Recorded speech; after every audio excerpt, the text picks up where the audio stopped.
Yes, halo, habari yenu. Mutaniruhusu niende nikiwaongelesha ikiwa naenda nyumbani. I hope I will not be having a lot of noises soon. That's it. I think very soon nitanunua kakitu ya kuangisha simu hapa. But for now tu mutaniruhusu.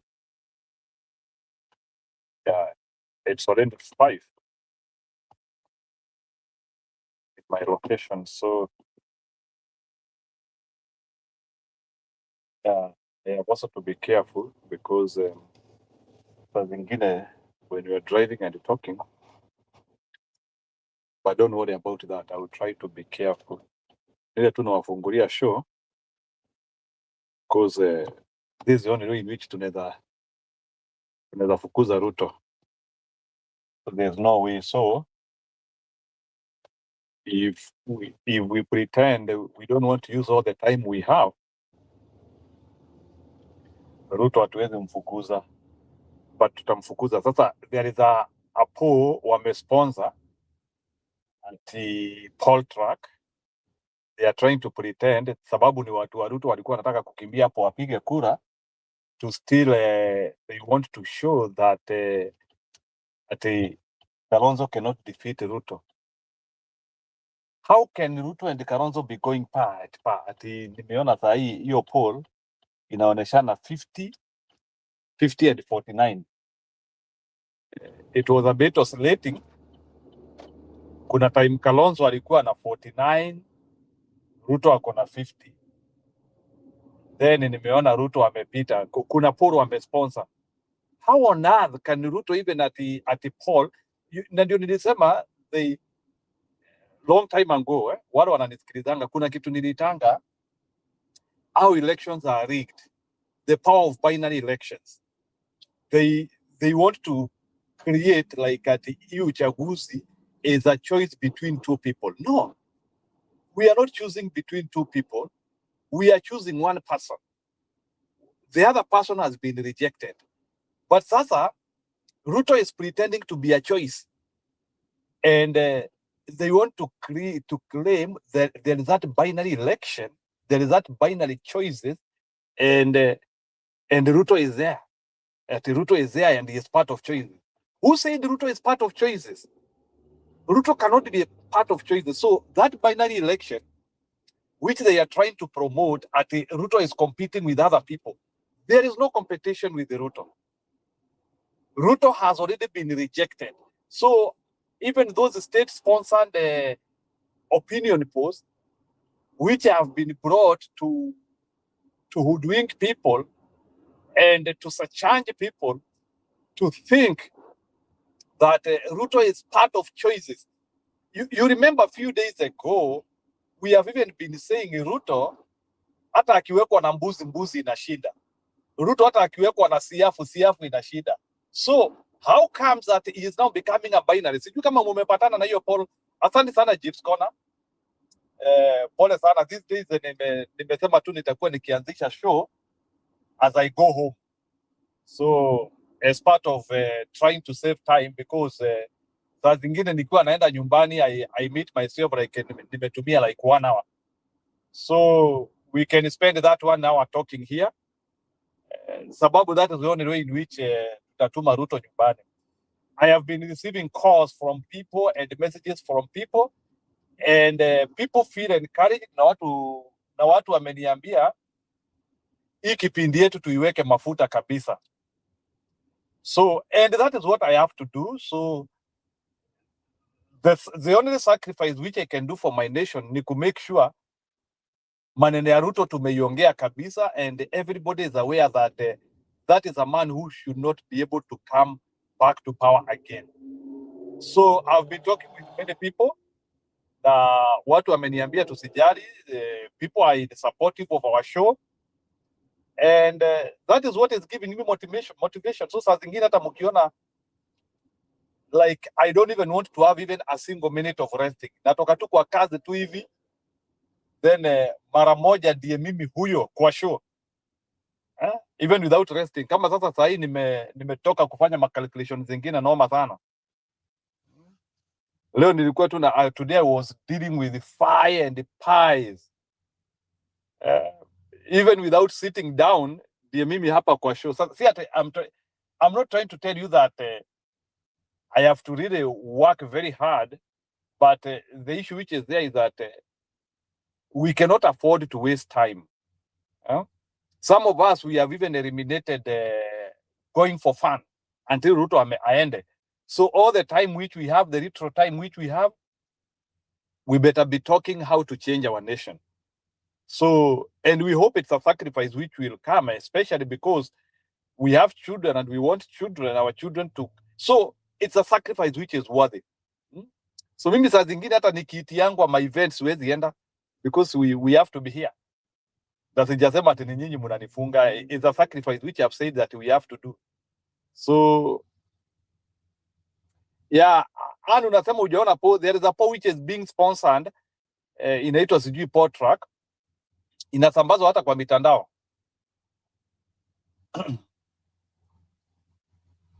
Kitu kama ilingia hiyo poll inatangazwa, inapelekwa mpaka kwa mitandao, and they are trying to show that binary choice between Ruto and Kalonzo. Na wanaenda pa, by the way, wana oscillate 50 49 49 50. It's an oscillating poll, and when you see oscillating polls, just know that it's a poll which is meant, it's a predetermined poll.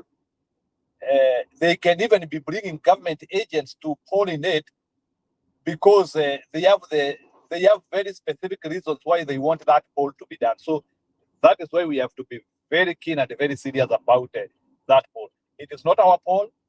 A real poll will not give Ruto anything. Ruto has been rejected. There is nowhere where Ruto can start claiming suddenly ati ako na kura. Ruto hajawahi kuwa na kura Kenya. In fact, Ruto lost popularity immediately after becoming president because he began on the wrong footing.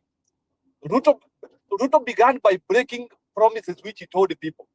Sijui kama mnajua vile Ruto alianzia kulusu watu.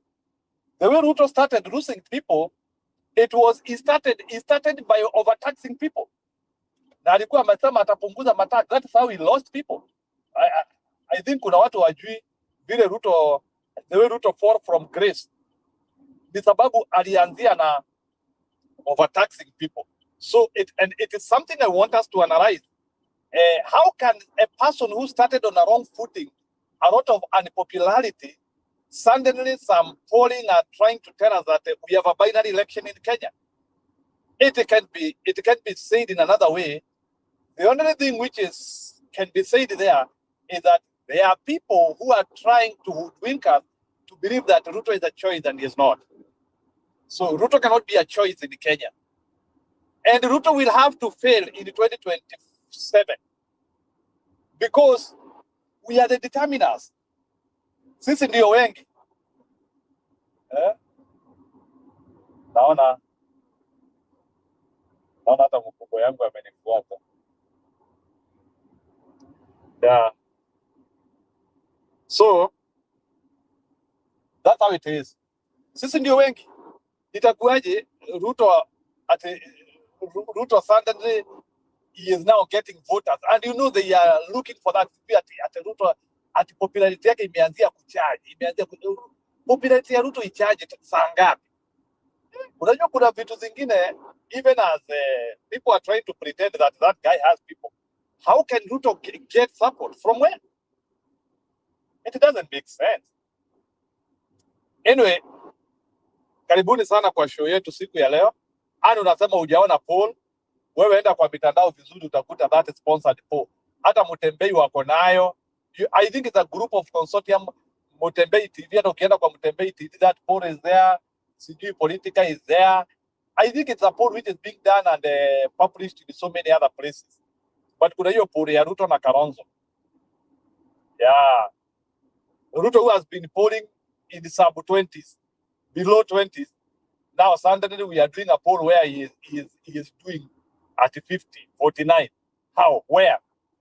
Bana, vitu zingine bana, tuache mchezo bana.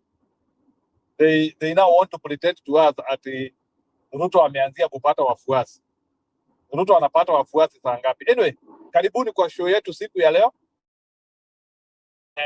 We have to be here because this is the only way in which we have to defeat Ruto. So wewe ukiosha vyombo, ukiosha mtoto, in whatever you are doing, you have to participate in our show. Sababu we want to keep on building this traction. Na kama kuna rafiki unajua he can be part of this show, anaweza kuwa akisikiliza. People who are already frustrated, people who think that there is no momentum of rejecting Ruto, of removing Ruto out of power. Tuko hapa sababu yako. So please can you share with somebody and help them know that help is on the way coming. 2027 who based it tunamng'oa. If it will not be by ballot, it will be by civil action. If it will not be by ballot, it will be by civil action. But either way, Ruto is serving his last all year. Sai. Hii 2026 ndio ile mwaka yake kubwa anaserve. From there, I don't think Ruto will be able to be a president again in Kenya. How? Where? So, and I think it will be very unfortunate if Ruto will be a Kenyan president in 2028. Those are some of the things which we call forbidden. Iwezekani, Ruto cannot be a president in Kenya again. So, another thing which is happening, na nitawaonesha kwa show, kwa clips. Now, the county government of Kakamega wanatuma maburudoza ziende zikaribu ile uwanja itakuwa na mkutano yetu ya Sifuna. So sabotage. So there is open sabotage, including even the recruiting of criminals. There are some people, there is a guy, nitawasomea jina yake, I have been said, there is a guy who is recruiting criminals, goons, to come and beat and even kill people kwa meeting ya Sifuna. And all those people they will be brought they are being sponsored by the government. So there are guys who are being trained somewhere in Kisumu, sahi as we speak, ili wakuje wa attack people. So those are things which we have to iron out those things. Lazima tuseme, na hao watu lazima watajwe. Because now they want to come and commit criminality, and then they start pretending at hawajui. We are the people who attacked ourselves. So there are those criminals who are being trained in Kisumu right now, waletwe Kakamega, to affect the meeting of Kisumu. So we have to be proactive, and we need to start knowing how we are going to fight that, because it's now something. Let me share the link. Oh, sorry.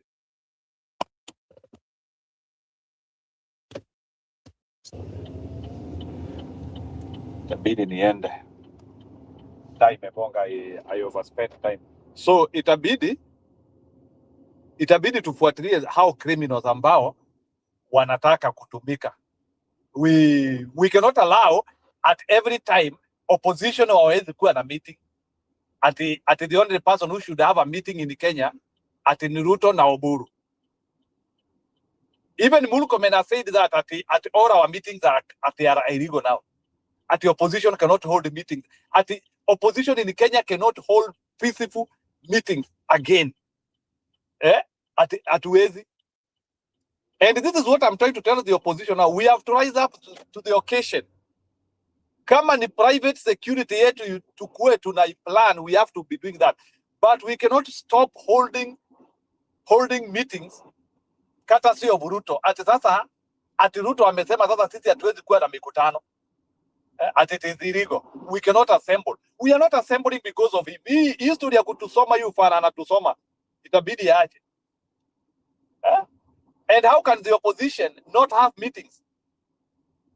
We live in a democracy. If it is ideal, hata kama stunifikia na niambianga, it doesn't trust that word democracy.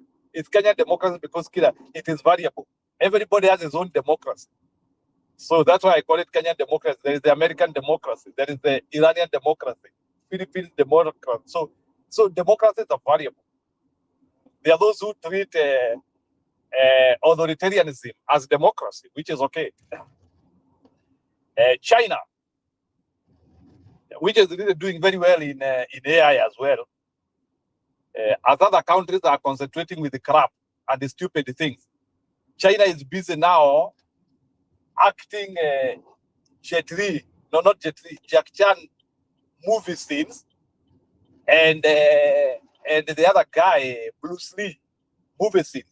Kama unajua Enter the Dragon, ile alikuwa anarusha manini hivi, dragon hivi, I will be discussing that one tomorrow. Tomorrow I will be having 2 shows. Tomorrow I will have a very early one for Kenyan. You people, you really need to understand. Niko na motivation mbaya sana, by the way. Ni ile saa zingine, you people, you don't take me serious. Niko na motivation mbaya. In fact, I want to take this show a notch higher. I want to be doing a open air show. Yeah, nitakuanga natafuta pahali the bench. So I don't want to be doing this show in the house again, especially on weekends when I have time. So I will be doing it in the open air. And I'll be doing some traveling. So I'll be having those shows, so especially kwa wale watu wako diaspora. So ukisikia niko rally na wewe uko rally, come tufanye show na wewe. So the only problem I have ni watu wanajificha sana, like yes, I understand. Sitaki kukuja kwako. We can always look for a place where we can sit down and have a show together. Kuliko tu nikuwe na show, but I want to start this traveling now. So anyway, sio lazima tutukue tunangojea akina Gachagua na akina Kalonzo so that we can be having sittings together and we can talk. So especially wale watu wako diaspora, I'm thinking of doing some open air discussion. So kuna siku mutaniona nikiwa na Stone PK, unless anikataze. So very soon I might travel to where they are na tufanyie show huko. Yeah, so I'm thinking of starting in Raleigh, North Carolina, and then we see how many we can get there. Yeah, and any other person who thinks I can visit their place, you can let me know. We can do an open air show hapo. Sababu na huyu Ruto lazima tumukimbize. So, and we have to get serious. So, and that's the only way in which the things have to get serious. We have to, not even tarnishing his name, we have to now tell our people what is happening. We cannot just pretend any longer we are fighting. So, we have to fight as hard as the opposition politicians are doing. I think to some extent our opposition politicians, they are fighting under the weight.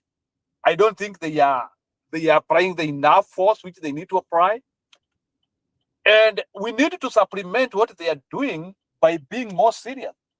Because kwa kusema ukweli, if we get more serious, we will make them become more serious. So wakianzia kuona hata kuna watu wana broadcast hata wakiwa Marekani, wakiwa wapi, wataanzia kuona sasa. And we are not actually doing it for display. We are doing it for our nation, for posterity of our country. So hata ukinisikia naenda Raleigh ama naenda Charleston kwa kina Julia huko, ama naenda California, wakubwa give me support at least. Tukutaneni hapo, we talk. He one time, unless we get serious, and there is a way in which we can actually do this thing, and we push momentum on our side. So sitaki ati tukue ati na hawa watu hakuna venye wako, hawa watu tutashinda bwana. Maybe ni vile naturally I'm usually a very ambitious man, but mi najua huyu Ruto tutashinda. Yeah, I know huyu Ruto tutashinda. So hakuna vile yako. So let me share the link. Huyu Ruto acha kuogopesha. Anaogopesha nini? And guy who has not done anything. Let me see what people are saying. Nimefika, so I just want to get out of the house ili niende out of the car. Niende sasa niketi chini sasa tufanya. I meant to say, let's hear more of Juria. Njiro tafutia Sifuna goons. Ani, okay, let's brainstorm on politics. Oh my God, guys, please pardon me because of my type of keyboard. Autocorrect. My God, I hate this. Ni typo gani ulipata? Yes, we know him. Tunaendanga huko pia. Nichukue funguo. You guys, do you know do you know Kenyan Rebel? He has a YouTube channel where he talks politics. Yeah. Of late sijaenda huko. By the way, YouTube channels ni mingi, my dear brothers and sisters. Sio hii yangu peke yake. Ni ile watu wananiambianga I'm a very serious person.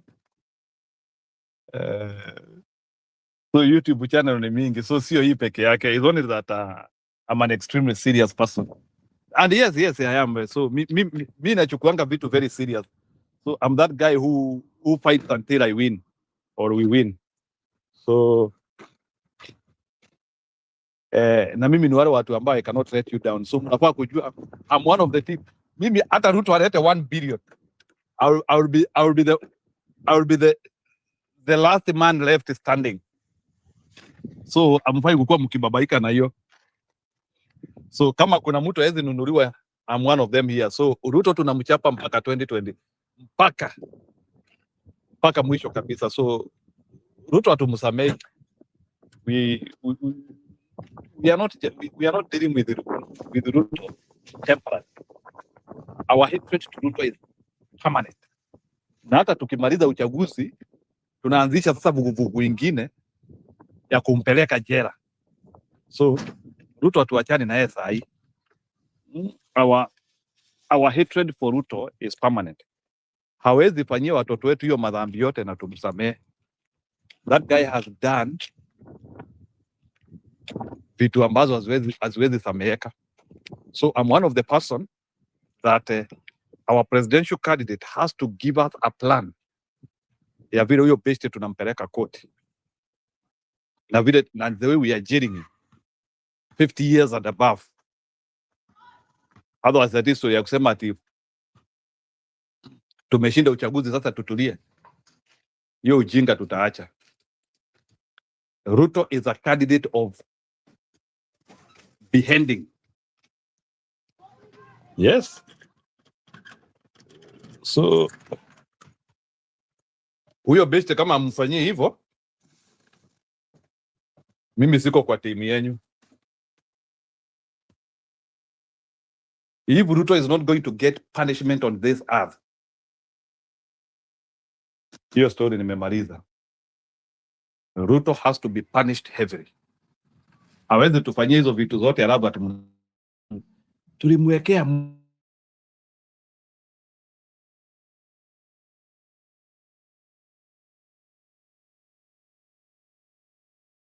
was. So huyo besti ati mnasema ati tumsamee, tunamsamea nini? We cannot. Huyo besti lazima tumfunge kuanzia miaka 50 akupie njera. So whoever who is getting presidency, that is the only commitment which I can work with them. Lakini history ati ya kusema ati tumwachie Mungu kitu gani? By the time tunamwachia Mungu, he is permanently in a jail. That's the only way we can be able to change our nation. Anyway, nimefika.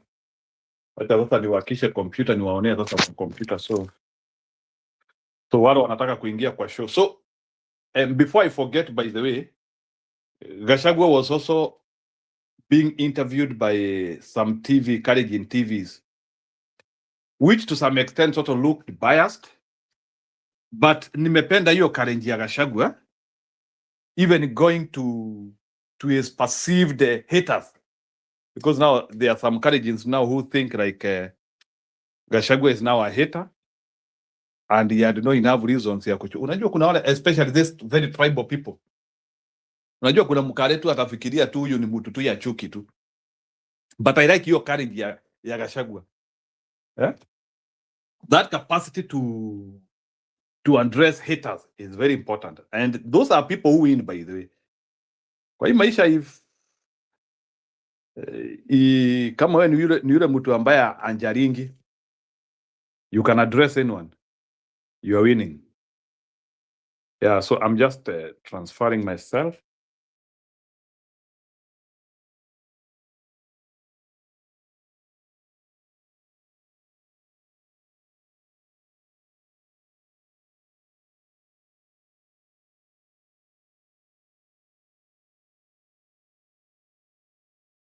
Tona anasema ati Kenyan politics is a masterclass. Lakini tutawaonesha hata hiyo masterclass, hiyo root of the way he pretends to have a masterclass, tutamuonesha atoboi.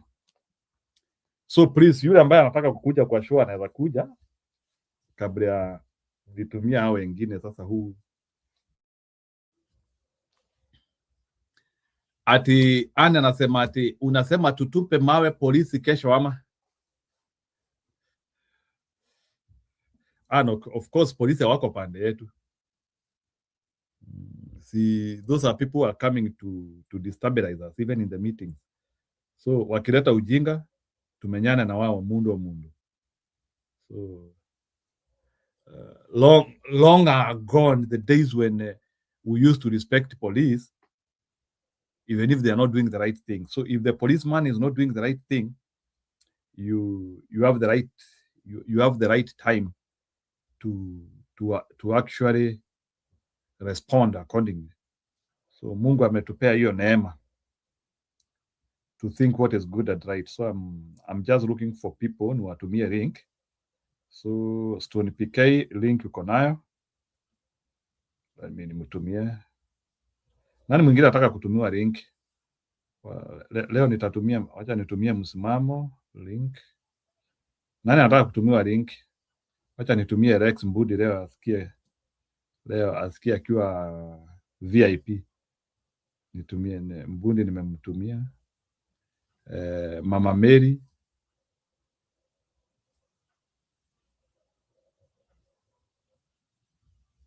nitawatumia wote leo. Mnaona venye mnanifanyishanga kazi mingi. Anyway, ni sawa, karibuni sana kwa show.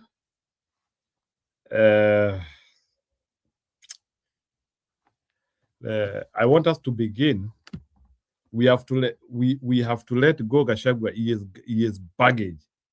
We want a 10 million win. So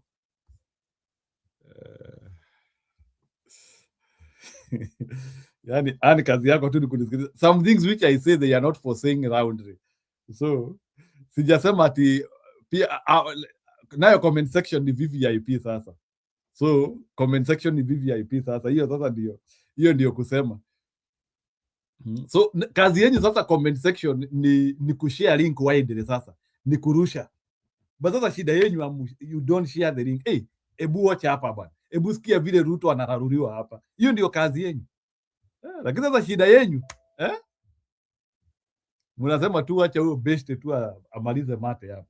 Mimi saa zingine hiyo tu ndio nachokanga na nyinyi. Saa zingine hata nasikia nifunge kipindi mwezi mzima mkae hivyo. Alafu mnaanzia kunipigia simu hapo au nini chini ya kati na hapo, manze bwana, kipindi liendanga wapi? Tena mnataka kipindi na mtaki kujulisha wengine. Imagine kuna msemo mwingine ati aliniambianga, Njiru, hii kipindi yako sifilingi kushare na mtu because I cannot imagine somebody feeling what I feel. Ati you know, I don't want my haters to feel good as I hear people with a lot of enthusiasm that hii mambo tunatoboa. So kuna msee ati so some zingine wasee wananiambia ndio tu natakanga tu I want to feel good peke yangu. Ndio tunataka ati kufungilia hii kipindi hivyo, hatutaki watu wengi wajue. Nikashindwa, but what do you mean? I'm looking for ways to get viral. Naona niambia ati mimi sitaki kushare. I don't want my enemies to feel the way I feel. Unajua saa zingine. Anyway, si unaona sasa ma VIP wameanzia kuingia hapa. Ma VIP ukiwacharaza ringi tu ni hivi lazima wakao. Hata wewe Budi uko na ringi sasa, so msianzie ati kusema ati nilijua ati kipindi iko after 2 hours. Unaona Stone PK after the day when Stone PK aliona his county imechagua garbage, That is the day when he decided to become serious in politics. Stone PK siwaambia watu, you used to say that siasa haikuhusu sikio wala ndewe. Mi sikuli siasa. Wewe ni wala watu ama? I'm good. Politics does not bother me. Stone PK, wewe ulikuwa kwa hiyo team before wa Muthende. Alafu unaona the way like Embu sisi tumewekwa miti yani tunagongwa ubeshte senator huyu wa Shedrack Abednego na kina Ayubu, tunagongwa huyo then tukikaakaa wanasema wa Embu bado and I think there is somebody who has planned destruction to Embu. Tunakaakaa kidogo, wacha watu waongezee wa Muthende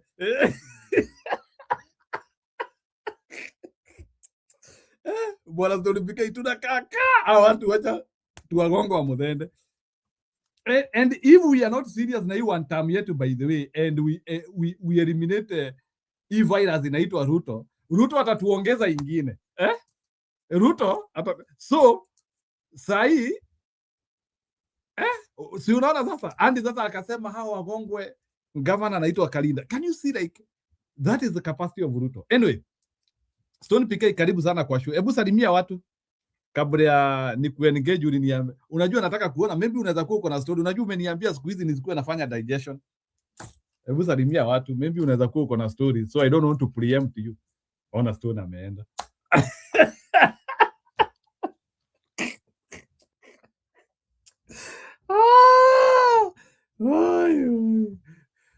Sawa, nitamungoja. Okay, wewe ma VIP muingie kwa show, msikue hivyo. Sawa. So, Bwana Stone. Sema Jiro. Hebu ambia watu ile kitu imekufanya ukue serious hivi na siasa ni gani? You need to tell people why you are this serious. It's in my blood. Me, I've been serious ever since. I've been serious ever since. Only that I've been a lone voice, you know. And I come from one of those very marginalized communities, politically, socially, economically, and even ingine staki kutaja. So it is bad. It is bad having grown in that community. Ukijua there is no equity, and then you find that the world is not fair. If you present yourself as weak, or you know you are capable, but you sit at the back there, unangoja watu waseme hala na kuna Njiru amekaa pale chini, unajua ni daktari bwana, muite. Hapana, you have to come to the front row na useme by the way I'm also XYZ. So ukinyamaza utakuwa trampled on mpaka that bad, and that's why the country is the way it is.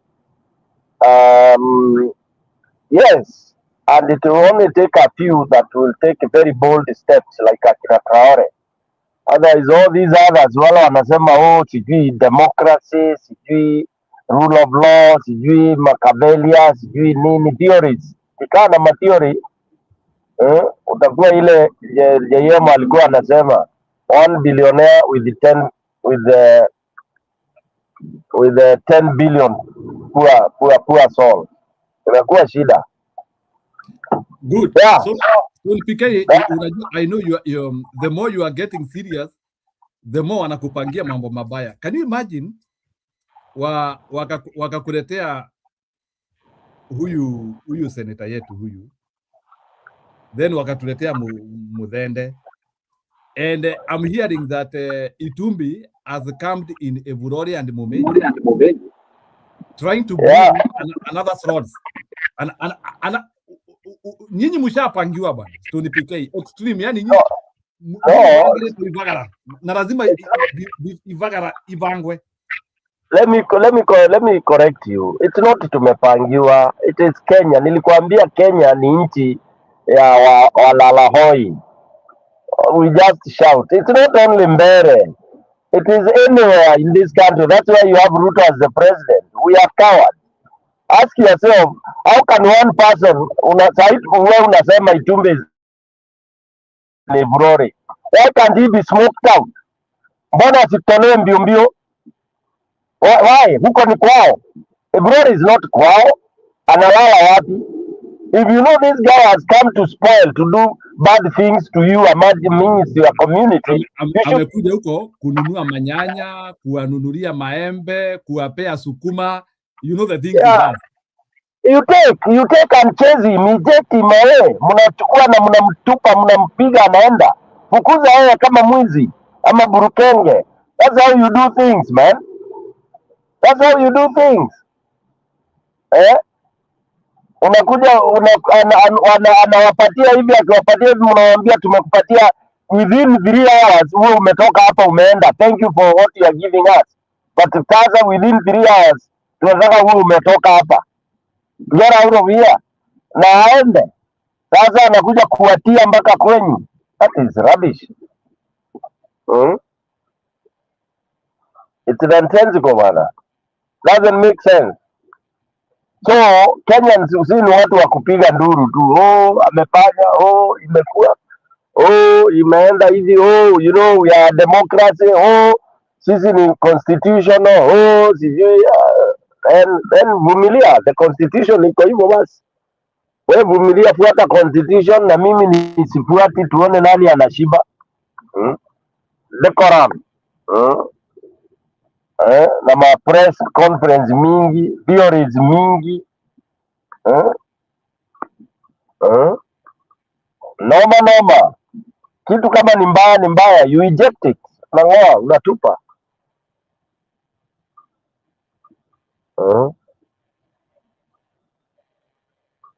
Bana.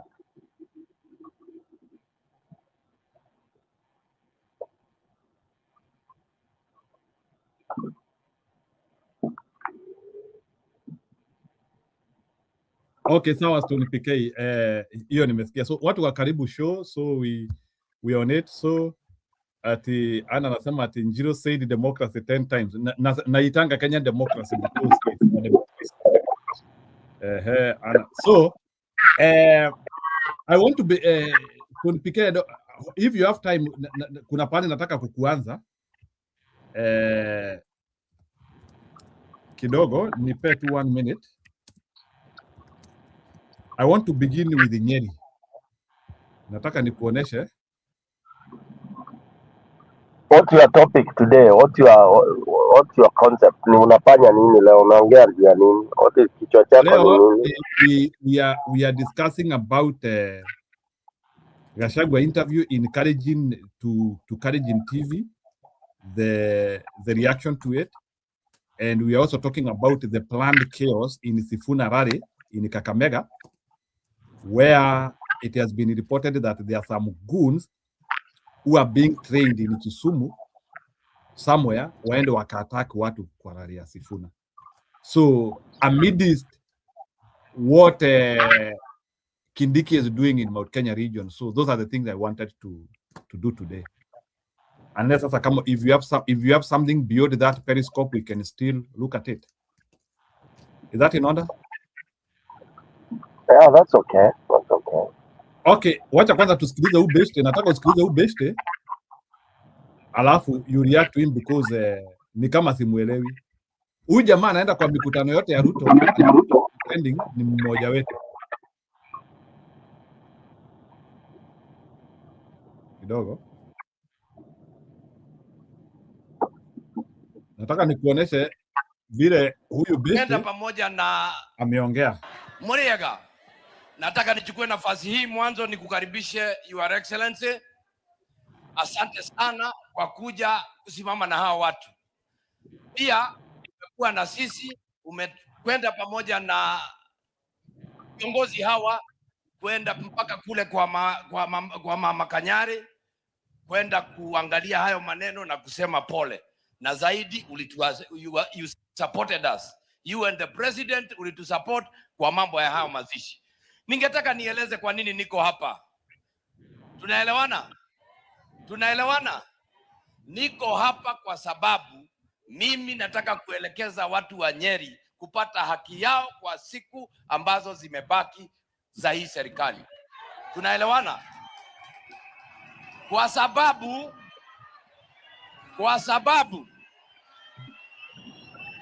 sababu sisi tuliamuka kiroko tene tukaenda tukaichagua. Kweli ama uongo? Na tutigo ikara thĩ twĩroragĩra indo citũ igĩthiĩ ate twĩroreire. Koguo twĩ haha na inyuĩ. Sawa?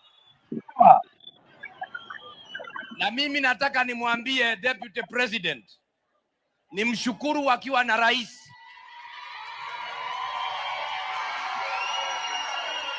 Karibu.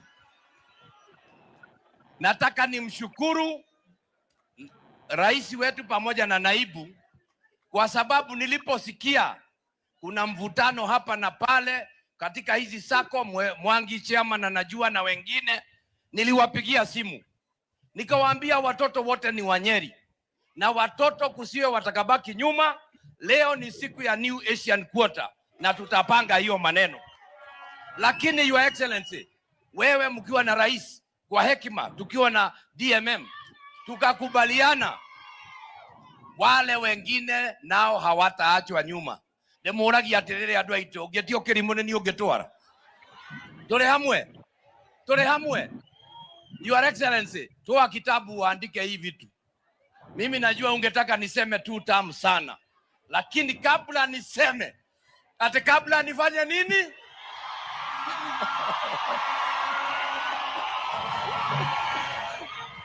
Tuliza.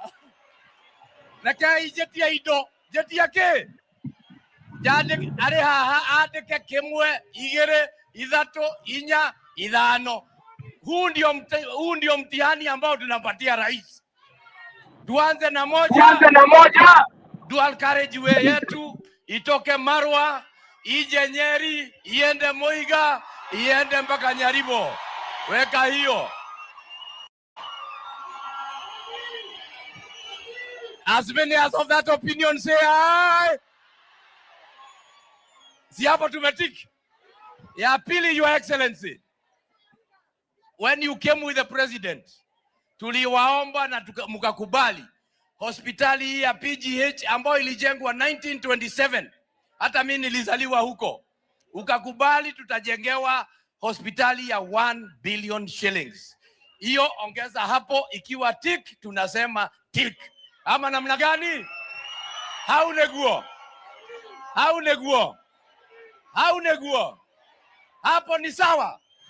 Your Excellency, ukitapokutana na rais, mwambie governor alisema hivi, tarehe 12 Jamhuri Day tunataka kufanyia Rorengo ikiwa imeisha. As many as of that opinion say aye. Your Excellency,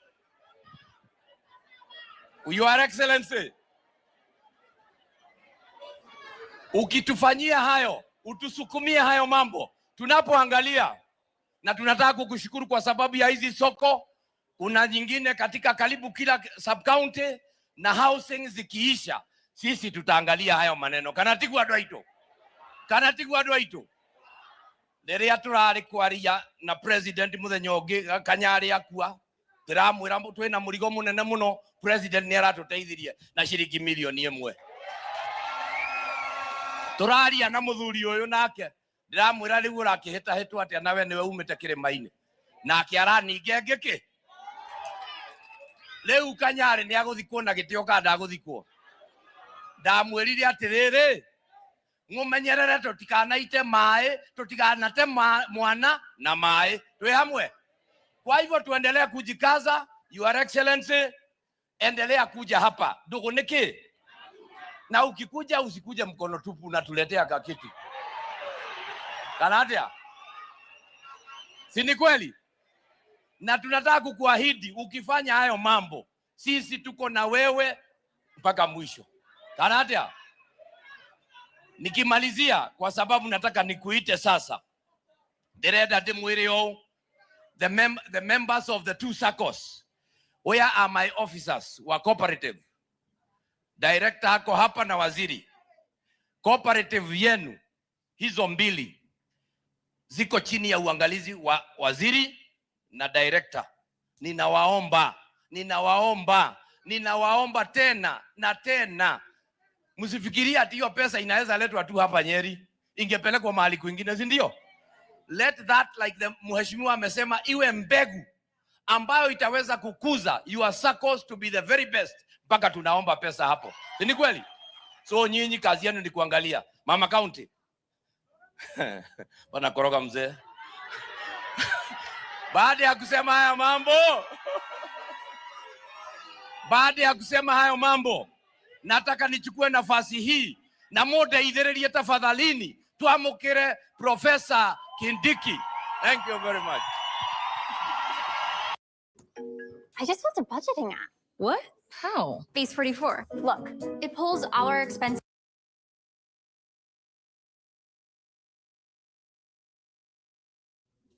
Sawa, Bwana Kiora react.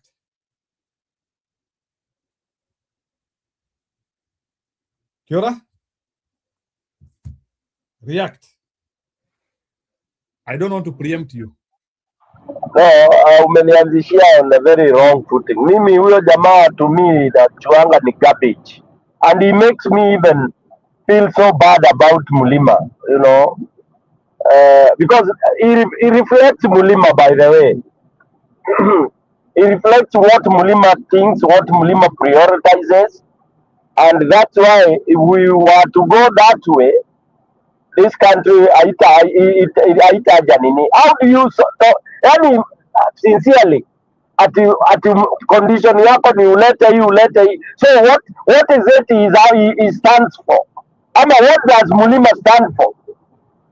But again, why am I complaining? And Mulima stands for, you can kill the mother, the children, and everybody else, and then you come and say sorry, and you give money, unasamehewa, because watu walichomwa kwa kanisa Bahati, Kiambaa, and it was business as usual. I still want to insist, Mulima is one of the major problems that we have in terms of governance in this country called Kenya. Why? Because of adoring money. So Ruto can cleanse himself by giving you what is rightfully ours. Barabara, maendeleo, development in the country, it should not be prerogative of an individual. And I thought Mulima should live beyond this. Mulima should be the one leading people, that you don't have to go kneeling to somebody for you to get the development. And I don't know who is going to change that garbage. Sijui ni nani atabadilisha hiyo. It's a terrible thing. Terrible. So everyone goes kneeling down. And then it's a competition of what? Nani analamba matako ya mwingine. That is what it is. Anyway, sincerely, this is a useless. Huyu na Mundigi ni the same, by the way. I understand he has been, sijui alikuwa mwalimu, alikuwa amesimamia sijui teachers, alikuwa amechaguliwa union, teachers union. I think with such people you can never have progress, because hawa ndio walikuwa wanaenda wanabraibiwa. Yeah.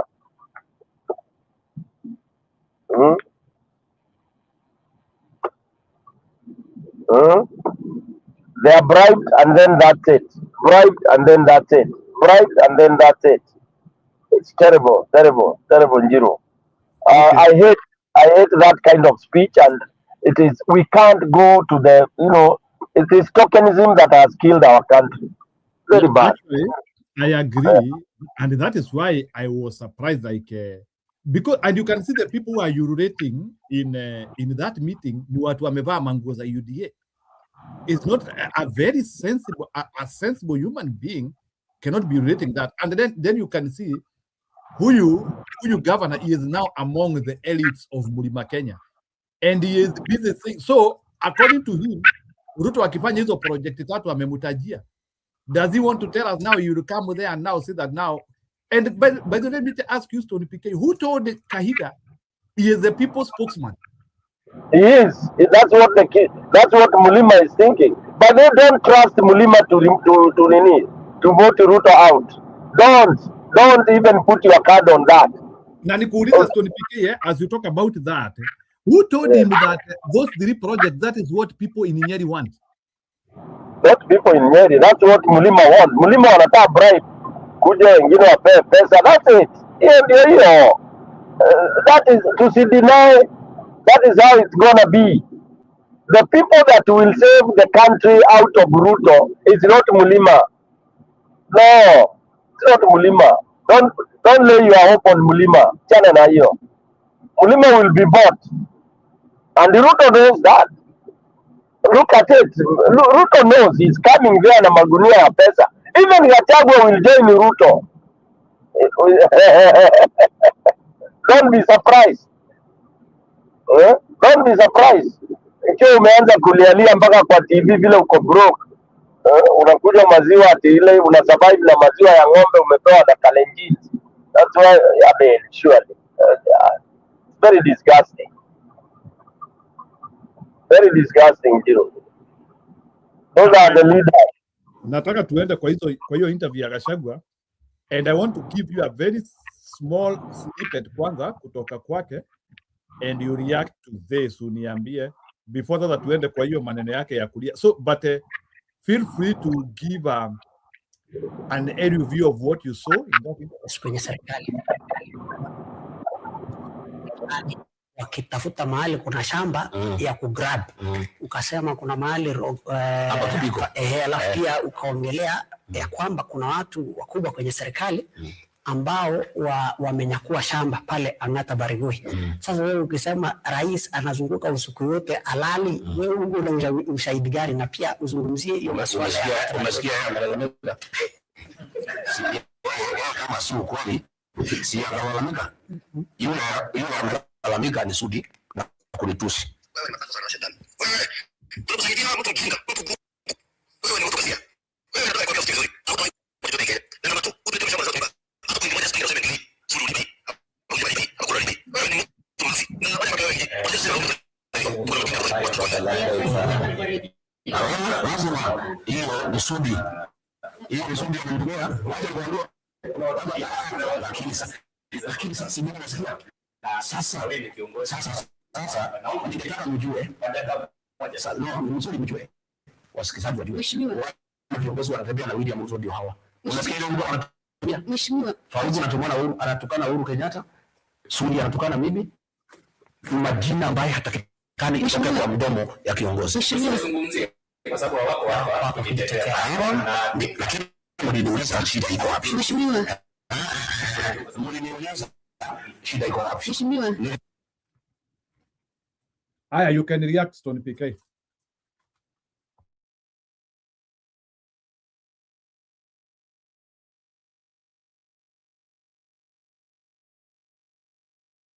Stone, you can react to that? You can react to that where Gachagua anasema Sudi anatusi yeye. Sasa nitareact aje? Si hivyo ndio vile nini wako. That's how they are behaving, all of them, you know, and it is a shame. But number one, Gachagua should change tactic. Hiyo interview, he should not have held it. It was a useless one. It exposed him so bad. And Gachagua has no advisor. You know, he is talking about Ruto not having advisors. Who is advising Gachagua? Because Gachagua has not changed his style. Then he ameingia kwa shimo. He is there talking tribal, talking nini, amekuwa cornered. He was there, he was put on the defense. If I were him, I would never have held such an interview. Nini. You don't have to. What was he trying to achieve? Amejaribu kuachieve nini hapo? Ndio nakwambia, these guys will mess us, and they will mess us such that we will not be able to focus and remove Ruto. And I hope united opposition will never give Gachagua to be the flag bearer. No. Personally, I don't think he should be given. He's becoming more of a shame than what it's supposed to be, you know. And sooner or later, anyway, it will filter out, because even Matiang'i na yeye pia ameanza kutupa mbao. ameanza kutupa mbao, so so it will filter itself, you know. But it was a bad interview, Njiro. I don't think he should have had. Would you go to the specificity? Would you go to the specificity of things which you think they were not okay? Everything. He was cornered. He was cornered on the statements he made. And whenever he was saying Kalenjins are doing this because of that. So today he was trying to say, no, I did not mean Kalenjins. I meant Huyu. He was, he was now recanting all what he has said. I don't have to go to specifics because the entire interview, if you listen to the entire interview, Gachagua was on the defense. He was cornered more even than the way Ruto would be cornered. And he should have had enough intelligence to know that, you don't come to you don't call for an interview where you are coming to be put on the floor, to be carpeted, to be on the defensive throughout. That diminishes you as a leader because you are being cornered on what you have uttered, the utterances, So hapo aligufu. Ukisikiza answers zake hapo na utaona, you will see. I'm telling you, I'm one of those who are reacting quite early, but you will see, utaona. You can even go to the comment section uangalie even what was being commented when it was live. I think he was on his wrong footing today. Yeah. I'm asking a question. Yes, yeah. Let me ask you a question. Forget that the interview turned out to be wrong or biased, the way we want to say, because the whole reason why these Kalenjin journalists were there is they wanted to disapprove Gachagua. Exactly, they wanted to pin him down and show him, put his egg on his face. Maybe the only place I can agree with you is that a serious politician does not change the goalpost. So what you are supposed to do is your narrative has to be very consistent, regardless of the audience, regardless of the person asking the information. I have not listened to the whole interview. I was very busy the whole day. But if he changes the narrative from the previous interviews, then it's not a good thing to do. So you listen to it in the audio. Don't do pieces. I am telling you, I listened to it live, and I was so disappointed. I wish I would have called him to even end it prematurely because he was cornered by Ambo. And that was the aim. They came prepared to finish him up. When you have some skeletons in your closet, wacha usianze kuja ukiambia watu fungua muone, ndio unajua zitapatikana. I would have been, I mean, for me, there would have been no difference if he does not hold that press conference with the so-called Kalenjin radio and all that. And by the way, you can start a strategy and then you realize it's, that it has a problem. You abandon it and change.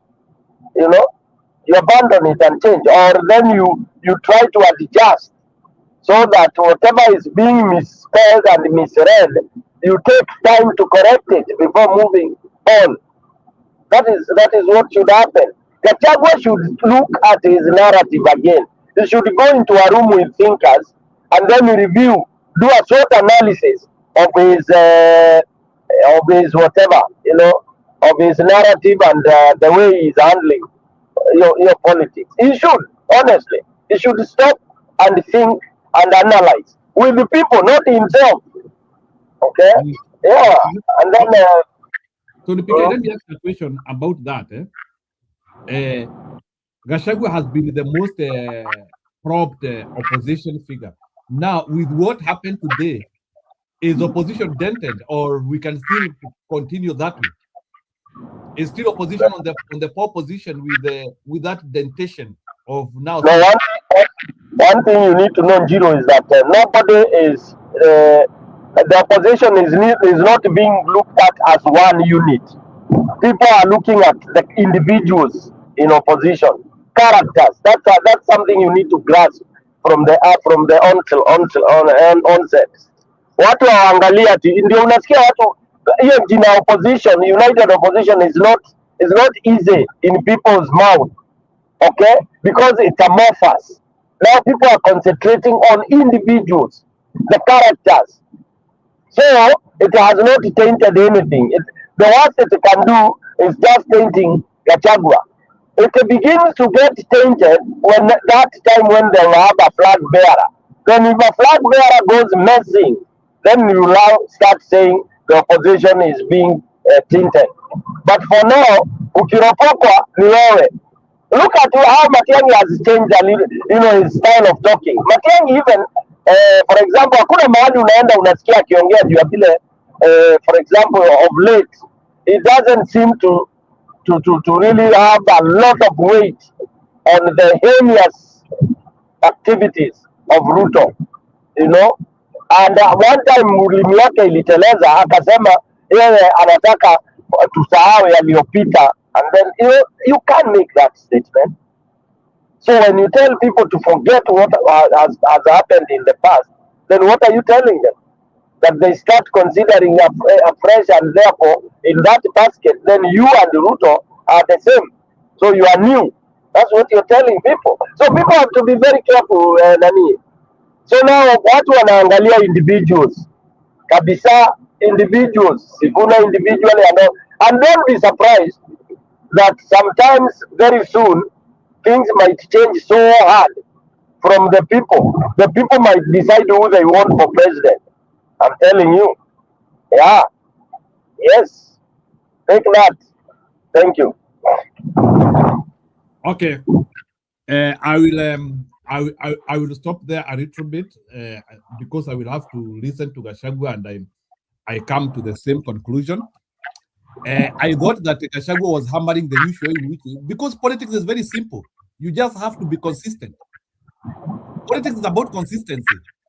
You don't change the top line. Unajua? Zero. Those are theory. Hizo ni academic theory. It's not theory. Let me finish. You can be consistent with a very negative narrative. Consistent is not the word. Because Gachagua has been consistent with something that is backfiring in Kenya. I mean, come on, we are on this channel. Gachagua's consistency is not rubbing well, it's not selling. Because his consistency is my people. He cannot use two sentences without saying my people. My people. And that people don't want to hear. You don't have to keep on telling me I'm from Lima. I know. Or I'm from Kisii. I know. But my people. You say he recanted some of the things. No. Recanting is they are the worst ones, the ones you were talking about, Kalenjins, and that is not what you are supposed to do. As a leader, you have to have a msimamo and you have to have principles. That's why from day one, Gachagua's bars and principles, as Ingiani, unaona, the moment he was branded mtu wa shareholders and hiyo language ndio lugha yake hiyo. We know. Of course, we have proverbs that say charity begins at home and all that. You don't, in the community that is so injured, you don't emphasize on those things. It's like now emphasizing that you have to go lick Nani's boots, Ruto's boots, for you to get Maendeleo. That is not what Kenyans want to hear, surely. So if I don't go to have to lick Nani's ass, Ruto's ass, then my area in Kenya will not have development. You cannot even go through that. You are supposed to go against that. Seriously, and everywhere you stand, you preach. How about a Kenyan who doesn't have, it is so obvious. Huwezi kutuambia ati unajua lazima tukamue sasa hiyo miaka ilibaki juu tulimpigia kura ndio alafu atakuja tuongee. What are you telling the people? Somebody who was murdered and massacred Gen Z, unasema akikuja vizuri, na kukuja vizuri ni akuje na pesa. He even talks in Kikuyu, huyu Kaiga anasema wakuje na ati na ukikuja ukuje na kakitu. Come on. And that's the same lugha huyu Gachagua wetu. I mean, we have a problem with this madness. Okay. And so, I don't from what I'm hearing you saying, you seem to feel like there are some certain opposition figures who are making very grievous mistakes, which could become a some product of an aggregated mistake of the opposition in general. But the question which I'm asking, the question which I'm asking, we already know Ruto and popularity. Do you want to tell me that there are some grievous mistakes which the opposition can make and still give Ruto power based on how unpopular he is? Yes, because number one, there is that quarter that still believes Gachagua should be a flag bearer. There are people who still believe that Gachagua should have a chance to become the president. That's dangerous. That's lethal. And if you ask them on what basis, they tell you is the basis of him shouting on top of his voice about the things that Ruto has done. There's nothing that Ruto has done that Kenyans don't know. But one of the things that Kenyans know that is so bad is that Ruto killed our Gen Z. All right? And that he must go. And that we want somebody totally different. Yeah. So I mean, when he goes now also talking about inaitwaje hizi anaaccusiwa tribal inclination and all that injures the opposition. Can you imagine if today he's made the flag bearer and then now he's against Ruto? Can you see the narrative? Can you see what will happen? Can you see how people will run away from the opposition, united opposition? They will say they better even go with the current president. And I can tell you that the worst mistake we can do is to make sure to give Gachagua to be the flag bearer. Itakuwa tutaona ile hatujawahi ona. And in fact, I was thinking he should calm down na awachane na hiyo maneno. Hiyo kabisa. He's not fit. He's not ngumu. The Kenyans where they are, you listen to how people are talking all over Western and all that. It's a very risky affair. So, of course, you want to tell me that there are some candidates we can have who will make Ruto look better? Is that your persuasion? Yes, because if we have candidates who are crying, they don't have money, they need money, they'll be given money by Ruto and they'll fall for Ruto. I mean, we have people crying poverty everywhere. Yeah? If you have candidates who are crying like they are begging, cry babies, alafu Ruto akuja wapatie bilioni 2, bilioni 3, bilioni 5, bado will they still be your candidate? Nothing. That's the yes. So PK, now moving forward, where should Gachagua help the united opposition now? So what should he do? You seem to feel he is now becoming more of a liability, like a negative charge. So what should he do in the aggregated effect of the united opposition? For me, Gachagua should drop the kila kitu anatamka akisema kuwa president. He should forget about that. Alafu aingie kwa timu ya kusaidia whoever will be president. He should. That I'm telling now, you, candidate. There is an opinion poll which I think it is being sponsored by Ruto in the name of wanting to produce a binary choice where between him and Kalonzo. Sijui kama umekutana nayo, it is everywhere in social media where nimeacha wakiwa 50,000 votes almost 100k Kenyans have voted, which is a very small sample. But they are trying to show like Ruto and Kalonzo are neck to neck. Can you see yeah, because they are trying to fight that. You know, it is not that. Hata wewe between you and me, and then depending on how you sample that, because if you have 7,000 people from Kalenjin land voting Ruto, and the sample is 13,000 or whatever it is, definitely to show Ruto. I don't rely on that, Kapisa. That is not a fair way of looking at it. That is synonymous, undefined polling, whatever. They don't give an indication. If you go to every corner of this country and then you look at that kind of polling station, do they think?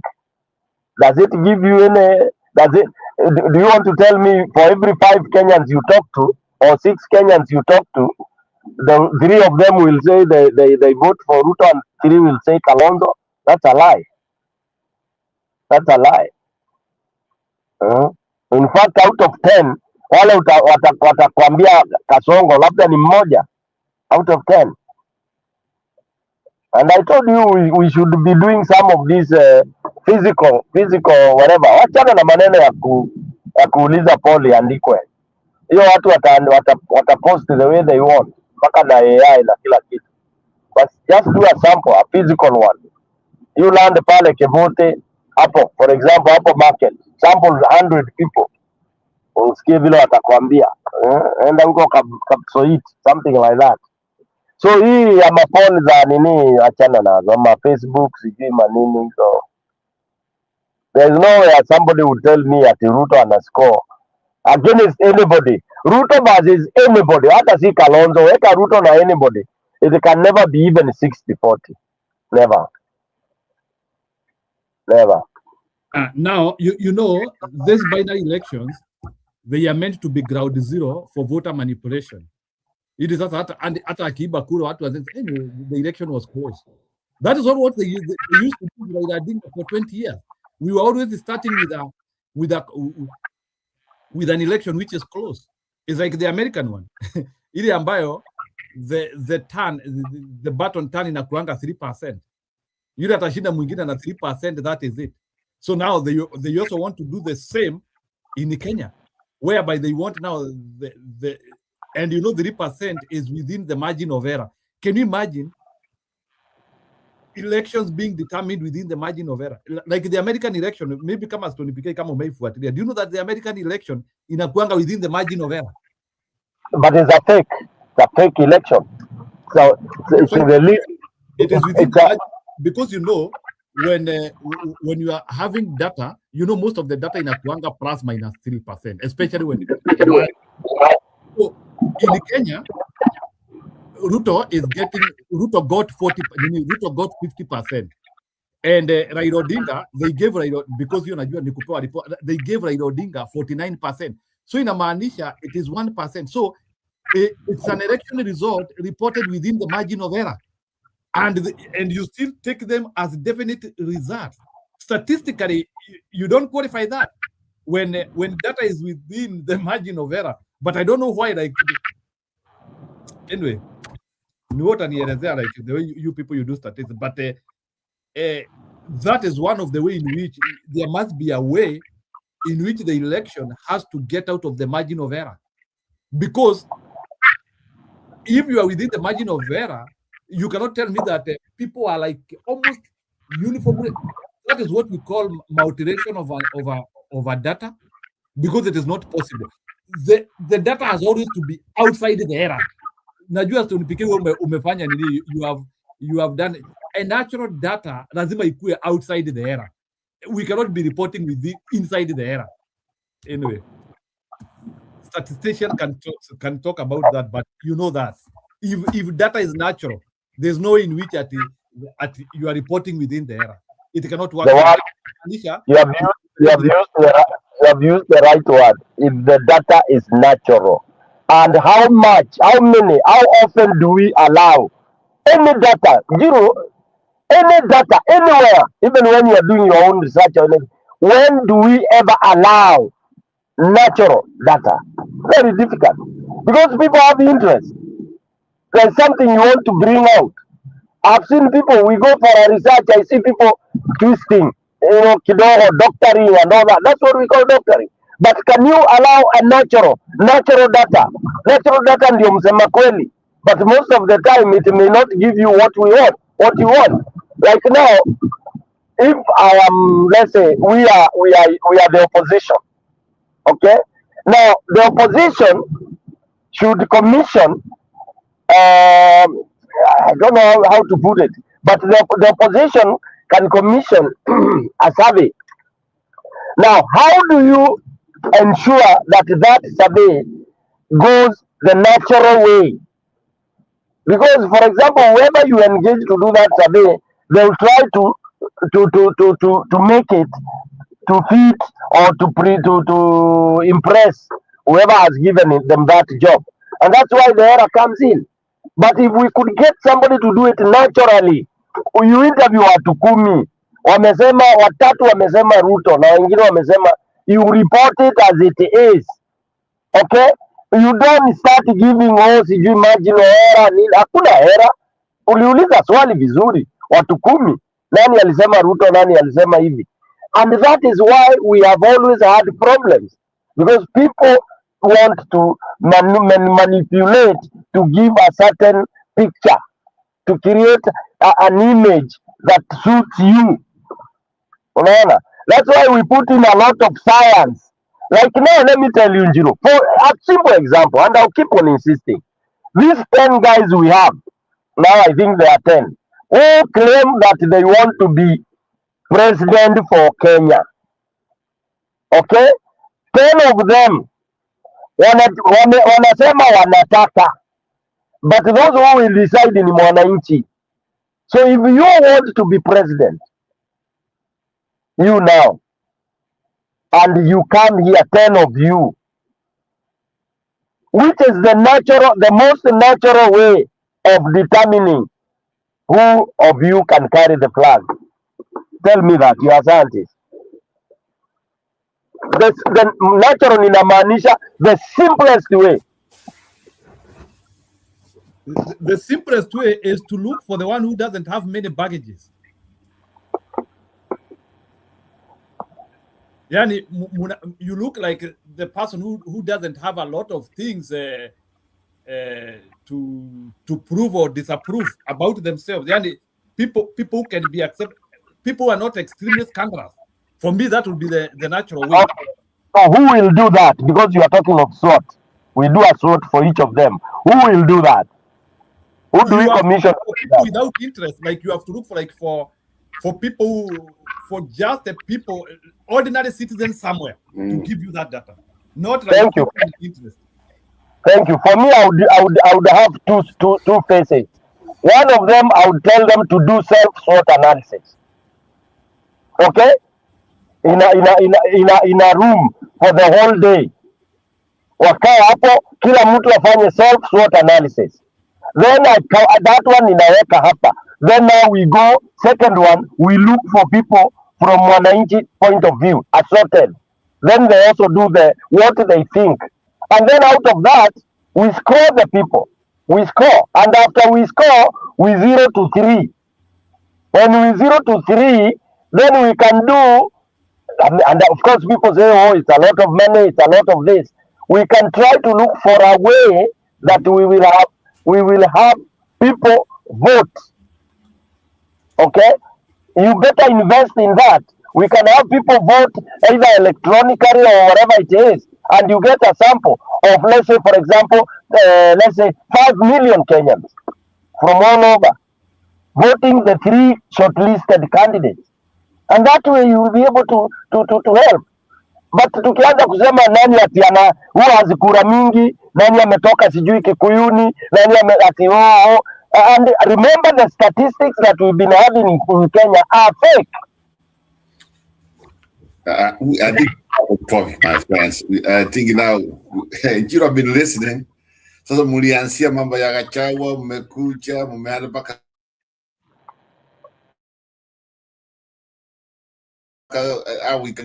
yeah, sawa, Roba, just the reason why maneno ya Gachagua tumeiacha quickly is personally I was not able to listen to that Gachagua interview today. Me, I've not listened to it. But Stony PK reacted and said that he was not happy with the interview. So, and that's why I didn't want to discuss to go to that interview again. Before you proceed in Giro, that's his way of feeling. But somebody else might have liked the interview, so we don't know. We don't know which way. I'm not even listening to it, but at this point, it's too premature to say any interview is you don't like it or everyone likes it. By the way, by tomorrow, if it's not at this point, nobody even will remember. Right now, it's Sifuna. We are Sifuna. few hours from now, nobody's going to remember he did the interview. Let's be sincere on that. And you know what? Let's also just like give him his flowers. He asked the guys to bring the Kalenjin media to come in and ask questions and answer them. You know what? It's too premature to conclude that because of the just interview, so we should say he should not be the flag bearer. Of course, he has told you he doesn't want to do it. Somebody else. It's a biting dog. It's the biting dog. And that's what, for me, let him do what he's doing. At this point, let us chill. We have a long way to go. Ni sawa, so allow me nicheze video kadhaa hapa. I don't know. By the way, hiyo meeting ya Sifuna ilikuwa itendeke lini ya Kakamega? Are you aware of the day? Ni kesho? Tomorrow, a few hours from now. Okay, so let me play what people are saying or what the media is saying about it, and then we can react to that because there are several issues. Sign language interpreter this evening is Anne Wangeshi.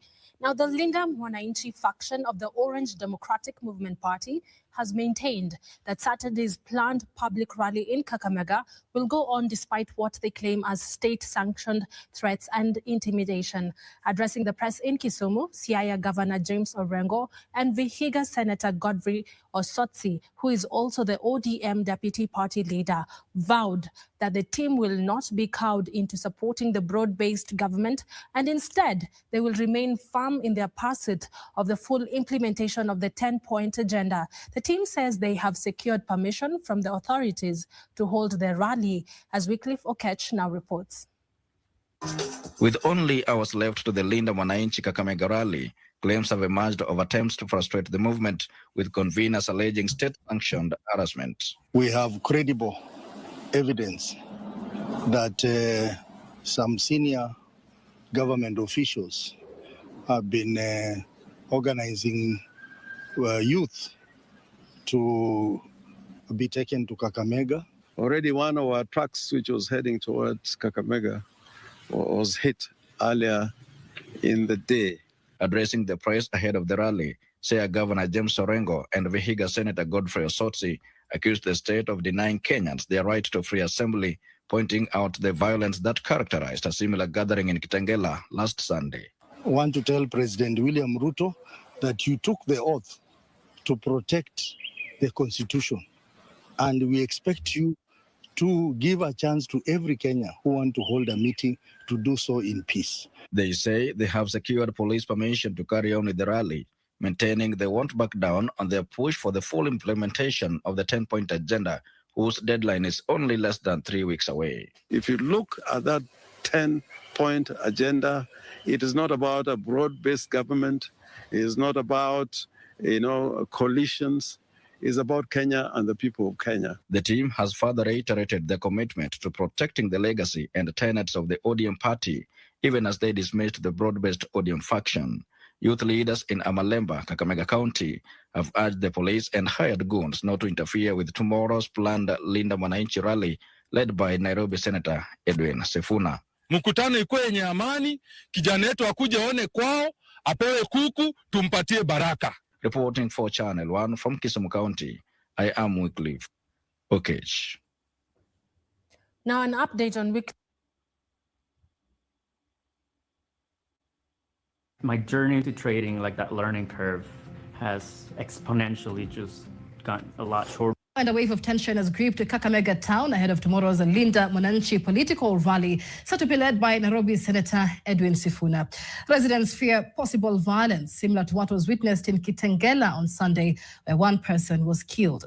Despite the anxiety, Senator Sifuna and other leaders allied to him insist the Linda Mwananchi rally will proceed as planned. NTV's David Mudoka reports. In the next few hours, the Linda Mwananchi caravan, led by Nairobi Senator Edwin Sifuna, is expected to make a grand entry into Kakamega. Munanijua? Mimi ni nani? Mimi ni nani? But unease remains high, with residents fearful that the political gathering could descend into chaos, just as it did in Kitengela last weekend. na habari kwamba mikutano imepangwa ya kutuma vijana kutoka hata Kisumu, sehemu mbalimbali, goons kuja kuharibu hiyo mkutano. Hao vijana tunawaambia sisi pia wao hapa Western si waoga, na sisi pia tumejipanga. Polisi wa Kakamega na mkuu wa polisi Kakamega, tafadhali, mkutano yetu ni ya amani. Watu wa ODM sisi hatunanga vita. Sisi wacha kijana wetu Sifuna akuje, tutafanya mkutano wetu wa amani na tutatoka kwa amani. Hatutaki polisi msongee karibu penye tuko. The fears have been further heightened by an incident earlier today in which a truck said to belong to Sifuna's team was attacked on the way to Kakamega. A stone shattered its windscreen, a warning sign that tensions are already simmering.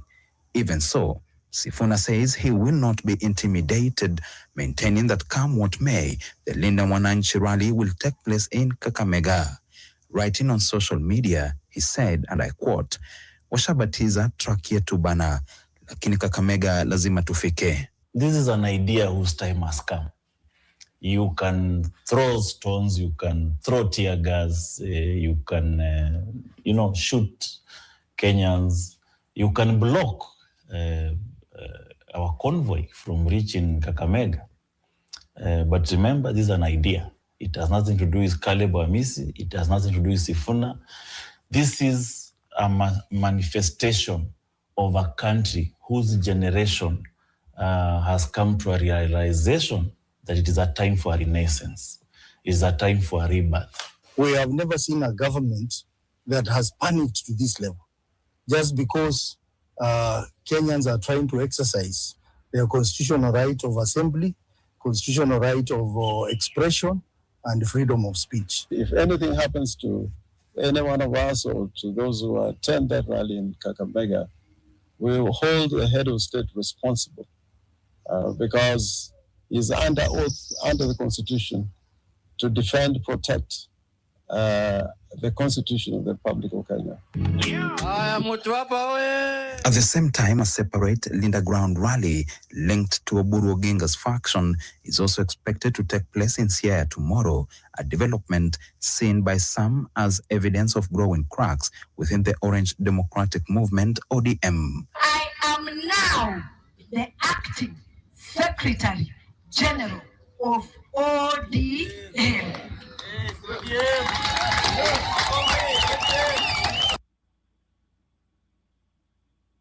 Robo, acha nianze na wewe. Mbona hii ingine iko Siaya hata hakuna inzi ama mbu inawaguza? Hii iko Siaya tu, hata wasemi kuna watu wanatuzuilia sijui nini, hata hakuna juu imerushwa. Shida ziko huko kwingine. Can you react to that? Yeah, thank you, Stone BK atangao squad nimewasalamia. Thank you those ones online na wale ambao wanatufuata. So kwanza wacha mimi nianzie kwa sauti. I cannot call a dictator president. I cannot call a murderer president. And President Ruto, don't call him president. He's a dictator. He's a murderer. So to answer your question, Jiro, is this. Unajua huyu mama umeweka hapa kwa picture. Huyu mama huyu. Huyu anasema at the end you're chief secretary. I was about to say something like waja niachie hapa. I was I expect unajua Stone BK, you can tell at this point huyu dictator Samoei Ruto.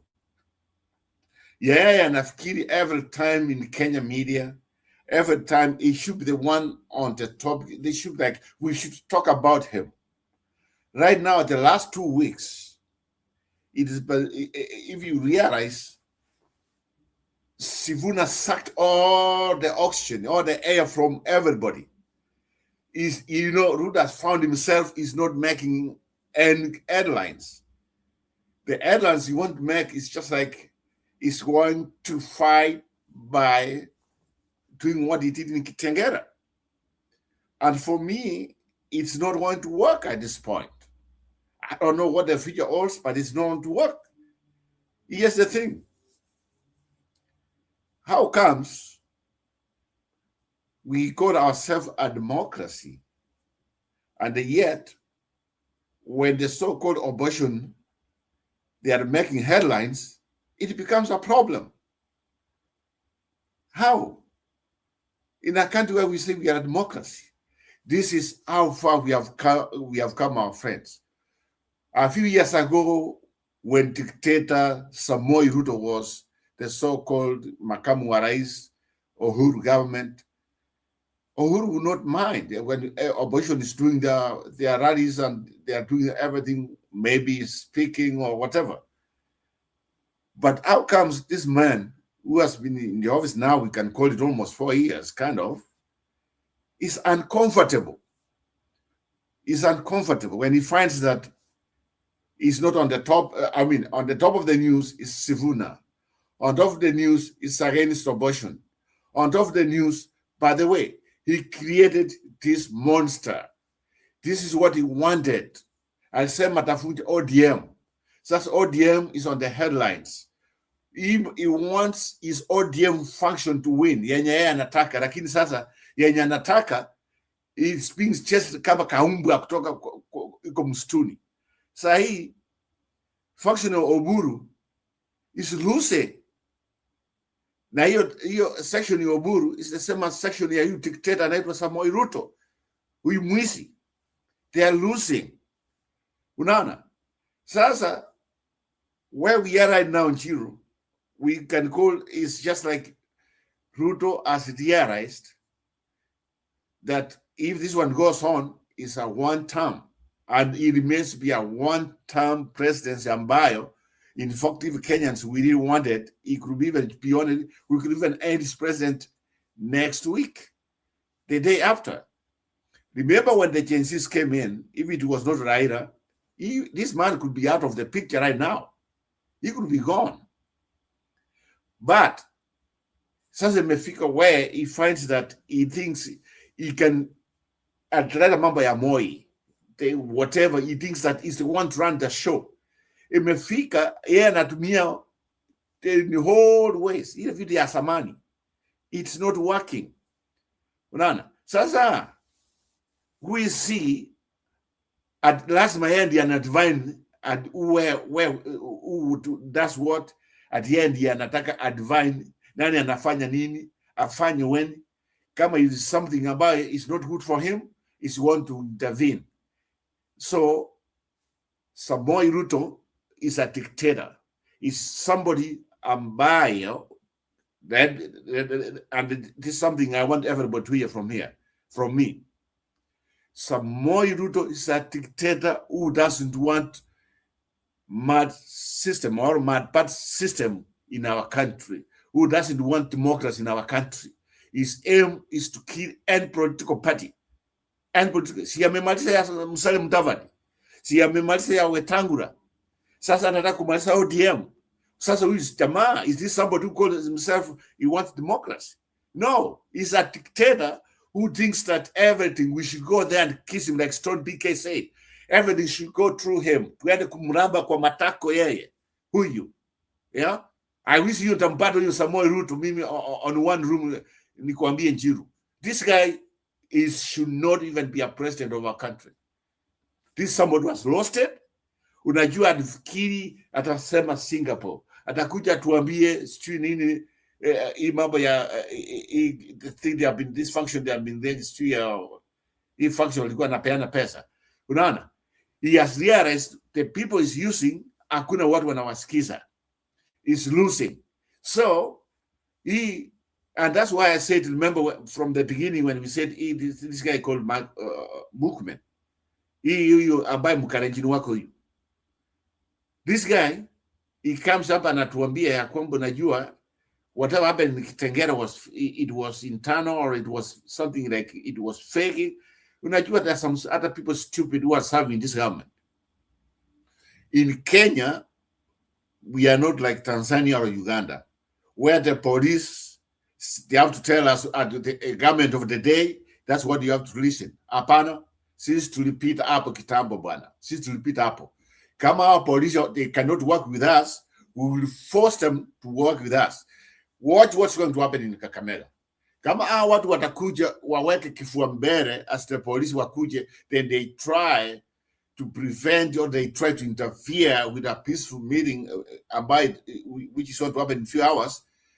watasalamiwa. From what I saw, at MPs they have been told their houses will be banned if they think that they are going to come in and start telling us. I mean, what's the problem of Sifuna wanting to have a run in Kakamega? Lakini somebody like Oburu ambaye akona typers, ambaye anafalia typers, at here he can have meetings in Siaya na hakuna shida. No, something's not right. Unana. Njiro, waje ni wachukue back what I told you, and I meant what I told you a few weeks ago. Njiro, remember what I told you. My ticket, and you can go back and just, in fact, sometimes I wish we had a mechanism where sometimes we can play some video tapes, pitu ambayo tunasema hapa. Maybe that might help. And could just say some of these things about clips when I just have some people, I don't even believe them. In Jira, I say this way. William Ruto is the weakest candidate. He's a very weak candidate when it comes 2027. Very weak. Very, very weak. Anybody can beat him in an election. All what we need is what? Organized opposition. Organized, that's it.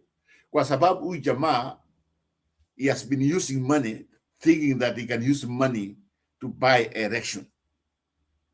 But so far, our people are taking the money. So far, he's losing.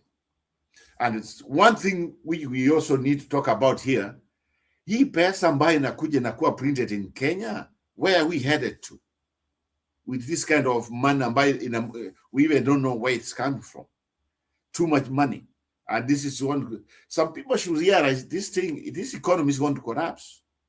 Economy ya Ruto is going to collapse. My friends, let me finish this. Maybe. Gachagua interview, it doesn't matter. At this point, let him do whatever. Let him say what he wants to. We know what he is, what he believes in. Why I find this interview, Sema, Kira, it's okay.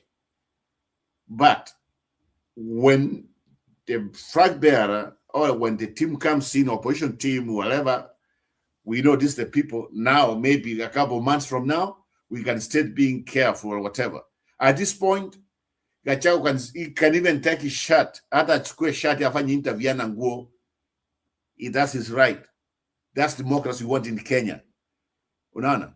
Alikusema ati ya kwamba yeye nini anasema our people nini. That's fine. Let him say the people he's talking about the wamemweka saa he's breathing. It's because the Kikuyu people have given him power. That's why he can talk his man. The same thing Kalonzo Musyoka. The same thing Matiang'i. So the only candidate here, Sasa is a nationwide candidate at this point. Ambayo you can just say is somebody we don't know is Sifuna. Sifuna is just like he's a universal candidate. Ana anasema this Waruya manini wamemweka huko ama whatever or Nairobi. That's the only person right now. Gachagua, his power comes from Mount Kenya. That's how he's coming to the table. That's the power. That's what he has. That's what he brings on the table. What we just say, what you can just say, ndio mkono ambaye unamfanya nini? Unapatia chakula yake.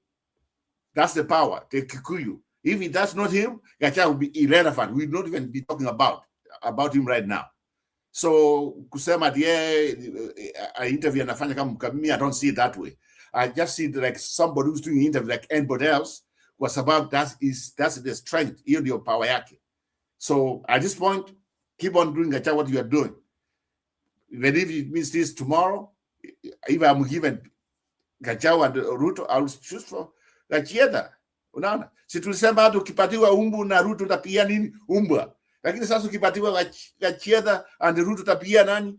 Gachagua. Then why are we saying that his presentation is Mkabila? Mkabila gani? What were Garissa when he talked about Garissa? We were not saying that he had Mkabila. When he went to Masailand the other weekend, sio Mkabila? No. We can say this. I was not a fan of him, but this guy talks sense. Let him. I like somebody spoiled. Somebody ambaye anakuja na kuambia what's there. ambayo iko kwa roho yake. Hata ngao ni unajua hii miti alikuwa nani, basically it's from Kalenjins, and mekuja ya Mansai, amekuja sio ya wapi. No candidate understand that. William Ruto cannot do that. William is somebody ambaye anatumia wa Kalenjin, and that from there he called himself a national figure. William Ruto is a tribal leader, the Kalenjin. That's what makes him breathing right now. Otherwise, he's a loser. He's a loser. Dictator Samoei Ruto. Let me finish there, Njiro. Nimeona kina Alex amekuja.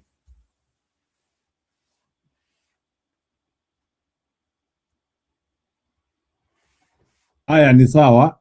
Budi, utaniruhusu kidogo I play this video so ili kuingize. So unajua siku hizi naingiza watu na video kama kwaya. Listen to this and then you get in straight. Karaoke. KTN. After vowing to camp at Jogoo House every week and even take to the streets over the disruption of the meetings, opposition leaders have abruptly changed course. Instead of sustained protests targeting Inspector General Douglas Kanja, they now claim investigations were completed, allege interference at the highest levels of the ministry of the Interior Ministry under CS Kipchumba Murkomen, and say they will pursue private prosecution against 12 police officers and 2 members of parliament. The sudden shift from street pressure to courtroom battle is raising a critical political question. Is this a strategic recalibration or a sign of a weakened opposition? Our political affairs reporter Grace Nganga has more. A fresh confrontation between Kenya's opposition and the security establishment is raising a broader political question. Do we have a weak opposition or one recalibrating its strategy? We do not have a very forceful figure that is an opposition extremist. So when I say opposition extremist, is somebody who is able to take a side, mobilize around it, organize and pursue it. This standoff stems from the disruption of a church gathering at Witima ACK in Othaya, an incident opposition leaders described as a coordinated police attack. In the days that followed, they escalated their rhetoric, vowing to take to the streets and demanding accountability from Inspector General Douglas Kanja. Tutakuwa na lingine la kufanya ni kuitisha maandamano katika Jamhuri ya Kenya. The move was framed as sustained pressure to force action against officers allegedly involved in the incident, but days later, that plan was abandoned. In a joint statement, the opposition cancelled a scheduled return to Jogoo House, claiming investigations into the church disruption had already been concluded. They alleged that 12 police officers had been identified as having executed the operation and that 2 members of parliament from Murang'a and Nyeri counties financed it.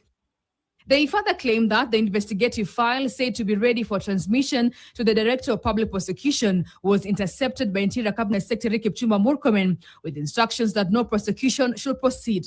And as we speak, it is important to say that, in fact, the IG is toothless and is under what we call arm twist by his boss, who is none other but the Minister for Interior. Instead of weekly protests at Jogoo House or broader street demonstrations, they now say they will initiate private prosecution against the officers and the MPs they have accused. And that whole process has been hijacked. The CS has indicated that nobody should be implicated and nobody should be charged. And if this is a case, then there is no need of timing to what we call AG's office. The shift has sparked debates. Critics argue that stepping back from promised weekly pressure and mass action signals retreat, raising questions about consistency and momentum. Therefore disturbing that we are having an opposition that is difficult to also predict whether they will be able to do what they say or to say what they do. Supporters, however, see the move as strategic, a pivot from confrontation to litigation. But even people who have capacity and competence to call for political demonstrations, they always give a dialogue a chance. And they only engage in demonstrations when dialogue has failed to deliver. Nothing much the opposition will be able to gain from forcing themselves to IG every other day. And instead, it's better to look for those legal angles. If investigations were indeed concluded and blocked, they argue the courtroom may now be the chosen battleground. Whether this signals weaknesses or recalibration may ultimately depend on what happens next. If the promised private prosecution is swiftly filled and backed by evidence, the opposition will frame itself as pursuing accountability through the law. If not, questions about resolve and follow-through are likely to intensify. Grace Nganga. Oh, Budi, the question is it strategy or retreat as you weigh into any other thing which was discussed here today? Karibu. Asante sana Njiro. Yeah, I wasn't prepared for that. I just came to respond what Robert said because I was listening carefully for Robert. Robert, I want you to take a deep dive and look back at ODM as a party. Before we jump and say that Ruto is the one who is killing or who is now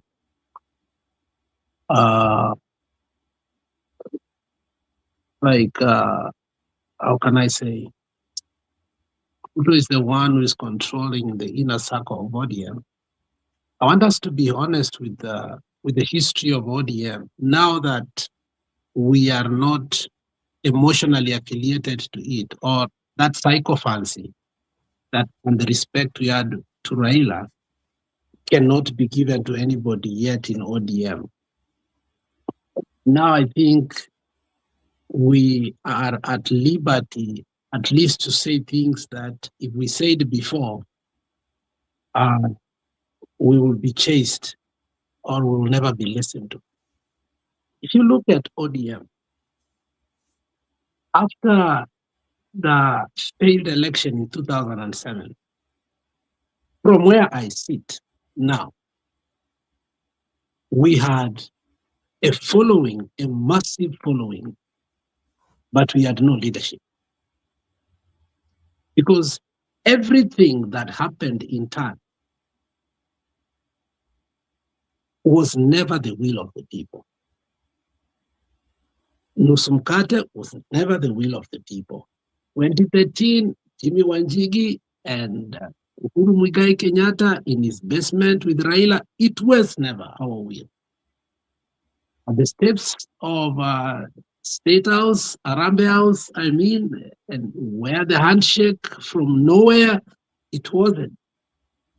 Issues of what we call broad-based, we were never engaged. The issue of AU, we were never engaged.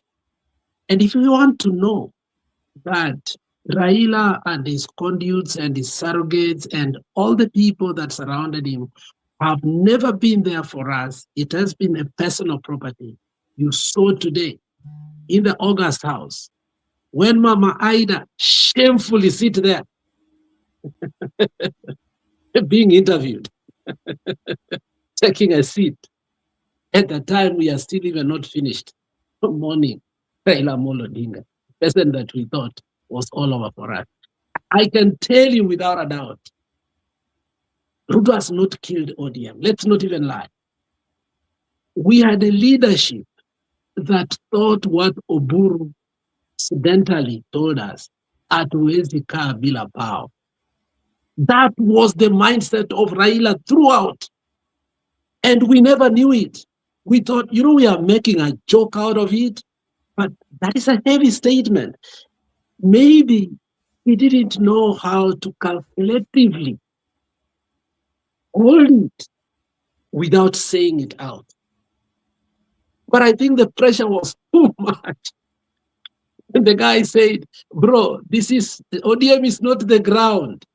It's not you and me. ODM is negotiated.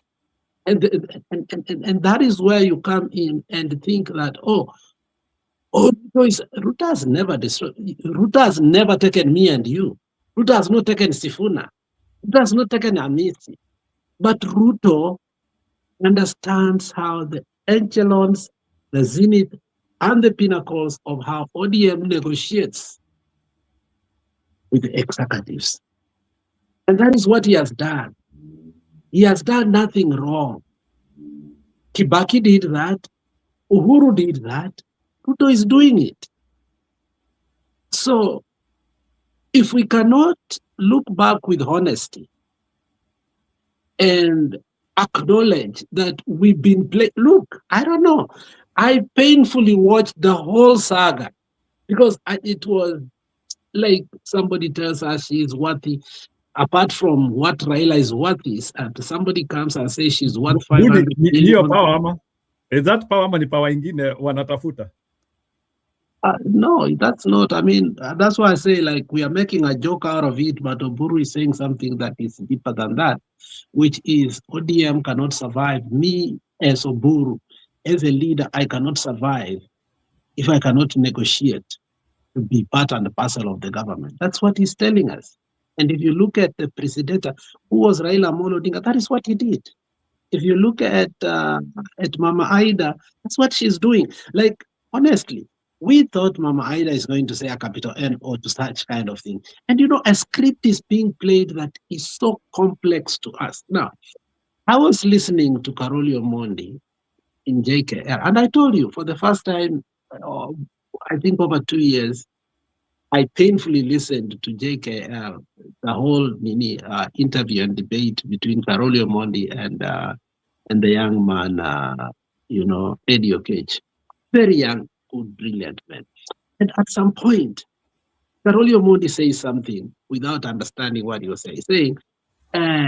He's saying ODM cannot support itself without some of us. He's saying, what do you mean? Then Jeff pushes in. And if you can put that clip how Jeff pushes in, Karoli Omondi said, 2022, I did not support him. I did not pay my money to ODM because I was not running through ODM. About 2017, he said, 2017, I did not give them money, but I had $2 million US that I was supposed to give them. But because they denied me the ticket to run, I withdrew. But even with that, the t-shirts and everything. And then he says, in 2013, he gave 600 million. That's one man saying he gave 600 million. Now, that alone made me wonder and ask a lot of questions. Who is Karoli Omondi? Because these are the people actually who has been holding that party, and now that party is being taken. Even before Ruto came for now Baba, Karoli Omondi and these people had already aligned themselves. Those were the rebels who actually, we used to talk, that was Jalango, the senator for Kisumu and others. So what point am I trying to bring is ODM and the people that have been operating ODM politically, who have the power to make the decision up there, not me and you, have never been for you and me. So we can't lie to ourselves by saying that Ruto has killed ODM. No, it is the mindset of the leadership of ODM who had negotiated democracy after every election. As long as they have what Oburu told us is power, they were okay with it. So when was ODM actually there? It has never been there. We have been there thinking we are in a party called ODM or a movement called ODM. But that movement in itself, if you look at how it has been operating, that movement has not been there for you. It is increasingly doing what it has been doing before since 2007, but now it is doing it openly. And now we are becoming defiant over what we had already agreed after every election. When did we agree what they are doing? 2007, we agreed. 2013, when Jimmy Wanjigi came and told us, we never complained. When he shook hand, some of us weighed and accepted it and thought that was the right thing. Now that he has done with Ruto, now I want to complain. What has already been done? And if you want to know that Ruto understands that it's true, he has given Mama Aida Odinga a seat, which actually we thought she had declined. But Cheriot was right. Sudi was right. All these Kalenjins were right when they were telling us that nani amewambia mama amekataa hii kiti. So I think us debating from the truth of fact, like from the base of fact, maybe will help us. But even this group called Sifuna, I've started fearing it because the man Karoli Omondi, who we actually put as the Secretary General for Azimio, seemed to be another dubious fella because he's able to give 600 million as part of the campaign, but he has no company. He runs no fund. Maybe I'm ignorant of that. Maybe you can educate me on that. So a lot of questions rise because in when the first senator for Homa Bay died, Mapambano, he was the minister for immigration. And I remember there was a big scandal in the immigration where a huge sum of money was stolen. And at that particular time, Karoli Omondi was actually in charge of the daily activities of Raila Amolo Odinga as the prime minister during that part. And I hear that he took a lot of money. The other day, when Dalmas Otieno died, Eliud Owalo came out and also told us, as a person that has been very close to Raila and managed these political affairs, he's way up there, billions and billions and billions and billions of money. Because he said he wants to run for presidency. And I think Alwale asked, from nowhere, this guy is saying he's now a huge billionaire. So you can see the people who actually went to Ruto before the election, how filthy wealthy they are. Now they are acting like they are against Ruto. This is Owalo. You know, interestingly, Owalo, Karoli Omondi, the people that truly supported Ruto with even their own money, now they have come into Sisindi or Sifuna. They are supporting the Sifuna. I may not like Selassie, whichever it is, Selassie or Salassi. No, Hail Selassie, and these names are their alphabet are different, but it seems like the pronunciation is the same. So Salassi was laughing, obviously, like a school dropout, like a kindergarten graduate. But while he was doing that, he was drunk. But he was saying this: even Tiote Sifuna is being sponsored by State House. And you know, I thought he was joking around, but you go listen to that conversation and how confident Karoli Omondi is while he's proclaiming Sifuna and others, and obviously is part and parcel of the people bankrolling it. Are we still safe there? So ODM in itself is not what we thought it was. So we should never say that Ruto took it away from us. I think Ruto has been emboldened to say, look, these negotiations been doing were not very fruitful previously the way I want. Now I want a total takeover, which actually Raila did before even he died. So we shouldn't blame even Oburu. Because if you look at Sifuna spoke a lot and Raila was just walking on eggshells. Never, in fact, the removal of Sifuna was supposed to happen when but when Raila realized the repercussions, that is when actually he went reluctantly.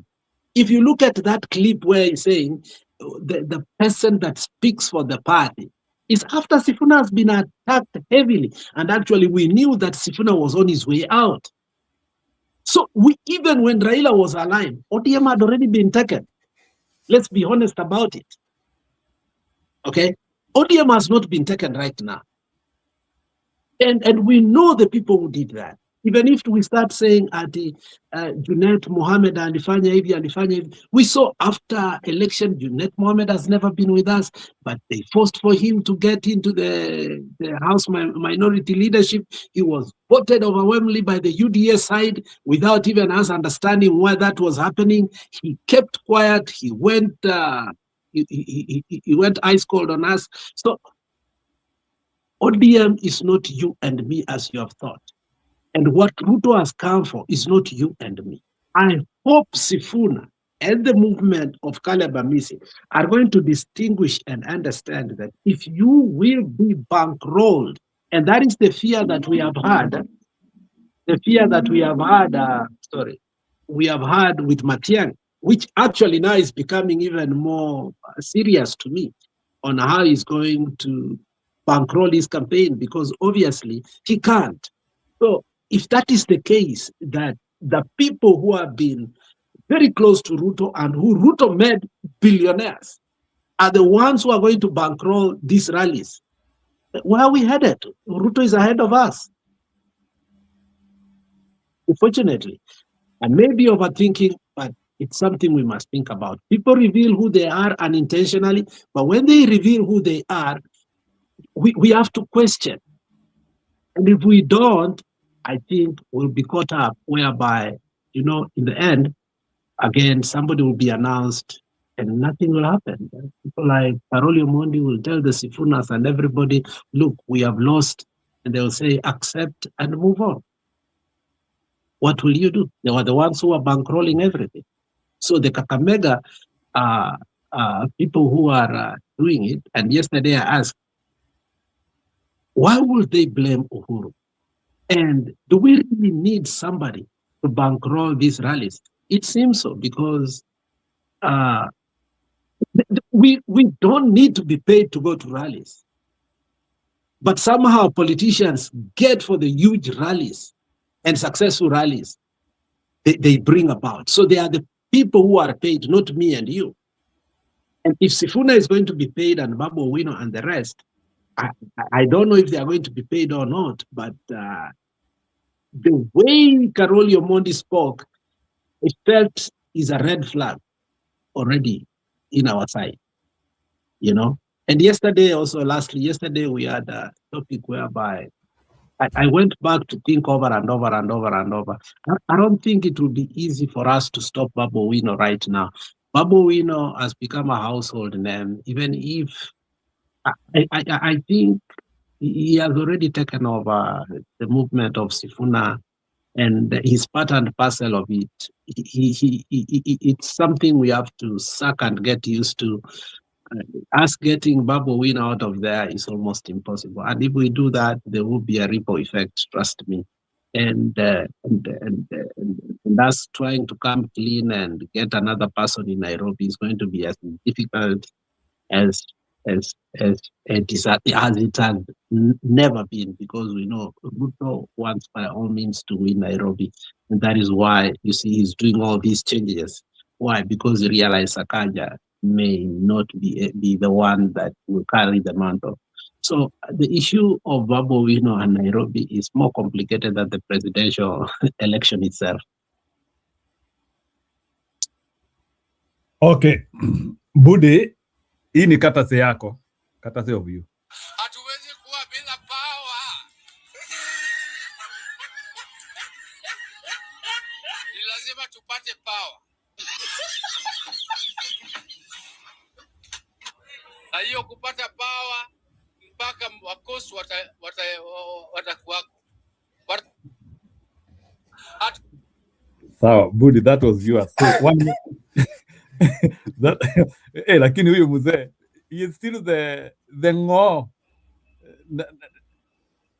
Let me just have nilikuwa nimetoa video ingine kidogo. I think I was having another video.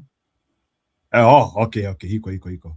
So it will take quite some time. Nataka muniambie, bado mkereketo anaendelea kuongea. Nataka muniambie, what is the end game of this guy?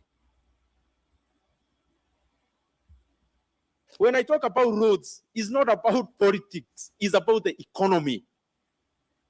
You have the road we are dueling called Rironimau Summit is a corridor road. It's going to another country and another and another.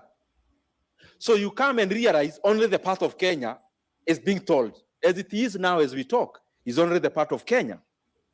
What are we telling investors really?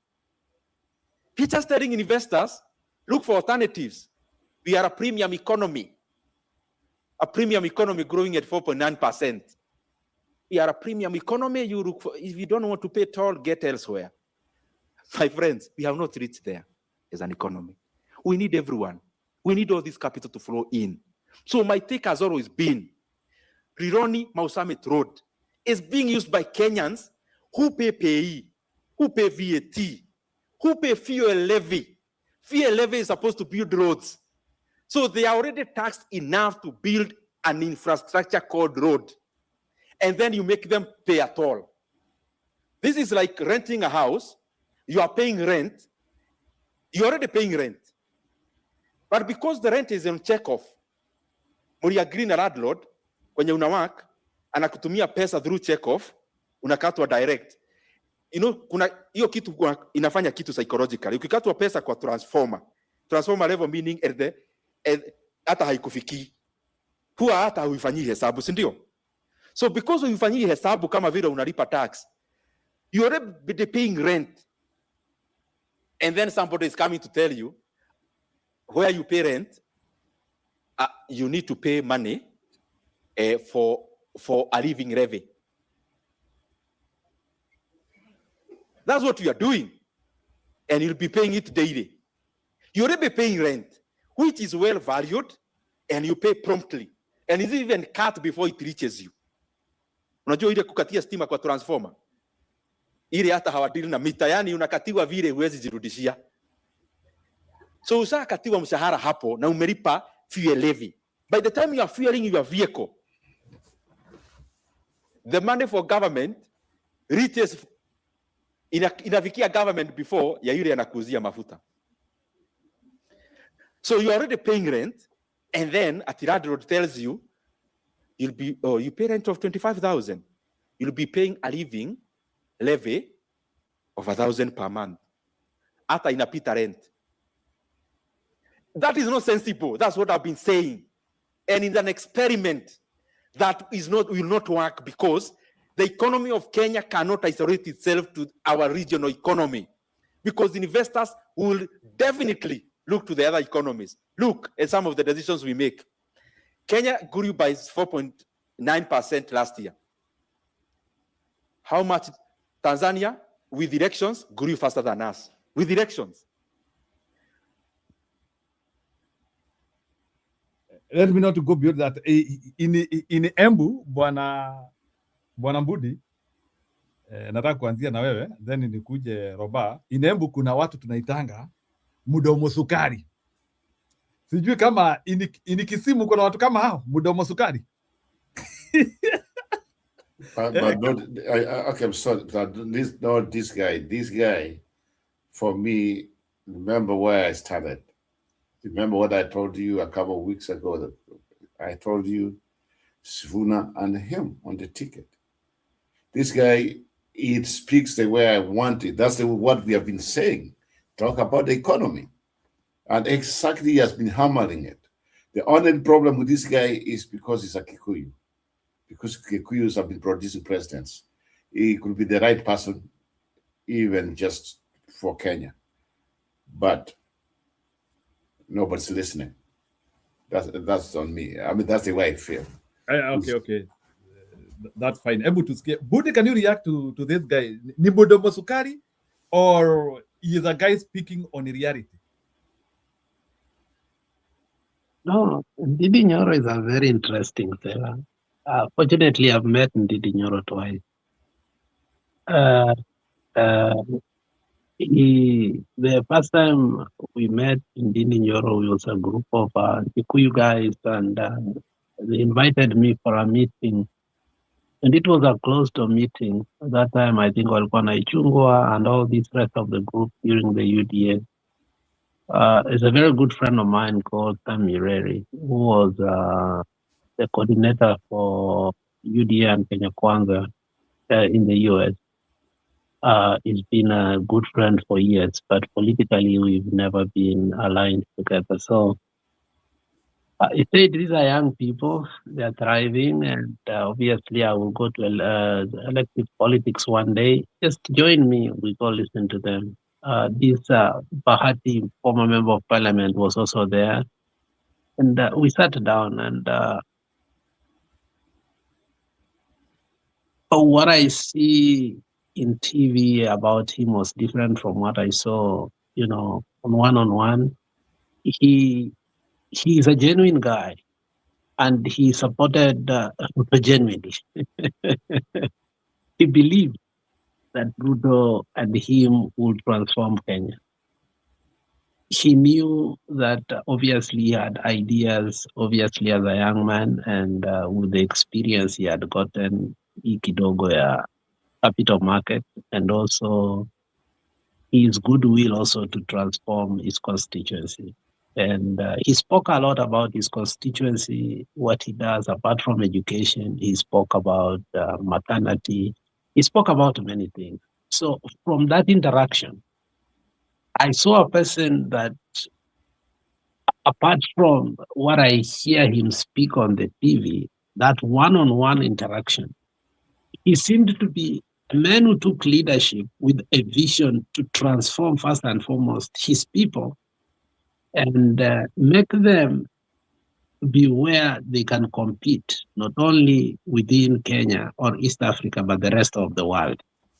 Now, the second thing I saw from him was he was ambitious. He understood that politics, if you keep on depending on individuals, it will be difficult for you to win.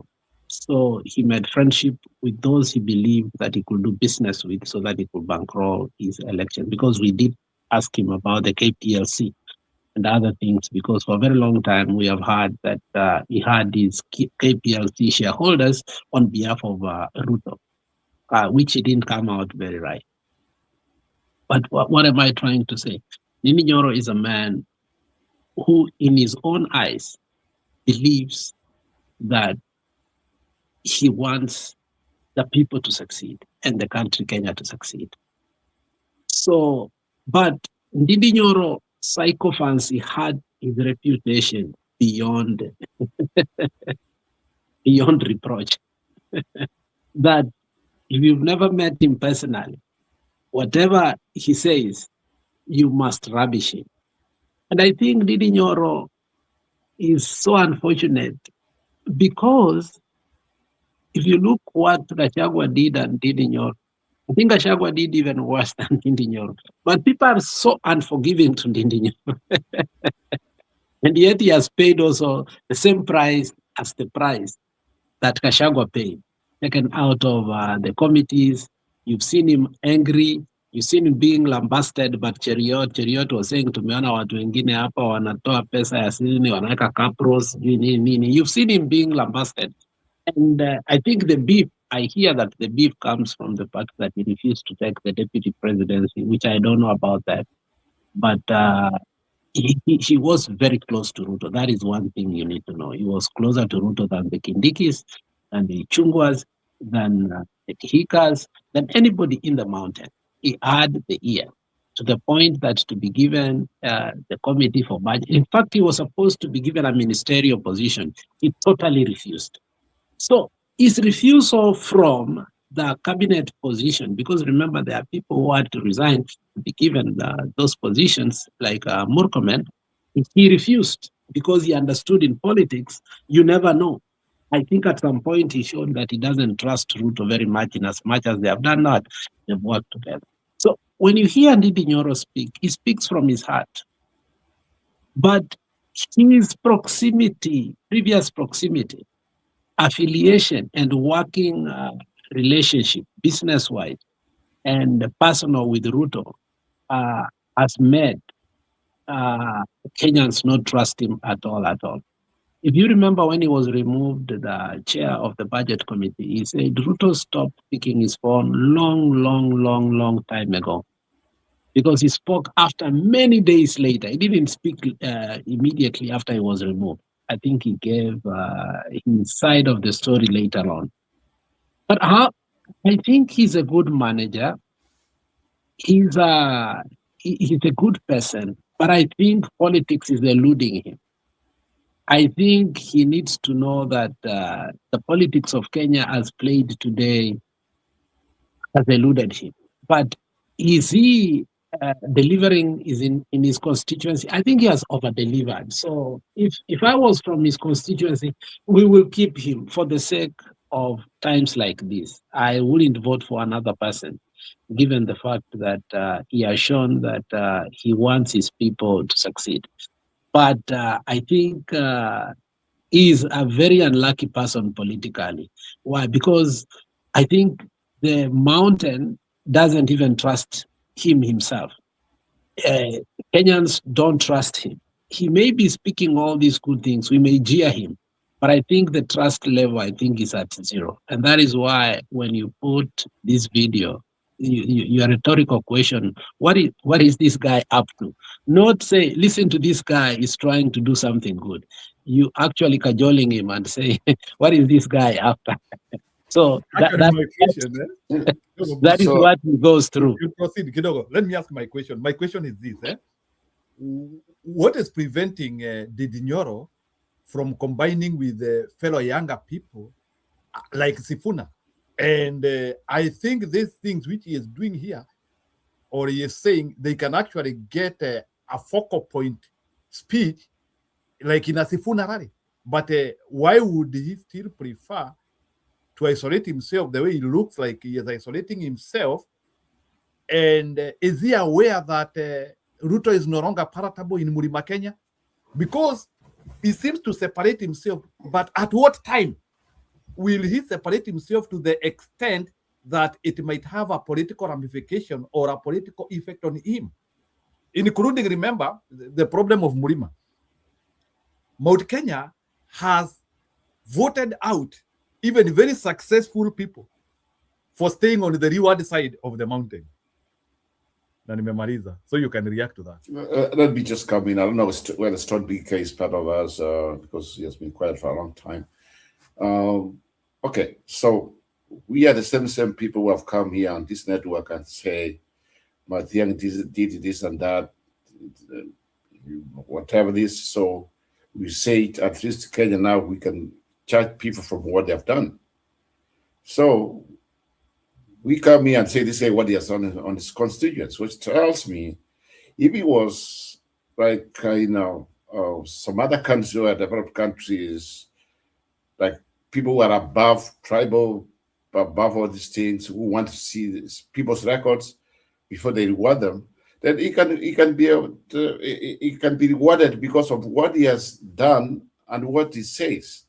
So he says what he has already is practicing.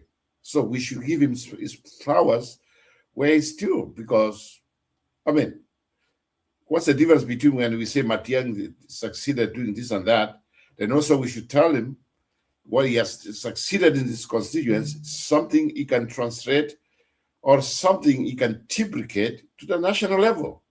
And that's what I was just saying.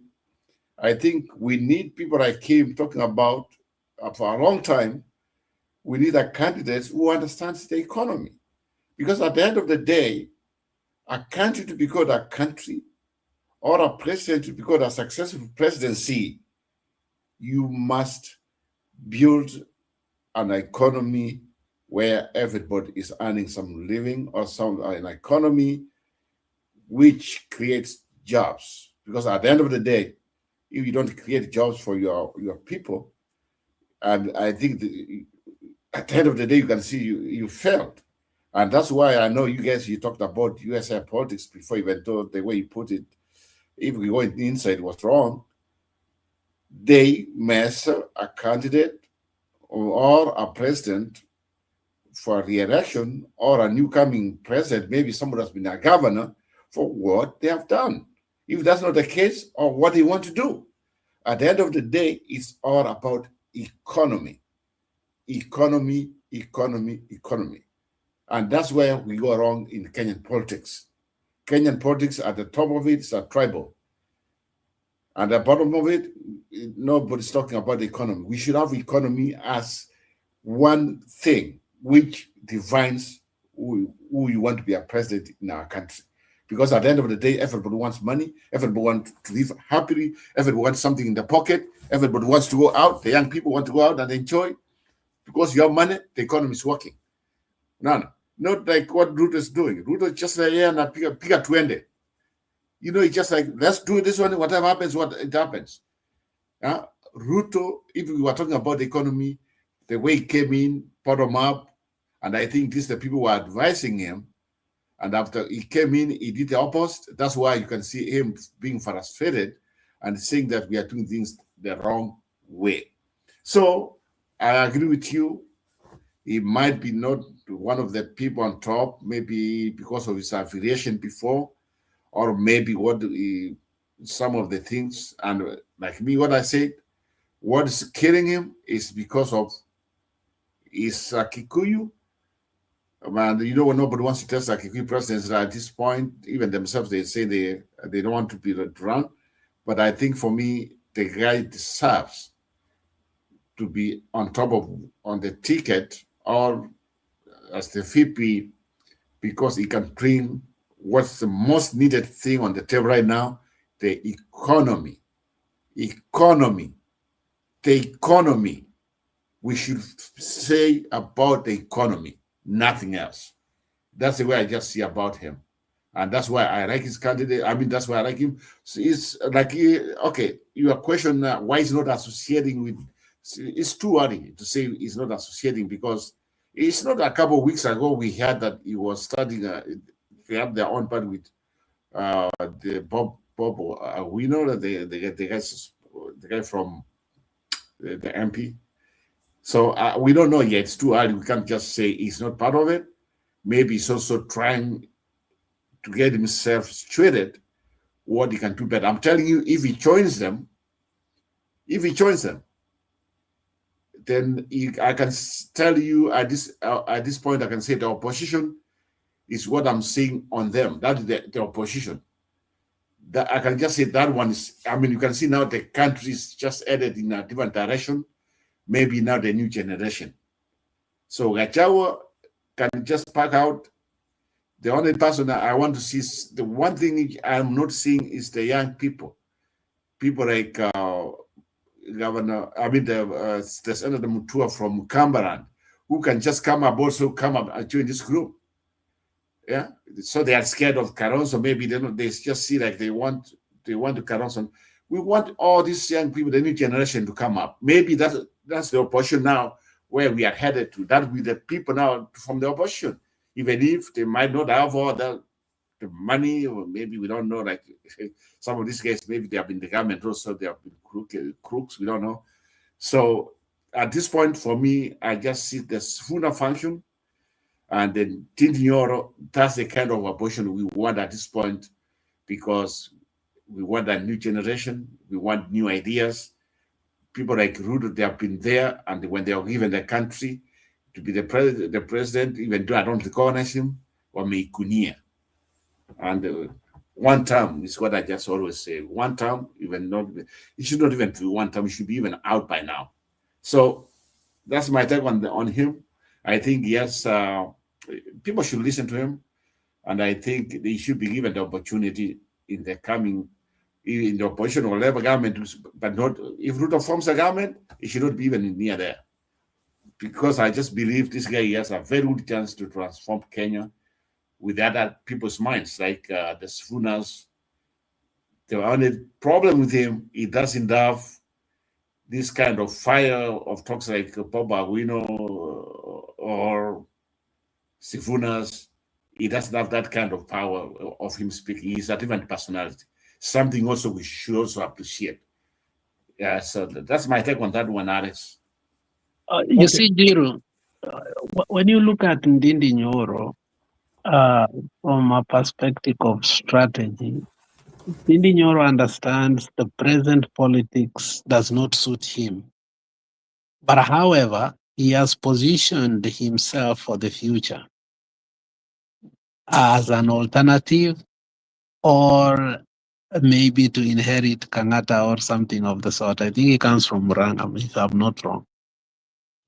So, and the way he is planning his politics, he understands also his people, how they play the politics differently, the Murang'a people. I think you people came here the other time and spoke about how the Murang'a as a county, unlike Nyeri, Kiambu, Kirinyaga, and other areas within the mountain, most of their MPs have been sycophants and been following Ruto with a two-term euphoria.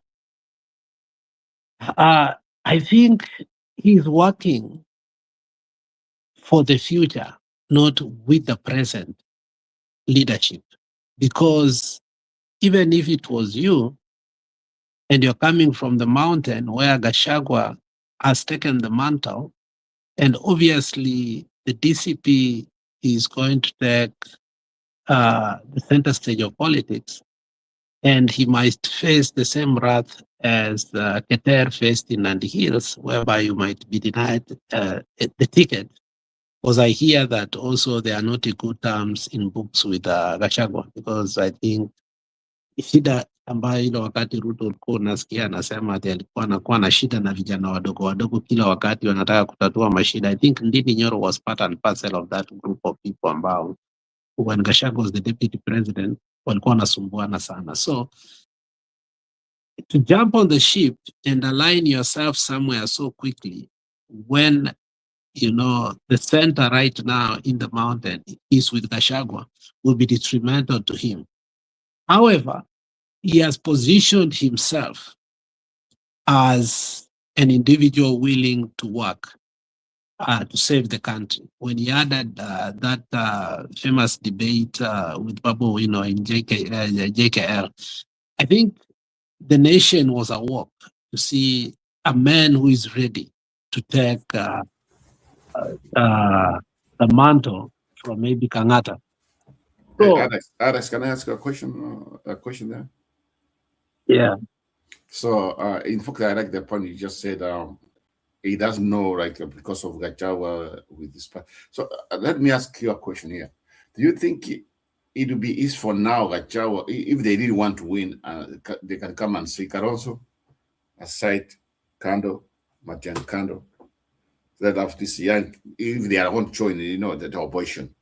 So let's have this generation here take over, because right now that's what might bring fire. That's what might bring like the mood of the country. Like people want to change. Do you think now you can have that legal just say, you know what, all of us, let's back off. Let's have the new people appear. So probably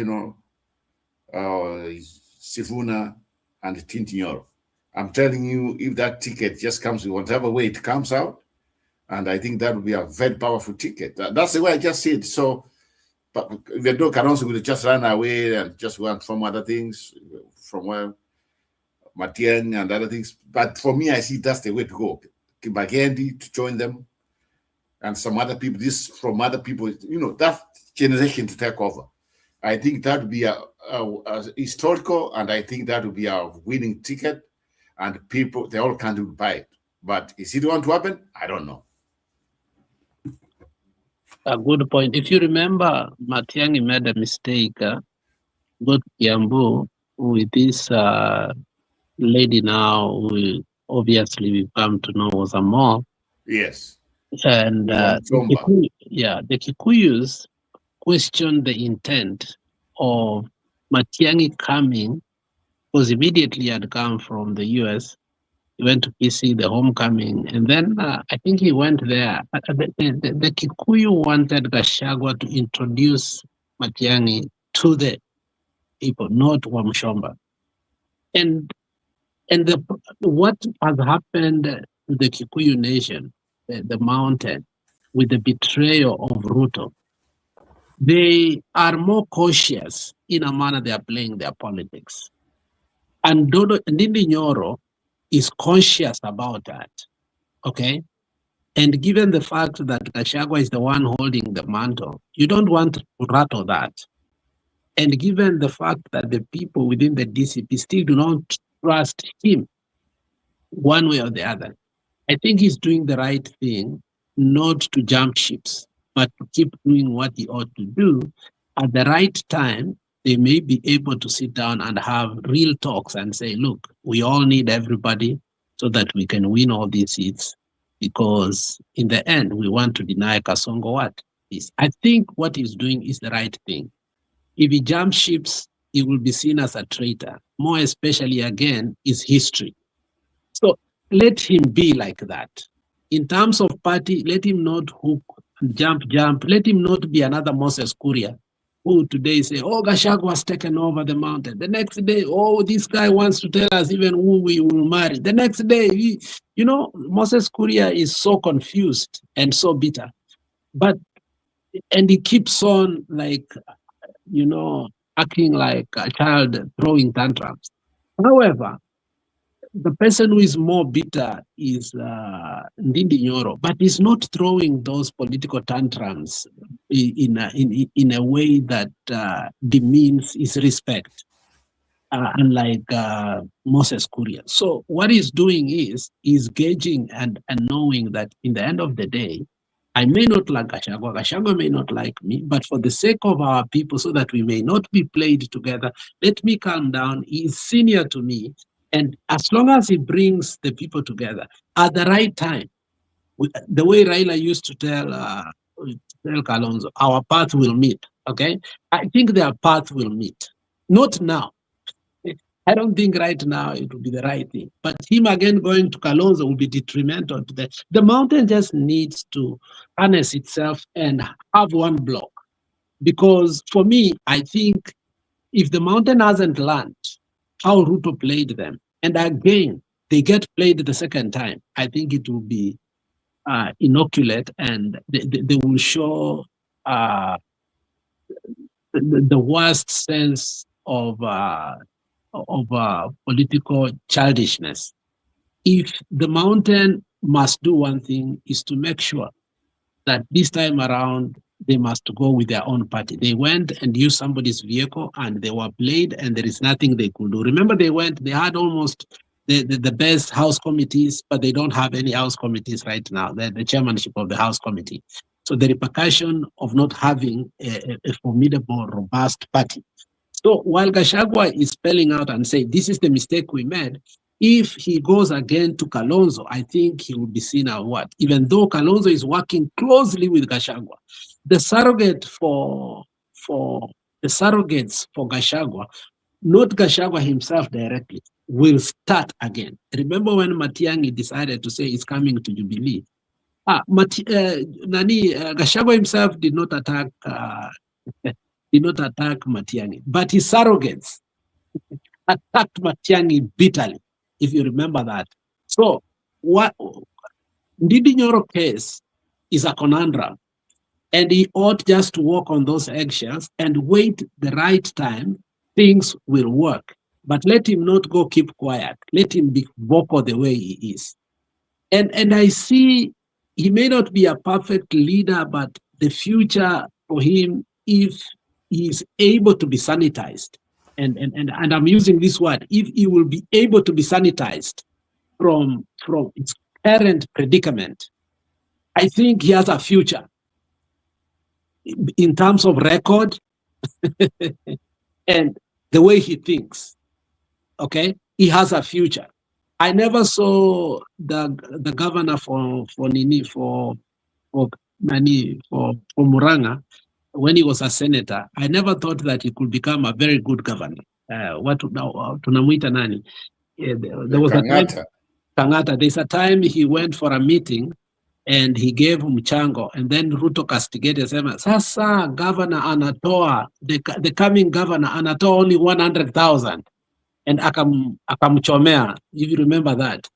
I never knew that Kang'ata will really be one of the best governors, you know, that we will have this time around in this season. But he has over-surprised me, and he keeps over-surprising me. And the fact that, you know, he doesn't play so much politics.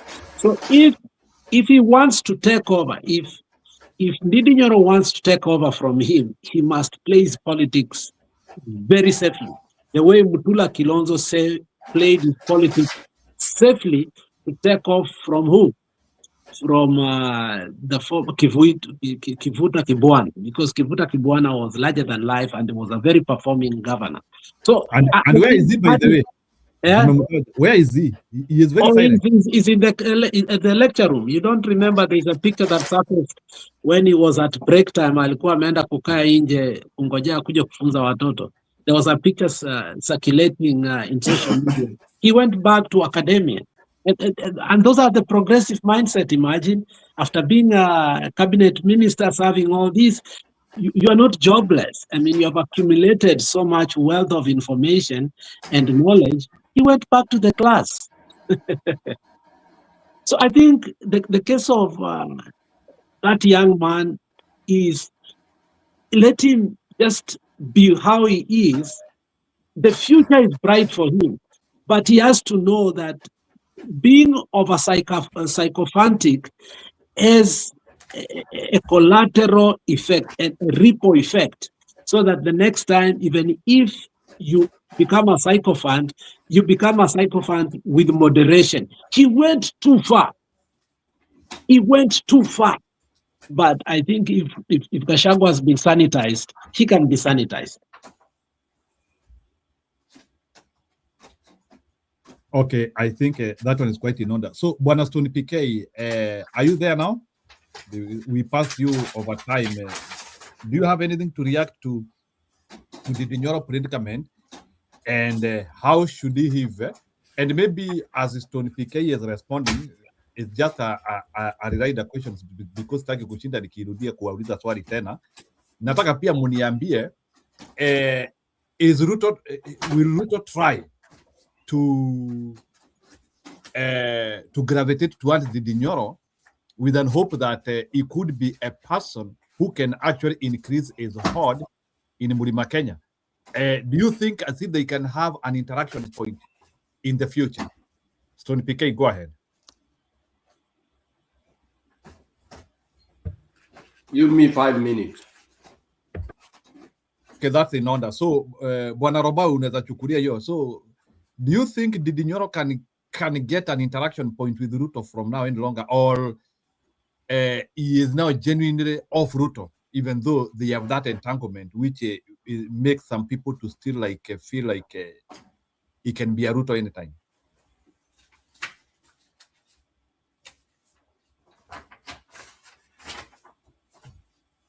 Robert, we can begin with you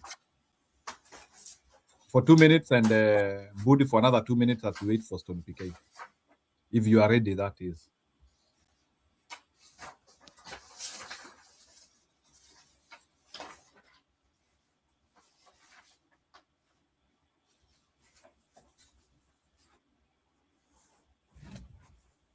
Budi, can you hear Roba? Man, mimi niko na shida. I cannot hear him, and I can see he's unmute. Tim, can you hear Roba? Hey, I'm here, bro. What's going on? Oh, okay, go ahead. I was asking you, could you react to the issues of, do you think Ndindi Nyoro, no, let me not talk about Ndindi Nyoro. Do you think Ruto could try to look for him to increase his horns in Mlima Kenya, at least to have those visible minds which could be believable? Do you think Ruto might attempt to look for him? No, because at this point, Ruto knows very well somebody of his caliber is not going to accept. Ruto ni nyama meosa. Ruto saidi nyama ya punda, nyama ya ngamia, hakuna muda anataka kufikia huko. Kwa sababu you are around Ruto, your career is over. That's what people have realized. Even I'll tell you guys, there's what's going on in Ruo Nyanza right now. We thought that the rules are for Ruto. You guys, I think I've been it's unfolded right there. It's just like people are being chased like dogs right now. Yeah, the country's just changed. Yeah, Sahi, if you want to be irrelevant, and if you want to be like the community just hates you, sema when Ruto, more especially outside Kalenjins. That's what I'm seeing right now, and I don't know what they realize about it. Let's do what they want. At this point, the people has power. And Ruo Nyanza is a very good example, because a few weeks ago, I thought maybe all this, we need power, you mzee, vile alikuwa anasema na kila kitu. I thought maybe it might be attracting people. Instead, what I'm seeing is the opposite. So, Ruo Nyanza is a place to watch. Things are going very bad for Ruto. Very, very bad. And if that's the case, Ruto doesn't know where to go. And if that's the case, why do you want to associate with a conman? With a Are you killer? trying to predict defections in the future? So are you trying to say like there could be a way that 6 months close to election, some of these people who are pretending to be with Ruto, they could troop to opposition in masses? Is that what you are trying to say? Even the 6 months is too far. That's too far. I'm telling you, even people in the cabinet, some of them, they're just there getting their checks. They're just ready to go. Yeah, they're ready to go. I'm telling you, the worst things want to happen. And which is that correct time? Because unajua pia ukikosea timing, Gachagua said the same. Gachagua alisema kuna watu wanampigianga simu hata wako kwa serikali, anatuambia mutulie, kuna watu tunangoja. Like he predicted Sifuna. You remember the other time? He said Yes. tunangojea kina Sifuna. Na nitatafuta hiyo video. So ile kitu nakuuliza, which is the best time, especially for those people who are not serious with Ruto and they are pretending to be with him, wasikute hii pande ingine lineup imeisha, because you might say that I will contest for Gatundu seat under DCP party, but by the time unakuja DCP shajipanga ama Jubilee washajipanga. So which is that right time of defection? Because So, I think that is what people don't. I'm one person who believes where I was defecting and now is having Ruto is they are not genuine. They should not even deserve to be the genuine people. The genuine people who you want, just like you can trust. They are the people who have run away from Ruto, who tell them face to face, I'm not going this crap. I can't do this and that. I'm going to go and start somewhere else. But those ones who are there just to get money, then later on they defect and they come to whatever. I think those people you should not trust them. They are those we call conmanship. They should not even be given a chance. So at this point, I think what's confusing people is the opposition itself. Because at this point, we don't have that unity. What a unification of opposition. There's nothing there. The only thing is they just meet, wanaenda kwa magari, wanaenda wanahudhuria mkutano. There's nothing. There's not, in fact, they should even, if I was advising them for free, they should even create a calendar where they say at least every 2 weeks we are meeting. Something also that has to be public. When you want to be something public, you just be public, not something behind the scenes. They should create a calendar at least once a month or twice a month. They should meet as a unit to see their progress, or they should have a team. And they should have a center where they are operating from.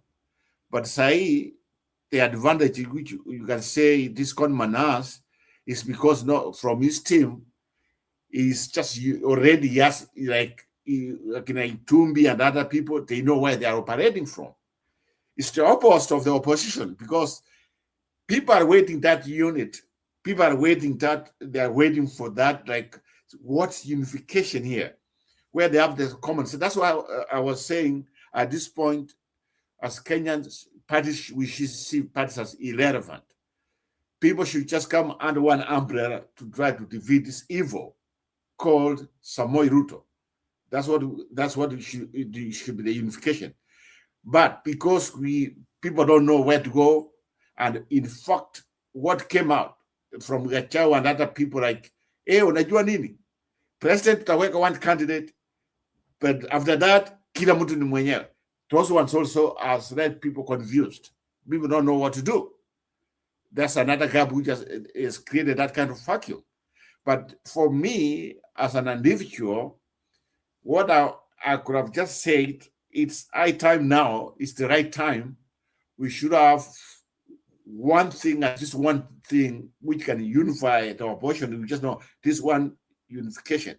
Because right now, Akina Matiang, they are talking, Matiang and Munya, they are telling us, we want like a presidential candidate to be given by Chaguliwa, was, you know? Then from there, we see the other function, which is now you can call it opposition against Ruto. We don't know where they're headed to, and we don't know the end game. Sifuna and the so-called ODM, whatever you call it, ODM, A, B, whatever you call them, we don't know their end game. Then you have Gachagua, him anasema hiyo Mount Kenya ni ya kwake na kila kitu, which you can give him because he does control the individual, but yeah, that's politics. We don't know his end game. So people here, they don't know what to do, which is, for me, sometimes it's good. Ruo Nyanza, kila mtu ako kwa smoke, kila mtu ako ndani ya miwa, kila mtu ako ndani ya maji, hata hawajui. Kila mtu, so wengine wanakuja wanataka kutoka, unajua kama ile samaki inataka kwa maji, inataka kwa ikuja itoke nje, kiangalia hapa inapata Ruto ndiye akapa. Akitaka kwenda huko lakini anasema hapana, hapa kuna ile nini na ngoje, enemies are waiting. So the problem at this point is the confusion in the whole country. People don't know where to go. But I'm telling you, the majority of people, they know where they cannot go. They cannot go where Ruto is. Because how Ruto ni kama ile nyama ambayo imeosa. That's Ruto. So him, the more we go, the more he becomes irrelevant, the more he's a dying dog, kaumbwa, kachafu, ambayo kanatakiwa kachukue kaenda kisigoi, whatever, in the morning, in the evening, in fact, what he find at night, because he has ruined the country. The only thing I can say is this: we should not allow this nonsense of this government. When they come in, they want to control this idea of where you should have a meeting, where you should associate with, when you should have a meeting, when you should not. They are just creating this narrative of kusema ya kwamba there are some people who can just create like people are fake. People are trying to just create like, how do you call it? Like within maybe Sifuna came, they are just doing things of self, you can just call it what's self, like inflicting wounds to yourself. I mean, kuna this kitu I don't like what's coming from the government. It's a lot of fake. Now, jamaa, most of them, I've seen them. The people on the front line. Kibet is a Kalenjin. Malcolm is a Kalenjin. The so-called, this guy who's illiterate, ambaye anajita si professor si nini, Sudi is a Kalenjin. I've seen some, what they don't tell us because they have power. This power was given by the people. I don't know whether he got the power or not. Okay, he got the presidency, yes. He was announced the president. Whatever they gave him, the Supreme Court, whatever they gave him, the president and everything. But that one doesn't mean that they have to tell us what to do. Akuna, that we should not accept as a country this nonsense which comes from this particular people. They think that whatever they say or whatever they want, because they have security and other people, that's what we should go that way. No, everybody should have a right. Everybody should go and part of the country to the campaigning like they do. Now, unajua, the problem is within us, or within, let's say, Ruo Nyanza, or within a man, maybe the Kikuyu, people like Wamchomba. They are people who are betraying the opposition. In fact, that's why I said the opposition, the problem with them, their weakness, they don't know who's next. They don't know who's surrounding them. And that one is going to bite them really bad. Is this the right time? They should know that this is the team we have. This is the people we have around. They should not have a mechanism to say that, you know what, this is who we are. They should have like speaking that, you can say, a common language in terms of opposition. But the problem is, they are all over there. Wengine wanakuja hapa, kuna Fibaranga hapa, wengine hapa, people like Wamchomba wanakuja hapa. In fact, even okay. we realize, Roba kiasi, because yes. I can see Budi anataka kwenda.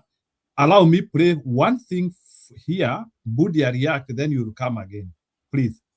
You can see it's writing by, anasema ni kama weekend imefika. Kuna kitu nataka react to this confusion which is being brought by Ruto to Mount Kenya. Our political temperatures are rising in the Mount Kenya region after India, Member of Parliament George Kariuki erected a series of billboards across several counties, a move widely interpreted as a calculated step towards the deputy president's seat.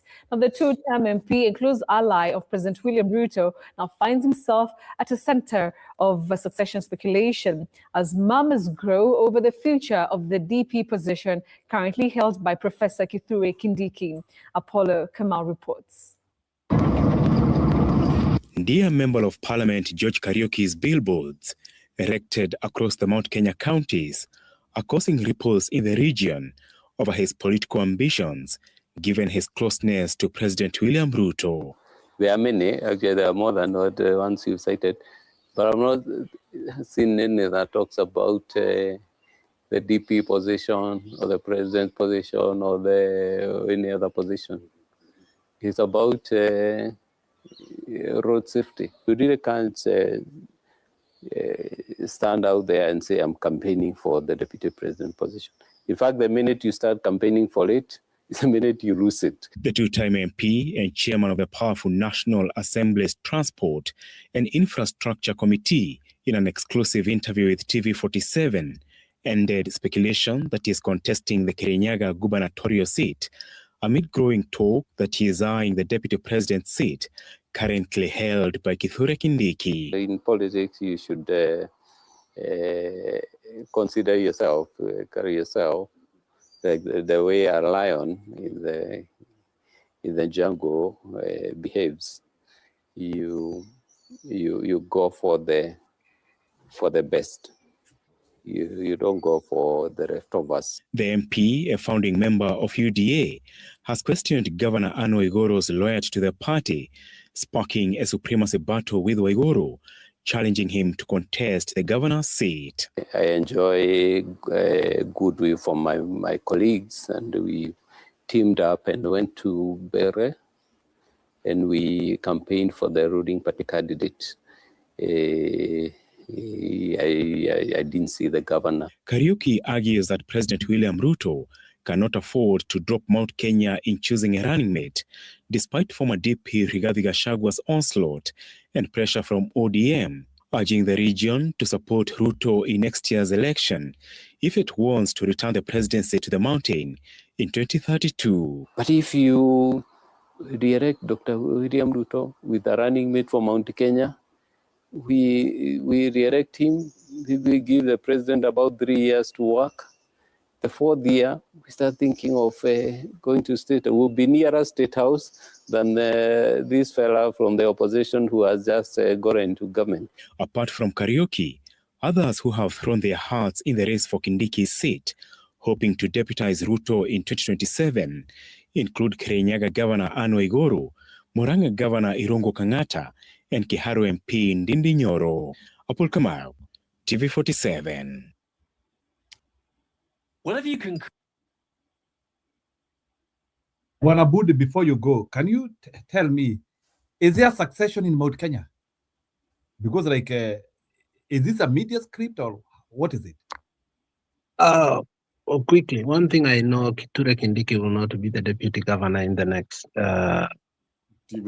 Not the governor. Yeah, deputy president in the next. Thank you. I told this guy I need to go. Nichukue mtoto kutoka daycare. So the Kindiki is being prepared for that. Yesterday I did also spell out that nobody seems to be in control in Nairobi, including the billboards. You remember Njiru, I spoke about the billboards? And there's more that is going on the billboards than that. I mean, there are billboards that are even more weird than that. That at least that is a political billboard. There are some billboards with some advertisements in Nairobi, mpaka mtu unashangaa ati, nani yako in charge of these billboards?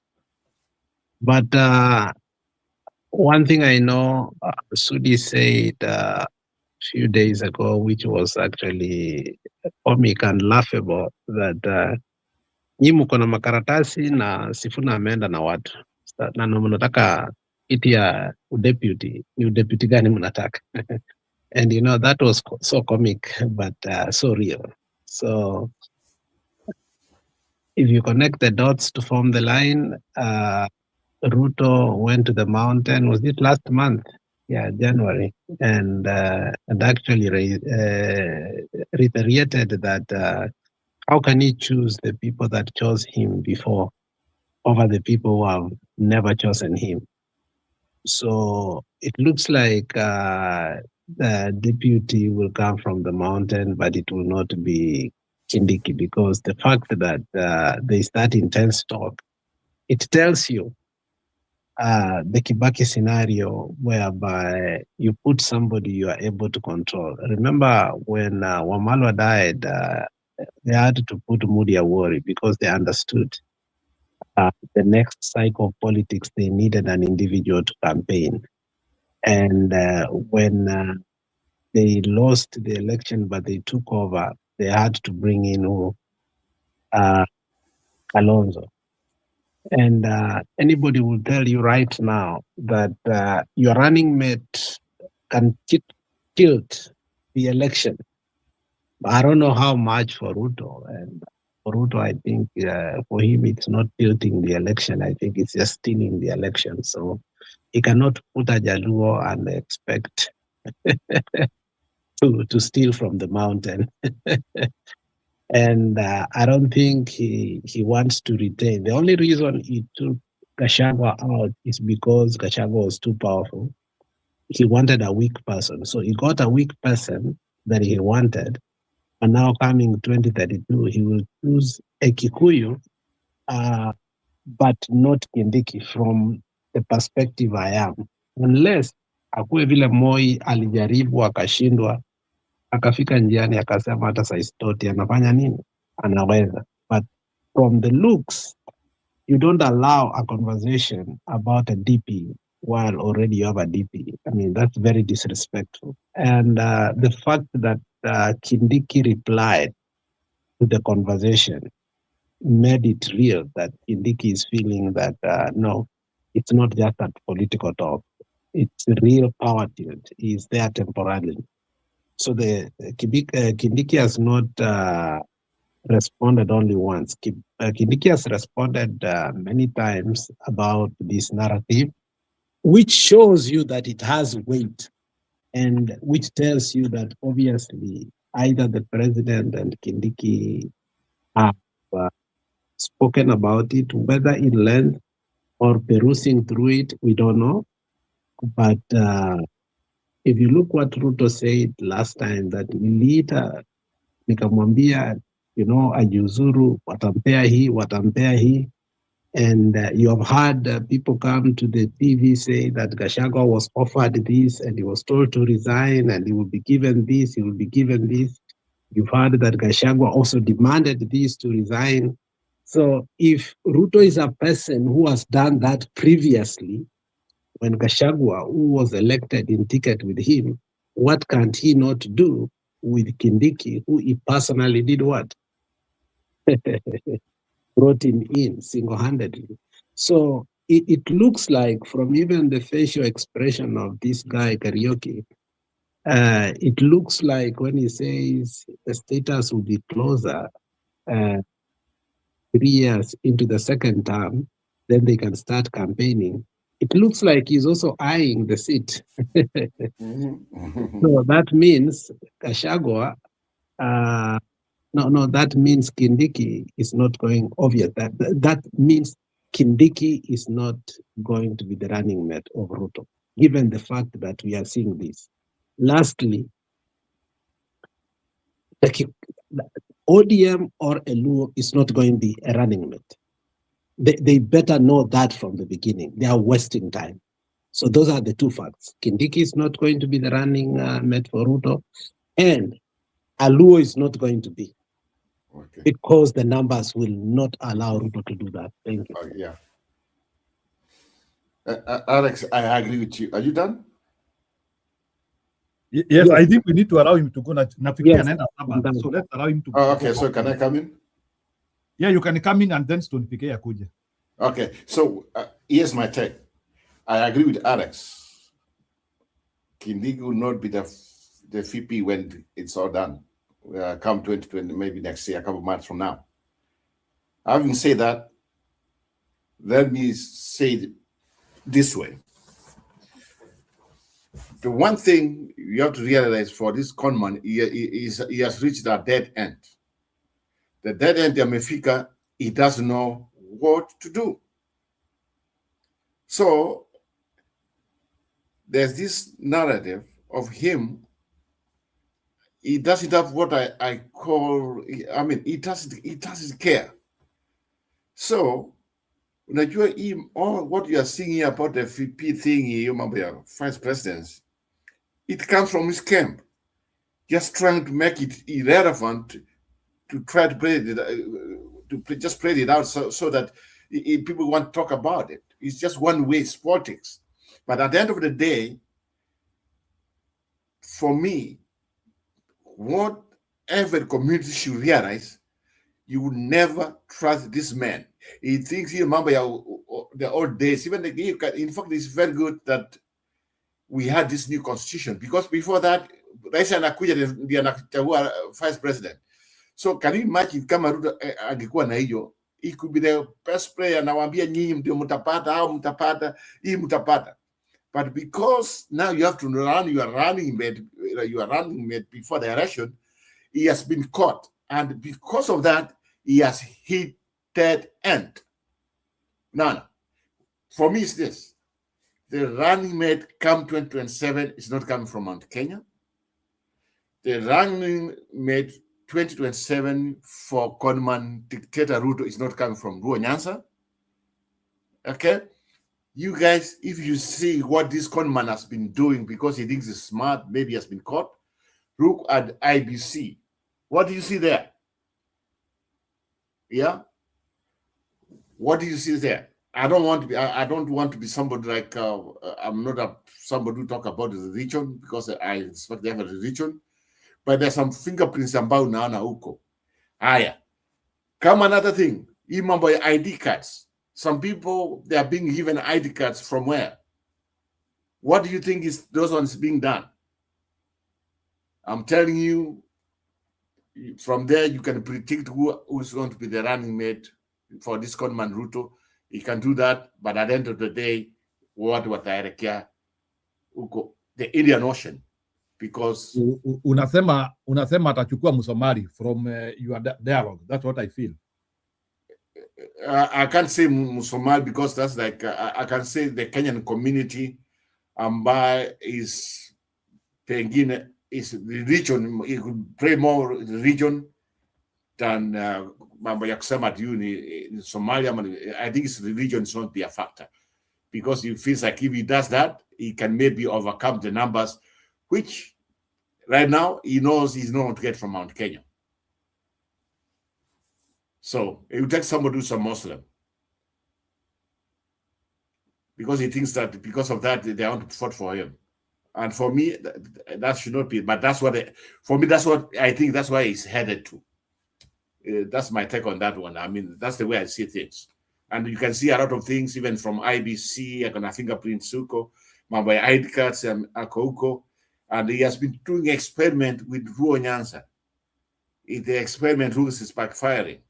So the only thing left, ni ambayo Gachagua sasa ameanza kumharibia, and ndio naona is trying to that fight. That's the only thing I hope he has.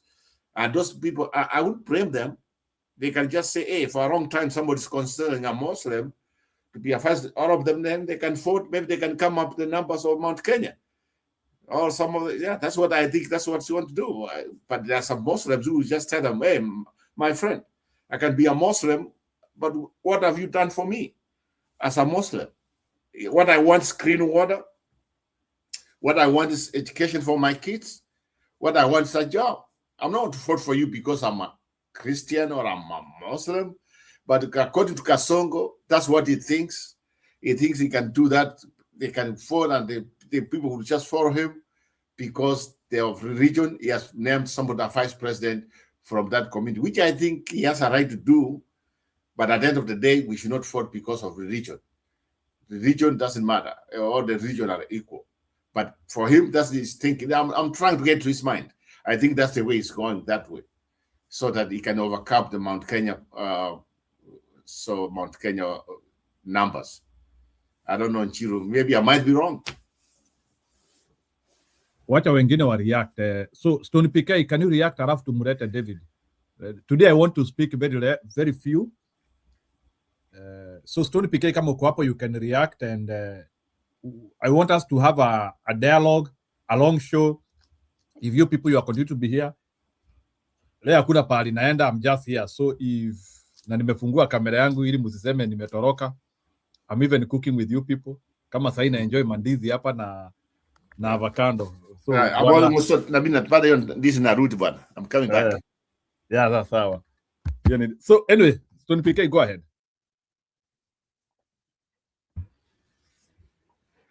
Thank you, Njiru.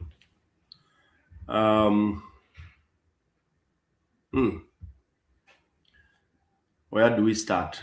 Didi Nyoro? You can even start with like some of the reactions. Kama umesikia vile hiyo reaction ya Mbudi with that George Karaoke ambaye anaweka mabillboard kubwa sana. You can begin anywhere. It's your time.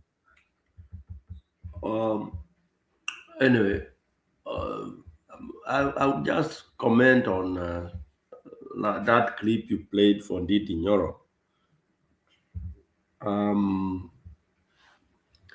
Didi Nyoro, and then you see when you played this other one of the one who would like to, who has the billboards and people are wondering whether he's going for the DP seat and all that.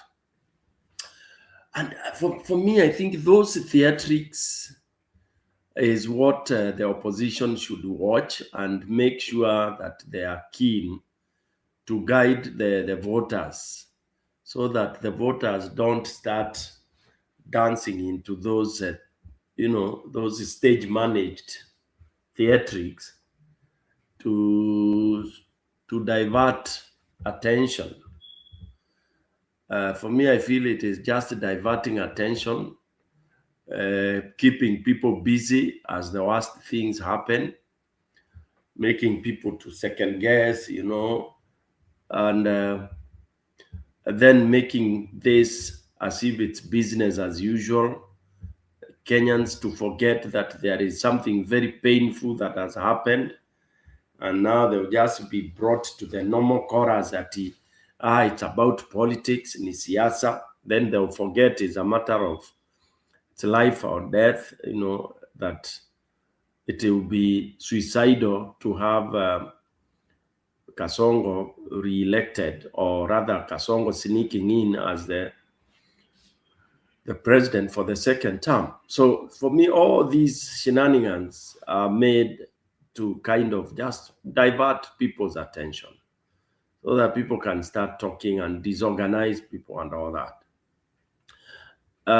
If I were opposition, I would concentrate with the civic education at very, very, very lowest level. I leave the billboards to those who have money and those who are playing games. I would concentrate with the grassroots and tell them, yeah, the objective is one, and that they should not fall prey in anything. People should not fall prey into discussing who will deputize Ruto. For me, if Kenyans are serious and the opposition is serious, I think we should not even discuss who Ruto will appoint and ama nini na nini come 2027. Yeah, we should seriously be concentrating in our house and trying to see how united we can remain and how we will face the challenges that are already coming up. There are challenges. The unity is still a challenge. How to land into the flag bearer is one of the humongous challenge. But we are burying the head in the sand and saying, bado time. And Njiru, I can predict that kutakuwa na quagmire, and also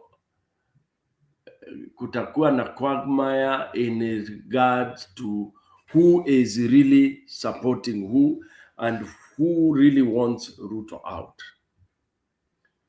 Because I'm seeing a scenario that is going to emerge whereby the bourgeois will just they'll gang up. Okay, the Wadosi, the oppressors in this country are just trying to manage, let the thing flow in semblance of siasa. Because if you start now using a needle to angalia, you will see some things that are looking ugly. Yeah. you see some things that are looking ugly, and especially when it comes to the point where that people are really emphasizing so much that unless you have what kind of money is when you can go for the presidential campaign. And I wonder, what does it take? You know, people are putting the stakes so high so that the kind of money people are quoting, then are you able to get a good leader? If you are told, kama una 50 billion, usisimame presidential candidate. So who should we leave for presidential positions in Kenya? Wezi. Hiyo ni wezi. Tumesema tu wezi watuongoze. Exactly. So that is a very bad scenario, because in fact, self-funding, if we say that we want a presidential candidate who will do self-funding, we have already allowed thieves to control us by default, and there's no change we are talking about here now.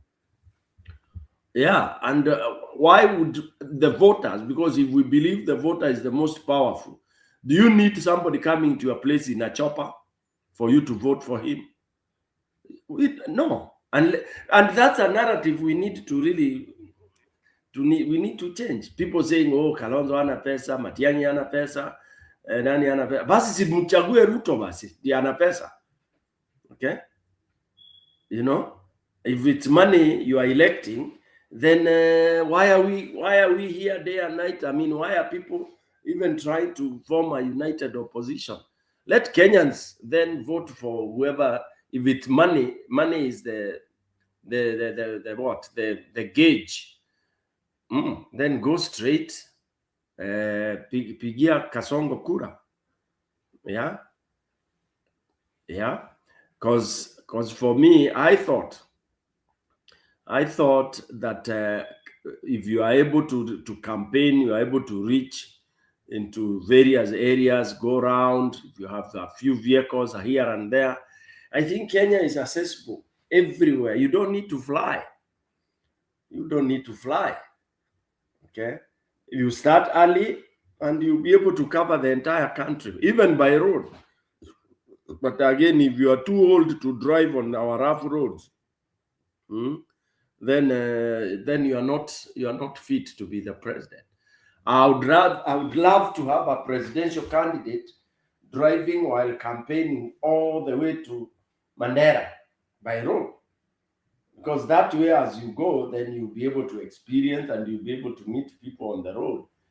Okay. Then from Mandera, you take a public flight to Wilson Airport, and that's it. You know. So I was watching another program where somebody, and it's a Ruto mole, but pretending to be an analyst, but is one of ODM Ruto side, trying to bring to complicate and to show like there is nobody else who can actually mount a presidential campaign in Kenya.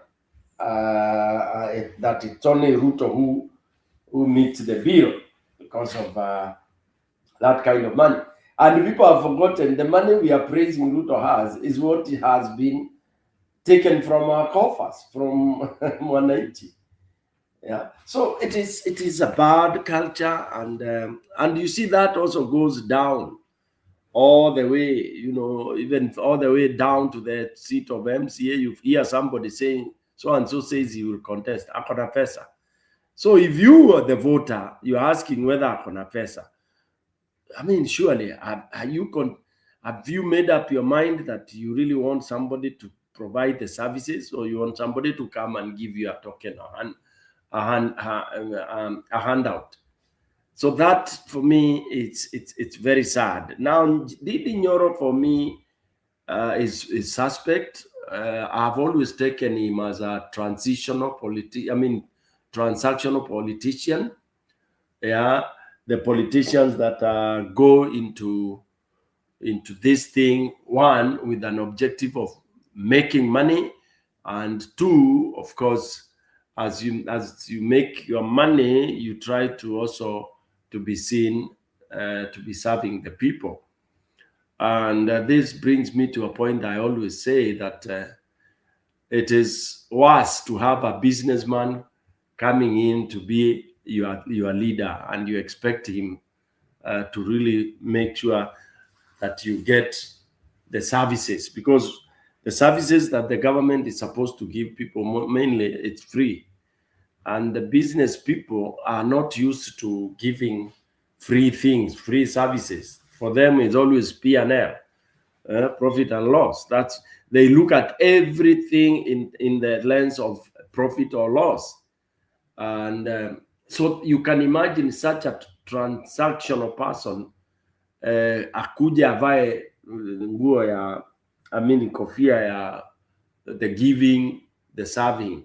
It becomes a problem, although a few of them have managed. When now you look at what he is talking, the subject is handling, yeah, it's just like, for example, the subject one that Jimmy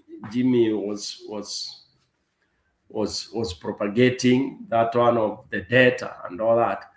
And these are the elite topics. So how do you break them down to mwananchi wa kawaida? Ukiambia mwananchi wa kawaida kuna Kenya iko na debt ya 4 trillion. Mwananchi wa kawaida lazima umbreakie, umwambie how vile ime-impact kwake.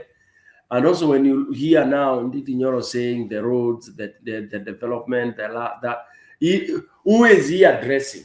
You know, who are you addressing? And that's what I think people should ask Nditi Nyoro. Who are your audience, and what objective do you want to achieve?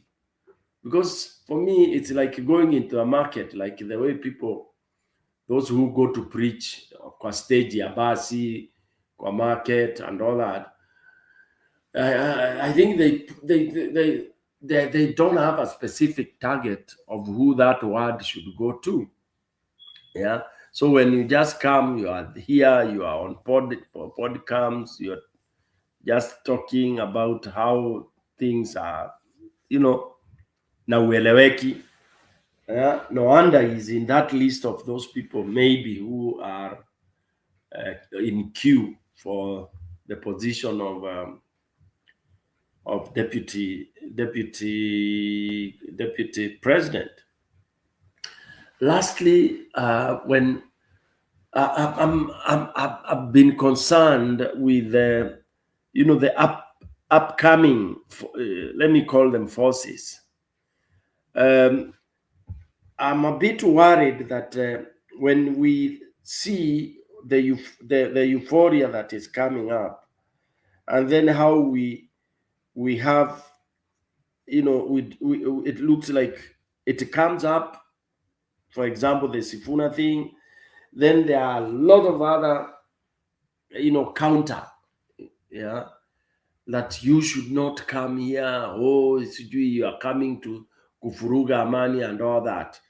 I still would have insisted that, for example, tonight there should have been a press conference, a strong one, even Sifuna and others coming and kind of addressing the public, and also addressing the people of Kakamega, and also addressing those leaders that are, kind of giving very... But akina Orengo na Otosu waliongea, bwana Stone PK.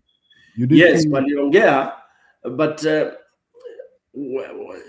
yeah, waliongea tu ni ile kulament. For me,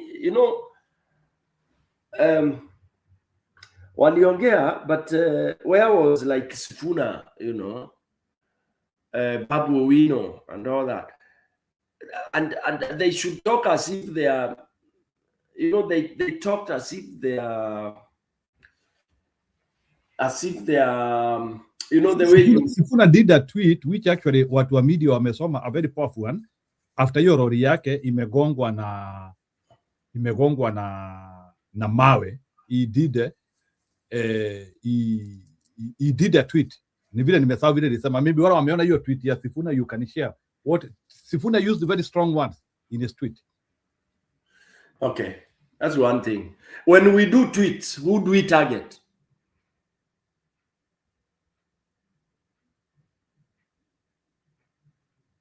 Elites. You are targeting elites, but at least media ilipata. So Unajua venye media imepata sasa, si unajua itafikia Mkenya wa kawaida. Njiru, we have a problem with our communication, and this is where we lose it. Remember, they are going to Kakamega ama inaitwa Malemba. Wanaenda kule mashinani kabisa. This is where people we have assumed, and this is where we lose it. You know, we look at even how, like now when you listen to Ndindi Nyoro, it's an example I'm giving of how we are losing it, and yet we have a lot of good context. Like if you listen to Ndindi Nyoro addressing and talking all those things, same thing with Jimmy. Who do they address? Who is supposed to consume whatever those intellectual things they give? Who? They are addressing, I think, middle income. Who? Middle income people. So the middle income people who are going to make a decision and elect president. I think they are also addressing Gen Z. Gen Zs have claimed severally wamesoma, and they could interpret the. I know wamesoma, but bado hatujaona vote ya Gen Z, Mr. Njiru. Bado, this is a hopeful. We have a wishful thinking that Gen Z will come on board. Yeah. You should target, number one, target the traditional voters. Okay? Then come up to the additional Gen Z. Then come to the middlemen. By the way, how many, have you ever sat down with a middleman in Nairobi? And then news ifunguliwe pale kwa TV. Let's say in a pub. Have you ever interacted with them, Jiru? And you see how they behave when news come? They don't. They don't. So actually they hardly, unless this time around, because wamefinywa na Ruto, okay, they hardly, and ndio ukiwaambia kuna mkutano Kakamega, ndio unaona mtu anakuuliza hala ni akina nani?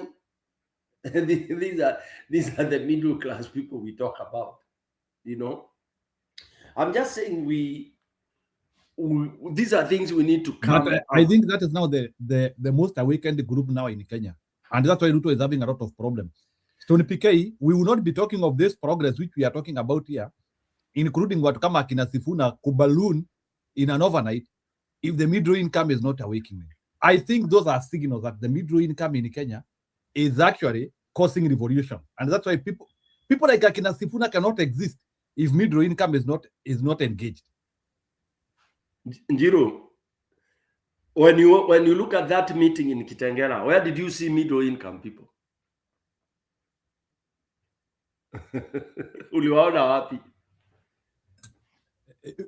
Statistically, it would be difficult to determine, but I can tell you they were there. They were there. Anyway. But anyway, go ahead, discuss. Let me just explain. We are missing the boat, in my opinion. In my opinion, we are missing the boat, because you call huko kwa village waulize ama wamepata news about Ndindi Nyoro's presser and all this kind of a thing. It's hard, and that's why for me the opposition should split into so many groups and concentrate with the grassroots. I would want, like now, I would have wished that other than sitting in Nairobi, it takes very little money to go to, you decide you are going to Machakos County and you go opening opposition branches in all those towns, Wamonyo and all those kind of a thing. Okay, I understand. Probably it's money, funding. Maybe they don't have money and this kind of a thing. So if then they don't have money to even open offices that would cost 3,000, 5,000 a month, then what are we talking about here? What are we talking about? Because now today you ask, wengine watafungua ya pate gani, or they will open one party, one office, and then they intershare. Tukisema watu wa upinzani. Yeah, if for example DCP claims to be very strong in Central, let them have those offices, and then your office at DCP it can be holding functions there before maybe PLP comes in and all that. And after all, what they are going to do, see, they are going to merge, you know. So in other words, you are like talking of like a zoning type of thing, because so tuseme Wiper wafungue zao huko Machakos, DCP wafungue zao Mlima Kenya, in Kisii, Jubilee wafungue because Matiang'i is the ring leader. Is that the visualization which you are looking at? I'm deleting the word zoning. I want to follow the flow of when they say they are moving out, they are going to the people. Like now, Gachagua has a tour of Rift Valley. I would want him, as he goes through that tour, he also lives, you know, he gets offices there. And the people volunteer, Jiro. This is how it is done. People volunteer. Kuna watu wana manyumba, wana maduka, and you know, you volunteer, and then you have you lounge, and watu unawaachia hapo, unawaambia that is an opposition office. Okay? Otherwise, when will they do that, mashinani? They will just end up doing like what ODM took us through, Azimio. Azimio ilitu hype. And nikikuuliza ofisi ya Azimio Embu County ilikuwa wapi? Ilikuwa wapi unajua? I think they relied on the old Jubilee Party offices, the old ODM. Let me ask you, hapo Manyata, niambie mahali ofisi ya Jubilee ilikuwa. By 2017 kulikuwa na ofisi ya Jubilee Embu, but I do not know where they dissipated to immediately after the handshake. No, what I'm telling you, Jiro, it's something that is so serious, but people don't want, because anything that you have to spend some money wana avoid. Itakuwa tu ati saa zile wanaenda mkutano mahali, hiyo kilori ndio kinakuja. People they come, you hype the people, you leave.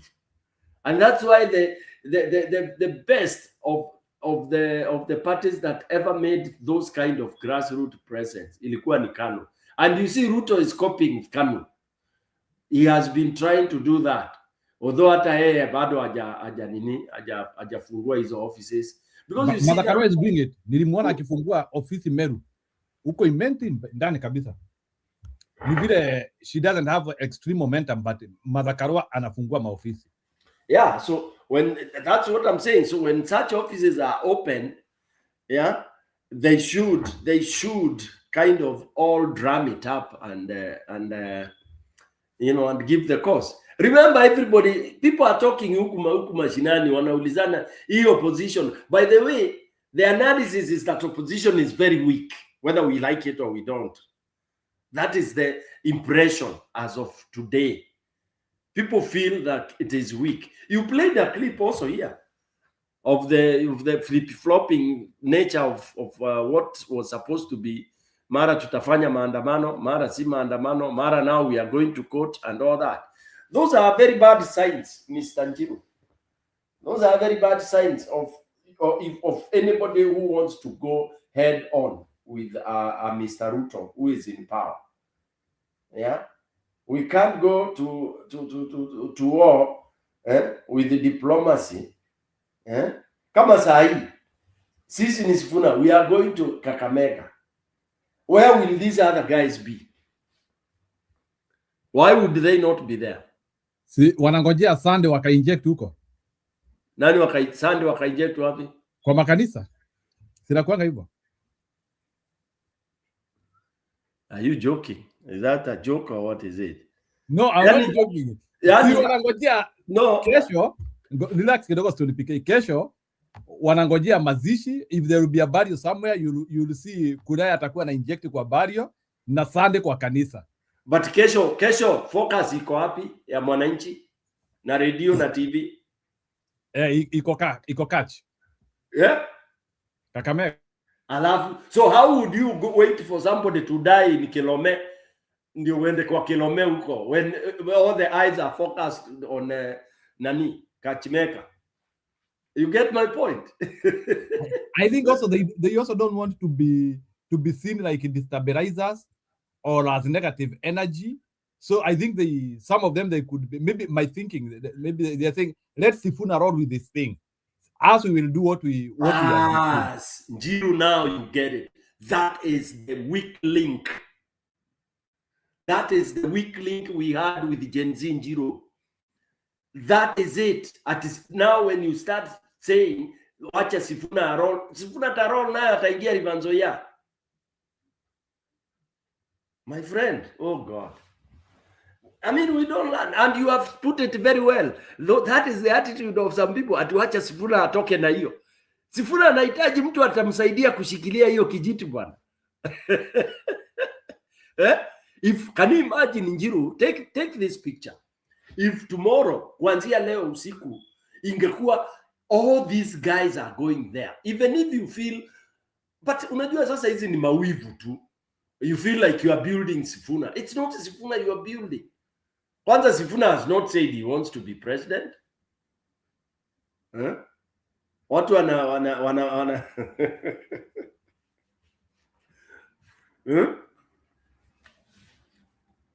Nipike wacha kusema hivyo. Let me show you something which is happening. Usiseme ati Sifuna hajasema there is a new revolution which is coming. Usiseme ati Sifuna hajasema anataka kukua rais. Let me show you something and then you tell me. See yeye. Tunakimbiza syllabus, tunakimbiza wenye wako sijui. Unaona syllabus. Just hand us the bat, we will swing. Nini hiyo? As far as you want. Kidogo. Ruto, unaona hiyo? Unaona hiyo? Unaona hiyo? Are you seeing that? Unaangalia? Unaona? Asemako sasa, Ruto asemeko sasa, oh, tutawapiga asubuhi mapema.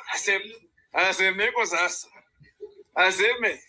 Si alikuwa anasema ati hawa tutawapiga asubuhi mapema 6 asubuhi. Tutampiga rudi sigoi ya uke mayai. Tunafunga Western mzima. Tuna lock venye Central wame lock. Ndio lock Western. Miti ziteleze. 2027. Miti zitateleza. What are you saying? Who has told you? Who has told you? Who has told you? Hiyo ni poster ya Sifuna for president. Ni majamaa na print poster it is running in a very big printer imeandikwa Sifuna for president. So things start hyping that way. Hata kama tunasema tunazihype. Like Sifuna, I'm not saying that he is a presidential contender, but hiyo trajectory Sifuna anachukua, it might become bigger than life. Stone PK inamwanzia kusikia sasa hata Sifuna might be a top candidate to consider as a president. Iwe yake ikienda hivyo, it could be a thing which might happen. I'm not saying that's where we are ending to, but if he will be the guy who is correcting all the momentum, why not support him? Ni swali tu nauliza. There is no dispute about that. I just said that, you know, we don't put the cart before. Is it how do we say that thing in English? We don't put the cart before the horse. And there is nothing wrong. We are looking for somebody that will do that. But I'm saying we might be focusing on things that they are not yet there. And there is nothing wrong with anybody else coming strongly. Yeah. My issue is how. So is it business as usual? That's my big question, you know. So tuko tu kwa siasa ya kawaida. Watu wamesahau machungu. So ni game tu, ni Man U na Arsenal kucheza tukawatch game and all that. That is my fear. The seriousness of removing Kasongo. Sasa tumesema anybody can jump into the field, amna shida, nina. Can you imagine that we have a big rally in Kakamega, and then we just say we leave it to, oh, that's a third force and all. A third force to come and do what? Which force can remove Ruto alone? Which force itatoa Ruto peke yake? This is the jokes we are tutaanza kujiingiza kwa majokes zingine za ajabu. Yeah, it should be have a huge momentum. Yote kama river, beba kila kitu.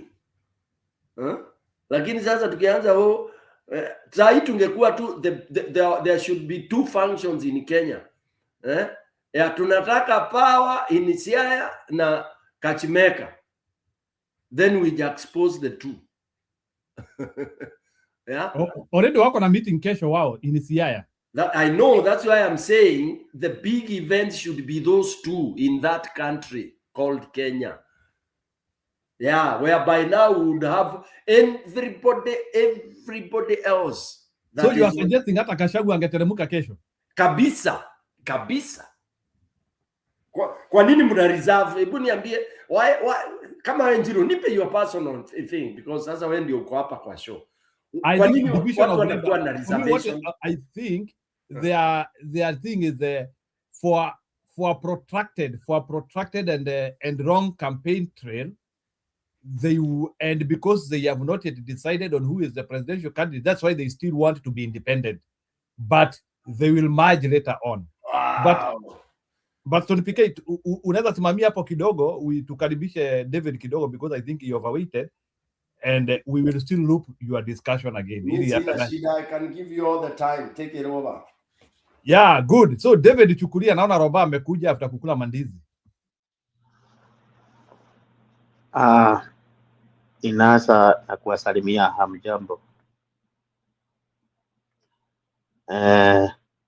Mimi nitarudi kwa lile swali Njiro ulikuwa umeuliza kuhusu Mount Kenya yule atachukulia kutoka kwa Kidiki.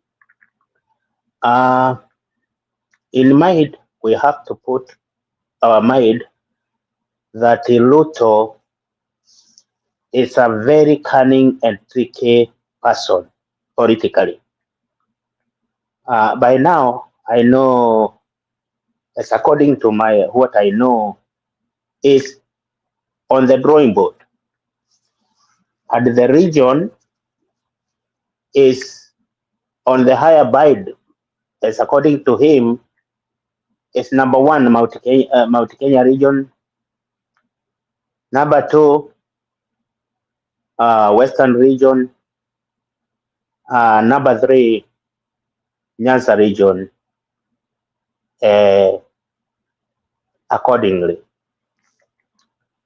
Na akiangalia Mount Kenya, turudi number 1, anaona iko na Gachagua. Kwa hivyo ataweka bid yake ya the highest bid ya purchase offer kwa mtu ambaye anaweza ku counter attack Gachagua. But who is this man or who is this person? Our question is there. Number 1, Didi Nyoro. Number 2, Irungu Kang'ata. Number 3, Wamuchomba. Akikosa kupata mtu kama Didi Nyoro, na tusi assume, inaona Stone PK ana assume Didi Nyoro. Lakini hiyo ni maoni yake. Lakini tusi assume Didi Nyoro. Didi Nyoro hata kama amekuwa silent, we should not assume that guy.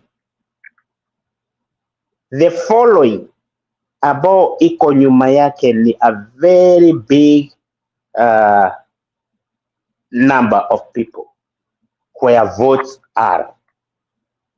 Kwa hivyo akiweka bid, highest bid to Didi Nyoro, akose kumpata Didi Nyoro. Unajua nao hata wanajua saa hii yule Kasongo akichukua mtu wa Mount Kenya, na hii tujue, na hii tuweke in the bank, akichukua mtu wa Mount Kenya hata enda naye mpaka 2032 if he miraculously win. He cannot go to 2032 na yeye. kutoka Mount Kenya, na hiyo to note, tuweke on note, NOB. Akipata mtu wa Mount Kenya ambaye ako strong kama Ndindi Nyoro or Irungu Kang'ata, hawezi kwenda naye mpaka 2032 if, tena inasema if he can miraculously win the election. Aya, tuchukue Wamuchomba. Wamuchomba is there now, anaona kama anaweza kuwa a counter attack, sababu tukiondoa mtu kama Kidiki hana following. Tuchukue mtu kama Mwangi Kiojori hana following. Tuchukue kama mtu mwingine, hata hakuna mtu mwingine tena naweza taja mimi nikiangalia, lakini tukichukua Waigulu na tuchukue Gathoni wa Muchomba, hao ni watu wanaweza kuiba kwaya. Gere, hao ni watu ambao wanaweza kununuliwa na waibe kwaya. Lakini wale ambao ninajua wanaweza kuingia hapo, sio ati wanunuliwe ama waibe kwaya, ni Ndindi Nyoro na Irungu Kang'ata. Wote ni wa Murang'a ndio, lakini hao ndio performers as according to the people of Mount Kenya. Those are the most performing elected people. Kwa hivyo highest bidder ninajua ameweka kwa hao watu wawili. The rest, either Waiguru or Wamuchomba, ni only wale ambao anajua wanaweza kuleta kura za wamama na pia wako na sauti ya kucounter hii nguvu iliyoko na Gachagua. Basi nitoke hapo niende Western, which is another highest bidder for Ruto politically. Tunaona sasa Sifuna is on the top. Kwa hivyo ni nguvu sana aone kama atanunua Sifuna, sababu tukumbuke Sifuna hata wakati baba alikuwa hai, Sifuna alisema no way he can support Ruto. Kwa hivyo huyo ndiye amefikiria pande ya upande wa Gachagua kama upande ya Western.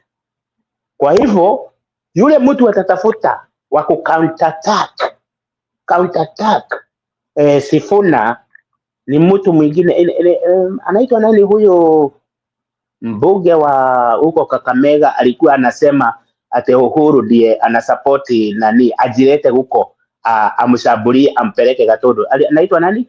Jero, hapo nikumbushe. Huyo jamaa mbunge wa huko Kakamega alikuwa anasema ate Uhuru ajipeleke huko, ampeleke Gatodo bio. Savula.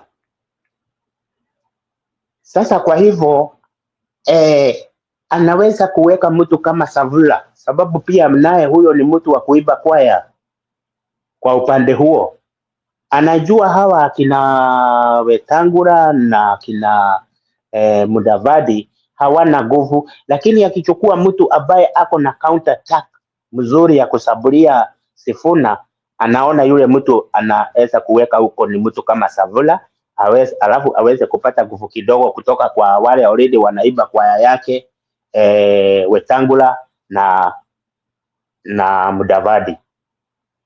Lakini anajua huko Mount Kenya iko gogo ambao haigogeki. Gachagua atafute counter attack huko. Iko mtu kule Western anaitwa Sifuna, counter attack amwekee mtu hapo. Tuende Nyanza, na Nyanza nitaishikanisha pamoja mpaka na upande wa Kisii, sababu hiyo yote ni Nyanza region. Yule mtu atatafuta on the higher bid ni Matiang'i. Anajua Matiang'i anaweza sijui kwa nini ninaona anaweza kuweza kukubali the bid, sababu watu wake wengi ni wale wako kwa mlima na already wako na Gachagua. Matiang'i kama anaweza teleza kidogo, anaweza kuingia katika mtego wa Ruto. Alafu mtu mwingine huko kumeshikiliwa na Babu Owino, na anajua Babu Owino kumnunua ni gharama, hata hawezi kukubali. Kwa hivyo anaweza kuweka mtu mwingine on the highest bidder, on the counter attack, mtu kama Gladys Wanga. Wacha Orengo sasa, anajua hao watu wale ni kuondoka, wanaondoka. Anataka kuweka young people ambaye watakuwa on the counter attack. Mimi hesabu yangu iko hivyo, na ni sababu hawezi kuchukua Kindiki as a running mate coming 2027. Kindiki out all the time, fire say fire, noma say noma. Anaona hapo hakuna kura zinaletwa na hizo maneno tatu hiyo, fire say fire, noma say noma. Anaona hakuna kura, kwa hivyo hataweka mtego wake hapo. Mtego ile ataweka ni kwa hao watu ambao mimi nimetaja, na itakuwa imeenda systematically namna hiyo, sababu haya baida Mount Kenya region, second baida Western region, na third baida wa counter attack huyu kijana Babu Owino atamwekea mtu hapo ambaye anajua anaweza kuleta votes, wale ambaye watakubali kuiba nyimbo zake. Mimi ninaona hesabu ya Ruto ile anaweza kufanya yoyote wakati huu akitafuta miraculous re-election ni hiyo. I yield.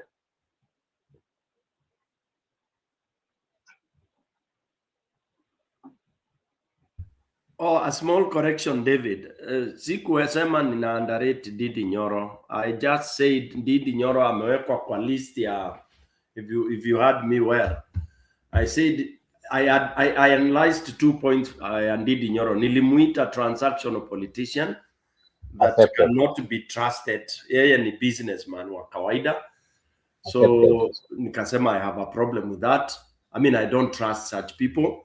And then I said, no wonder he is also in the list of those who can be deputy for Ruto. So those are the 2 points I said. Thank you. Okay. I think you are wrong on that, Stone PK. Already guy has been over than the Qatar before. So why should you accept it now? Rob, I'm not wrong. The guy is on the Koju, ni biashara bana. Atakataaje na walikuwa partners na Ruto? Nyinyi watu, don't be naive, man. You think that the transactions na hiyo pesa yote wametengeneza, unafikiria, umesikia mahali ameinsult Ruto? Nani, bro Robo? Listen to this, he's vague. He's vague. He I knows don't where know his about bread is butter. it's fake. That's fine.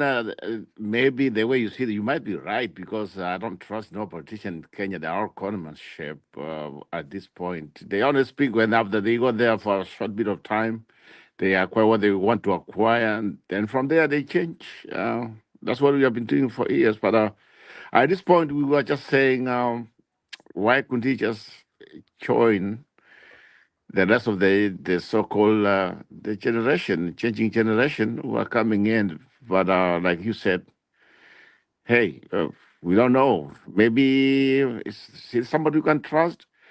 I don't know. But what comes from his mouth, more especially a country like Kenya, where at this point the most important needed thing is about economy.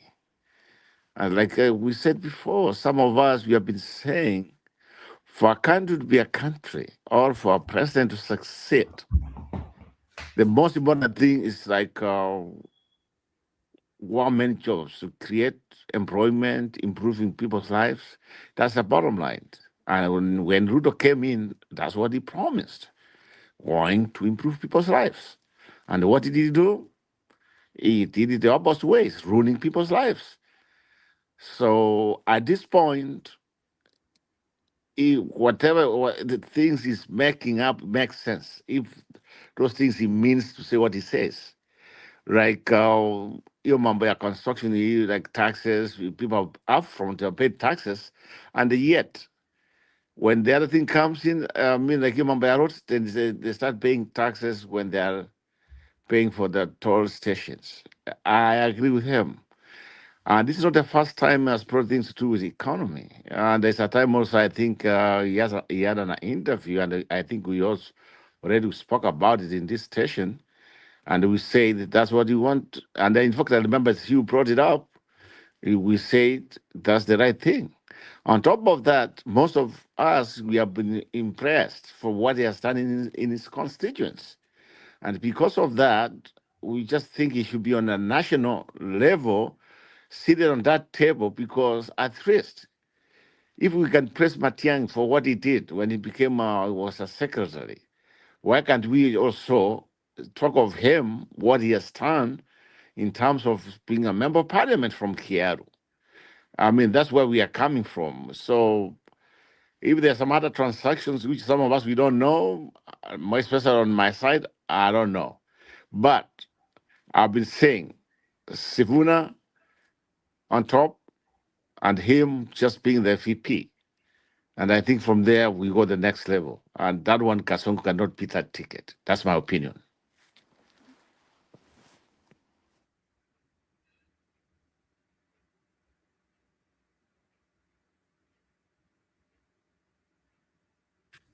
Okay, sawa. I think that one is namjua bado hatujacheza video ya I'm still remaining with one video ya Mama Aida, muone vile leo ameshinda huko, because I also want us to react to that, but we can hold that for a while. Wacha nikaribishe Cosmas na Nyaturi. It's long time since nilimuona, miraculously ako hapa leo.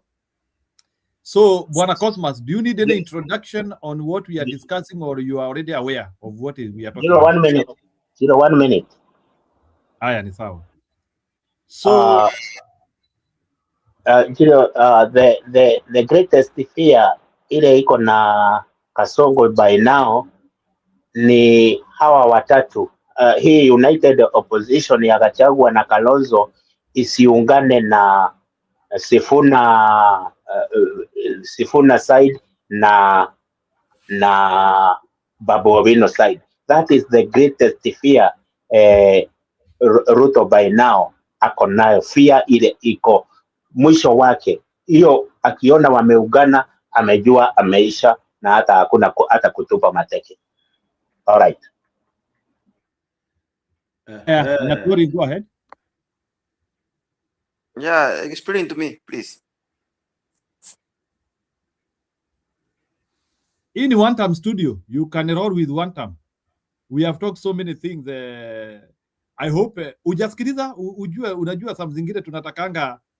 We are talking about the Gachagua interview ile amefanywa na Wakale na radio na Kalenjin people. Then Sifuna rally tomorrow in Kakamega. Can you react to those issues? Oh, thank you. Oh, actually, I've been out for a while. Sitafuatilia sana, lakini all I can answer is about Sifuna rally. I think Western people, before that, let me say something, allow me please. Time has come to do away with tribal politics. And that's why we are where we are. The main reason actually, Wambua, where we are right now is tribal politics. Can we do away with, first of all, with the tribal politics? That's one point we need to put aside by now. If we do away with tribal politics, then we can move to the next level. It will be easy now to get the direction from there.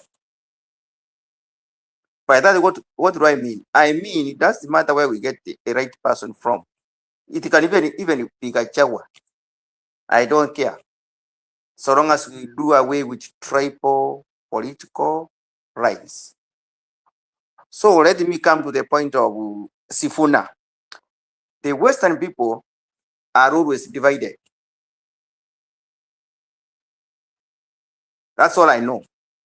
So si ajabu wafike mahali usikie wengine wameenda kwa Kasongo, wengine wameenda kwa Gachagua, wengine wameenda kwa ODM, wengine wameenda kwa hizo party zao za Western, you know, and that is the end of the chapter. And this guy Kasongo knows that how to play the Luya politics. Is going to divide them. Number two is going to divide Nyanza as well. Like now, the Luo people, they don't see the impact of coming together as a country. We put the past aside, we rescue our country. That's all I can say, Mr. Friend. But tomorrow, I would like that rally to happen so that we can see the reactivity of Kasongo and the Luya people. Thank you.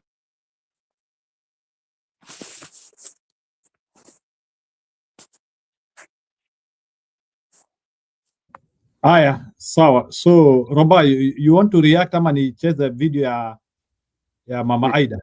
Hiyo when you say Mama Aida, mimi nitatoka kwa studio kwa sababu I can't stand that. It's too early for. I can't stand that video. I don't want to even see what's. So that means I Watu think waliniambia nisiogope hizi mavideo tuzicheze tu. yeah, cause Cosmas has a point. He has a point. Let me ask you a question, without Yeah. playing the video, nitacheza tu mwisho. Let me ask you a question. Like, we can see Odinga family in different fronts. Tunataka power. No. There is Winnie Odinga, who seems to be on the other side, or you remember her famous tweet, there is a problem. And then Aida. Is this family playing us?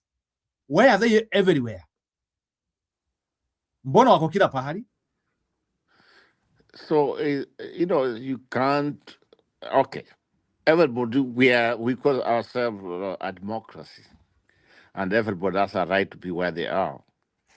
And like the Cosmas just said, is talked about Luya being like they are divided. I can say they are not being divided. I can just call them. It's just like they are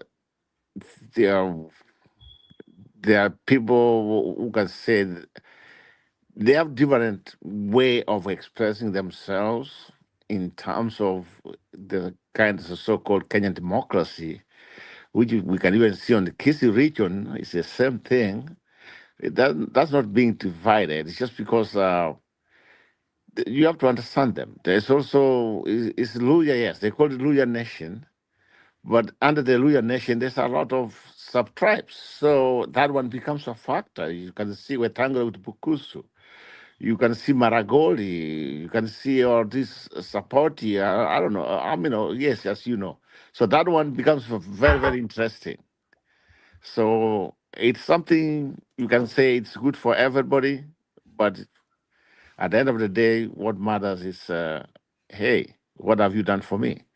So the way I see this is this: as long as they continue to do what they're doing, for me, I don't care about political parties, but those ones with their tribal parties, like the so-called Wamunyoro, the so-called Conman Luto, it's not going to take them anywhere, because at the end of the day, the people will decide where they want to go, where do they want to take the direction of the country. That's what I'm interested in. I don't care about who's going to be the VP. All I'm interested in is good for the country. Are we creating jobs? At the end of the day, those who get those positions, wanakuta na mapipi sao na watoto wao, they don't care. It's like you see what's happening when this so-called government, OTM and UDA, Mbati wameingia huko wameanza kuimba something else. Joe from Mombasa, can you imagine Mutamweki is the tapes the way he was talking about Ruto and now what he's talking about? Do you trust them? I don't trust them. I would never trust nobody. or what I want somebody who's going to create and make the Kenyan economy work for everybody and the standard of living to come down. That's what I'm interested in. Otherwise, I would never trust no Kenyan politician. And that's my way, the way I see things.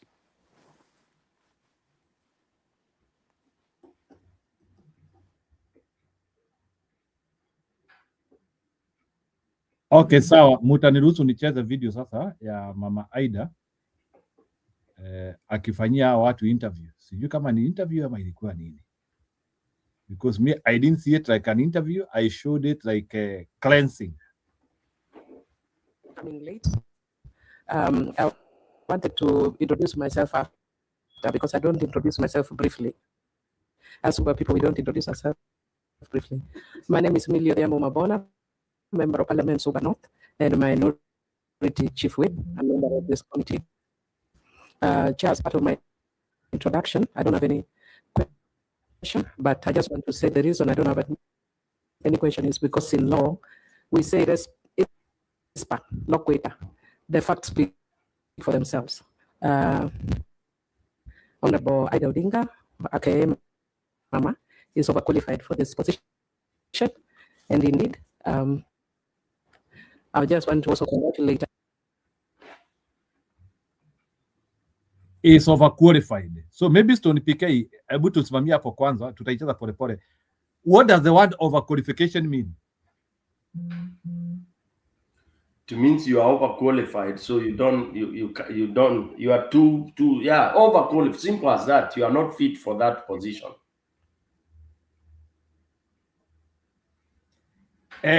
So let me ask you a question. Like regularly, like what are the qualifications of such a post? To be the UN habitat, like for you to be this thing, how should your profile be?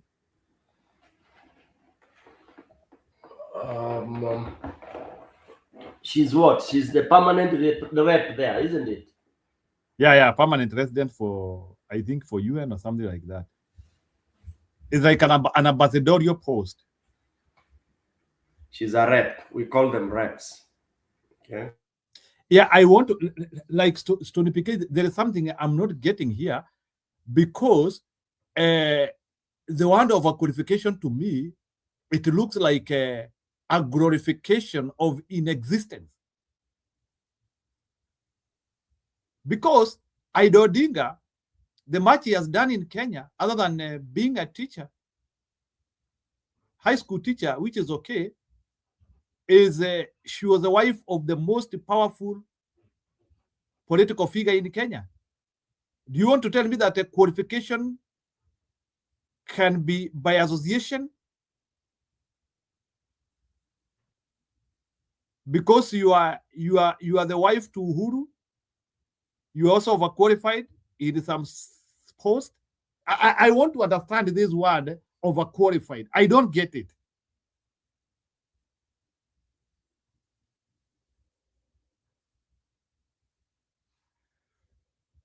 Anyway, people will advise me because No. I was laughing. I didn't know my mic was was muted. I see how you are struggling. I'm laughing because you are struggling. You know, in life, there is one lecturer who told us, anytime there is a question and or you read a statement, and then because alikuwa anatuambia when you know, even if you don't remember, it triggers your memory. But the moment you find you are blank, not because you are an idiot, but it's because that which you are reading is not making sense. I think it has come to pass what that guy was telling us, because he says anything sensible, hata ikiwa ni rocket science, assuming it's something that is not of your subject, lakini usome, even the flow of it gives you some idea when you are an adult, a schooled person and all that. You find yourself having, now imagine wewe sasa you are struggling, ama we are struggling, you are not alone. When somebody at this level, in front of national TV, in a parliament, at any position rep, UN rep. Alafu mtu anaambiwa ni overqualified. This woman, with all due respect, she has not even worked in any community other than school. She has not worked in any other humanitarian or UN position outside Kenya or even in Kenya. She has never been a national staff. She has never been international. Sasa, you've never held any international position. Unaambiwa uko overqualified. I think really they were just jokers. They were jokers. Because because sasa umekuwa overqualified, then why is she offering herself for that? Because for me and you, when you look at a job and you feel you are so overqualified, you don't even go for it. I mean, that's what I do. Like, for example, if a job is asking for, let's say you are a PhD holder, and then you find the job is asking for from our old system, from 6 A level, or even diplomas and all that. Surely, if you want to take that job, then you take it because maybe you are inspired by something else and you want to take it as a volunteer. Because people do that. I can go and do a job that is so junior just because I want to volunteer. For example, teaching. We've had people volunteering to go and teach even primary schools, yet you are a college teacher or something like that. Then that I can see it. So if Nani was going to volunteer, going, because if you can Google the qualification of a permanent rep in any of the UN bodies, you will see them. And I don't think she even, other than maybe she has a degree or master's or whatever it is. Yes, she has. But then in terms of experience, in relevant experience, because when you're overqualified in Njiru, it is maybe overqualified in that discipline. But you cannot be overqualified in a position that you even don't have a background of it.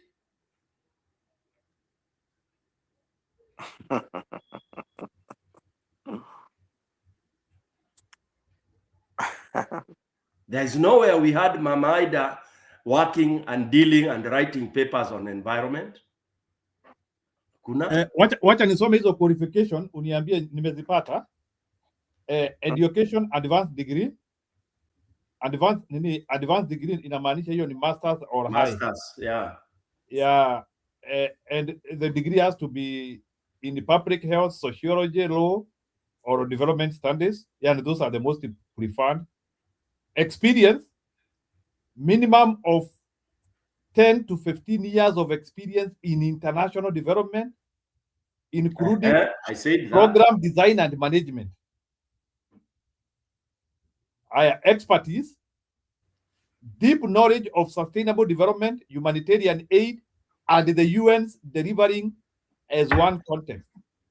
Yes. Skills, proven diplomatic skills, political acumen, and the capacity for high-level representation and strategic partnership building. Language, frequency in English as required language, although having being a French speaker is also an advantage. Then other experience is a developing country is often a strong asset. Yeah. So Ndio nakwambia it was a joke. Nimekwambia it's a joke. You don't come kuanika, wanaanika huyo mama hapo na kumpatia accolades. I mean, it's terrible. We are intoxicated, I'm telling you. Kinamili. A humble woman, unamwanika hapo unaambia Kenyans that she is overqualified. I mean, surely. Surely. Waseme tu wameuza, you know, it's part of the bribery for Ruto to dismantle the ODM and all that. It's part of the price tag. Yeah. And yeah, the price tag of the Atisasa family ya Odinga imetekiwa care, so the Luos should now flock to support Ruto. Yeah. a very, very, very, very demeaning kind of a thing. And you asked a question. Now I can tie it on. I mean, I can tie my answer there. You asked why they are flip-flopping. They are here, neither here nor there. Sorry for a lack of a better word, ndio tunaita political umalaya. You know, now you know it's auction. It's not values anymore. And you can see Ruto Sifuna's bitterness. It all what you are seeing, you know, it means that these guys have no value. They are done with ODM, inaweza enda kule itaenda and all that. It's all about self. And unfortunately, this is what was happening, but I think Alex mentioned this. This is what has been going on. Wale tumekuwa tukiwa fooled ni wananchi. We were fooled. We were fools. We were blinded. These guys have been doing what we call transactional business, not values from wananchi. No way, nothing. Because Njiru, tell me which occasion didn't we have end result being a transaction between Raila and the government in place? And when these things were said, some of us who were fanatical that time, supporting Baba like never before, we would never want to listen to anybody coming saying, "Huyu jamaa ni akoka biashara." Now is when people are regretting, because it has reflected totally. Ni biashara. It's people have died at the head of this whatever. It is very sad. It's unforgivable. Unforgivable, I tell you, Njiru. And that bitterness is what people have realized, and now they want to really revolt against it. People have been duped for years. Oh, Leona, Daniel, look at the scenario. You know, how even it was handled. Death and this, burial, what, but surely. And then party, I mean, surely what? Who does that? Where do you have that kind of a thing happening? So we were duped by ODM. We were duped by Baba. Kabisa. And I say sorry for all of us who are so crazy. Kumbe ni biashara. And that is my fear even now. That tunaweza kuwa tunabangaishwa hivi tu. Vile unaona vile njugu karanga huwa zinapikwa. Kurukarukishwa hivi kwa pan fry hapo hivyo njugu karanga alafu tunakuliwa kwa mfuko. Back to you, Mr. Jiro.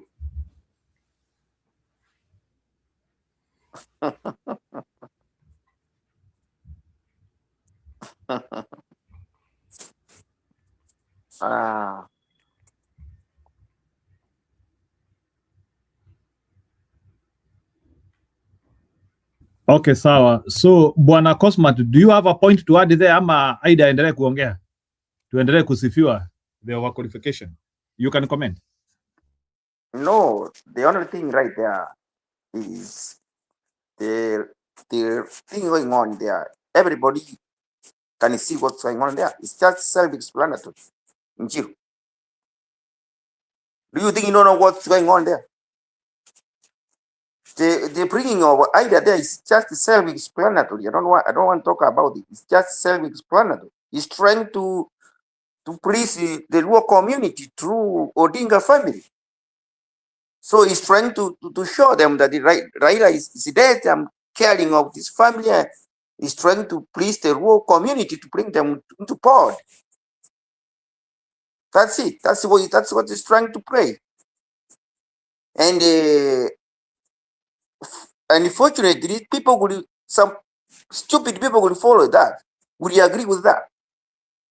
And you know, there is nothing I hate like someone trying to agree with the stupidity in the expense of the country.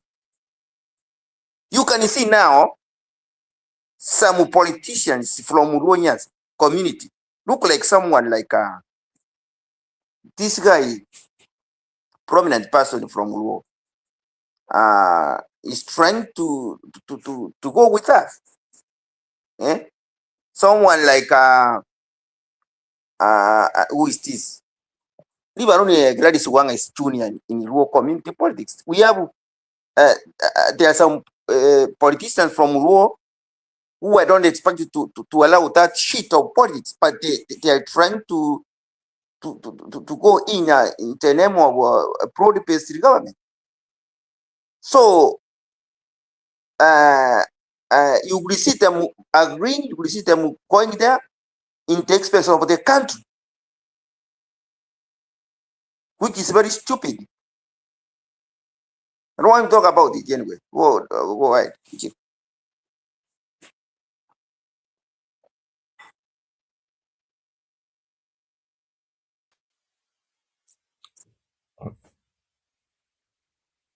Hi, makasirika sana. What's up? Niko sawa. Umekasirika kwa sababu Madam Odinga amepatiwa kazi. Hiyo kazi ya ujinga hiyo kazi ya ujinga. I told these guys, they're like, she's not going to accept. She's not going to accept. If it wasn't for Raila, she'd have accepted. Wacha nikukate kidogo, my friend. Look, someone like when I came to the studio, I got someone talking about this guy from Mombasa, Cho from Mombasa. You see that guy? That guy used to talk ill of the governance. He used to talk to condemn everything. Right? Look at where he is right now. You see, you know, hypocrisy of our people. There's no trust one. That's why sometimes wacha hata Ruto aendelee kuongoza, because we don't have anybody to trust to tell us the truth. Unapata mtu anatusi Ruto saa hii, usiku wanaenda kula na yeye State House. What is the reason? My friend, what are we going to do there? Actually, our country is messed up, and we will never change our country, my friend, because tomorrow you get someone look like Western. We had a very young, I used to admire young politician from Western Kenya. Do you know him?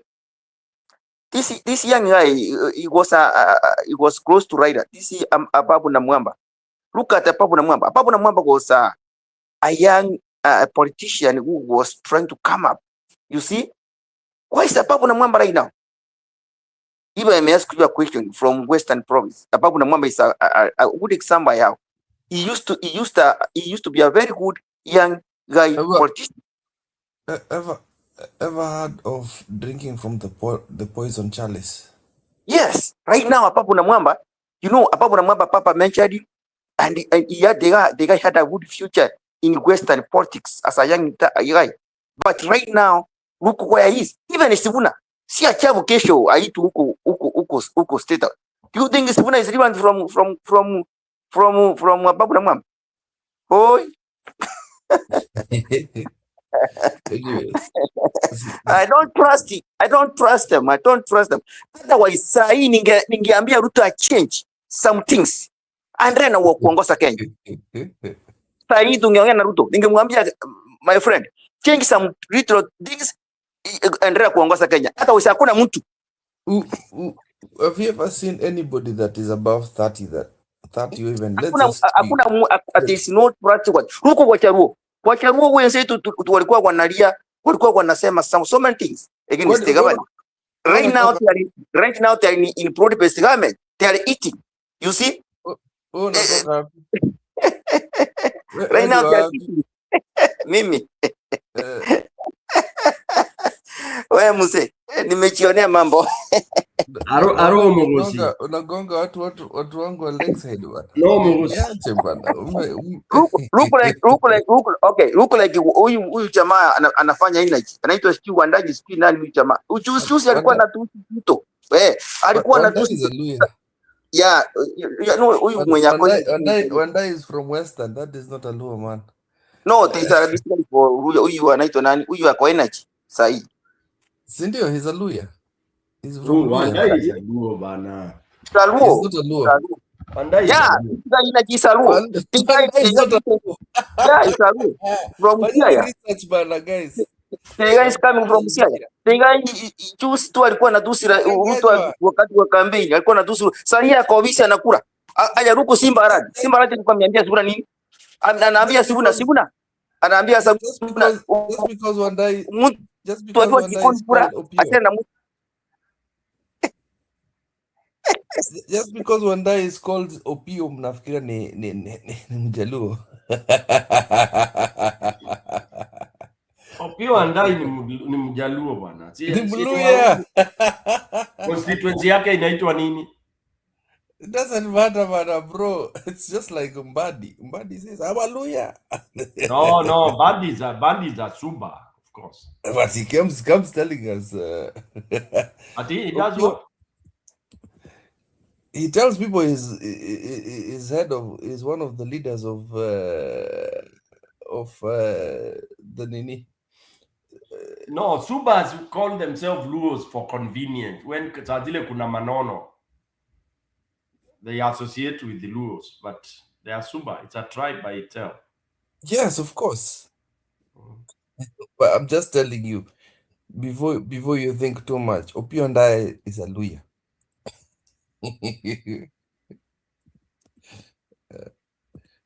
So I'm telling you, there is no serious. So can you react? So Bwana Kip, can you react to the? I know it's from Siaya. To the interview. No, Kip, don't mislead people. Opio and I is a Luo. He's a Luo. Unless you say he has some relatives from Luya land, because there are a lot of intermarriages. Opio is a Luya. I mean a Luo. There you see, you got it right. No, he's a Luo. Don't mislead us. He's a Luo, typical Luo. Typical Luo. Let's let's agree to disagree. He's an MP for where? Do you know? He's not an MP. He's a CS. He's an MP of Ujunga. Ugunja, si Ujunga. Ugunja. Ugunja. Luola. Yeah. Yes. He was an MP for Ugunja. Inaitwa Ugunja. Ugunja. Opio Wandai mano jaduongo mera wetugo. Yeah, pardon. We'll ask Irina. No, Irene sijui yako wapi. Comment section watuambia hapo. He's a Luo bwana. Siwezi kuwa ati. Siwezi kuwa nimesahau hao watu bwana. Hey. Comment section hapo.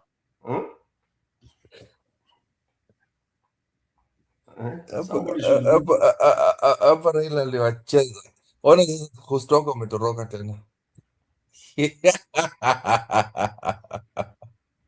Every time I come, Njeru just disappears.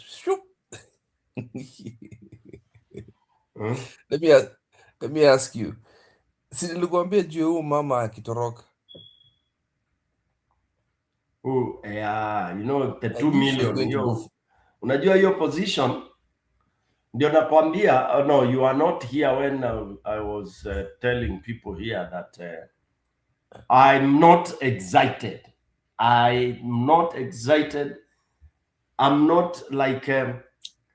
I think should have taken a position if Mzee forbade her. I think Mzee forbade her. I'm saying I'm not excited with what is happening now. The kind of euphoria, political euphoria in Kenya. I'm a bit skeptical because it knowing the level at which Kenyans and these politicians once bitten, twice shy. Fool me once, shame on me. So I'm saying knowing that Kenyans now imekuwa ni mtu hata anaweza uza kidney zake juu ya pesa, you know, and knowing that now everything has been it is business, it is transactional. So like I'm not very excited about Sifuna, what he's doing, because I don't want to be heartbroken. I agree. I am in the same class with you there. Hapo tuna agree. That one I'm 100%. Yeah, so I'm people holding over investing. Wewe Stone PK, mbona na behave venye ulituambianga ufanyangi hivyo? Si ulituambia No. ngoja kidogo. Ngoja kidogo, kuna kitu namwambia. Stone PK alituambia wangeendanga funky ya shule. Yeye hakuanga anangojea jioni. By asubuhi ashaambia dem wewe story ni aje. Na ninajua mapema. Najua mapema kama nitaweza ama siwezi. Sifuna anatucheza kama huo manzi wa funky. Anangoja mpaka jioni kuchanganyike kichwa. Ushamnunulia soda, ushanunua keki. Hata kupati jina. Sifuna anachezea kichwa bana. Playing with your head. What do you mean? You want to say Sifuna is not serious? Umeanzia story gani wewe? He should have left ODM a long time ago. I kept seeing that. What is he still doing in ODM? You can still fight from inside, bwana. There you go. Now that is the rubbish I was talking about. Fight from inside. How do you fight from inside? It's the same as somebody who's saying that in UDA. That's a military tactic. You huwezi elewa. Kama Sicily whatever. Sicily. Anaitwa Sicily? Wewe tu muite manzi yako.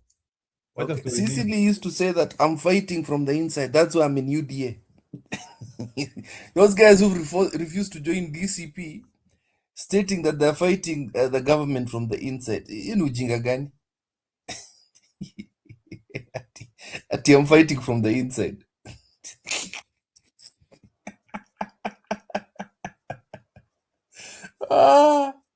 Kiti yake ishauzwa. Contribute point zako sasa.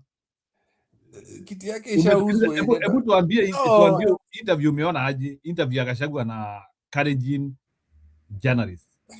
I need to hear your take on that. Na bado mtu subscribe, wala haja subscribe. Ametutusi sasa, kwani hapendangi wakale, sasa hapendi Wajaluo, hapendi wakale. Kwani nini na Gachagua wako? Aliwatusi aje? You need to let me know. He was talking really bad. His bannerism. Ya kimadharau. It was a fail. That interview was a fail. No wonder he's what do you call it? He's a tribal leader, not in a bad way. Ni mtu wa kukaa regional leader. Angekuwa tu yo governor of whatever county. That is at the most he can do. I don't know how he ascended into deputy. Alianguka bana, alianguka. Gachagua cannot sell unity. He proved it today. He was supposed to wine and dine us. Kutukatia bana. Unaona vile Ruto alikatia Kikuyu. Anasema muende kwenye mnaenda. Anasema ile kura yako nayo inatosha. Unajua there are some people from Mlima Stone PK. I don't know if anafaa kututune bana. Do you know, wacha nikwambie kidogo nani Kipridi after around this. Do you know that there are some people in Mlima Kenya, and some of them are our relatives, who believe that Mlima Kenya ni wengi sana, that actually they don't need another region to produce a president. Stone PK is umwambie. There is that hyper thinking from some people. Like Mlima Kenya can produce a president alone. Is it good? Now kitu. Stone can validate that point. Sikuna watu Mlima Kenya wako na hiyo positive drive sana. Ai bwana, kama sio sisi, huyo atoboi. Unajua Njiro anapenda kunichokoza sana. Unajua bwana sio ndio vita yangu na region hiyo yetu. That has been my war with them. And I saw somebody here on the comment section saying that I hate Kikuyus. I mean, some people are very, very... I mean, you should, before you say what you are saying, you should research. Yeah? I hate Kikuyus. When you critique people, even me, I used to critique even my dad. He speaks in... There was a time anyway, let me not diverge that. So, my grandfather, let me tell you story PK as you react to that. My grandfather, he died knowing, na hii kitu nakwambia, My grandfather alikuwa anakuuliza, sasa huyo mtu yenyu anasapotiwa na nani? Wakikuyu wako hapo, unamwambia hapana. Waembu wako hapo, unamwambia hapana. Wameru wako hapo, hapana. Huyu hawezi shinda. Unamuuliza alafu unamuuliza kwa nini?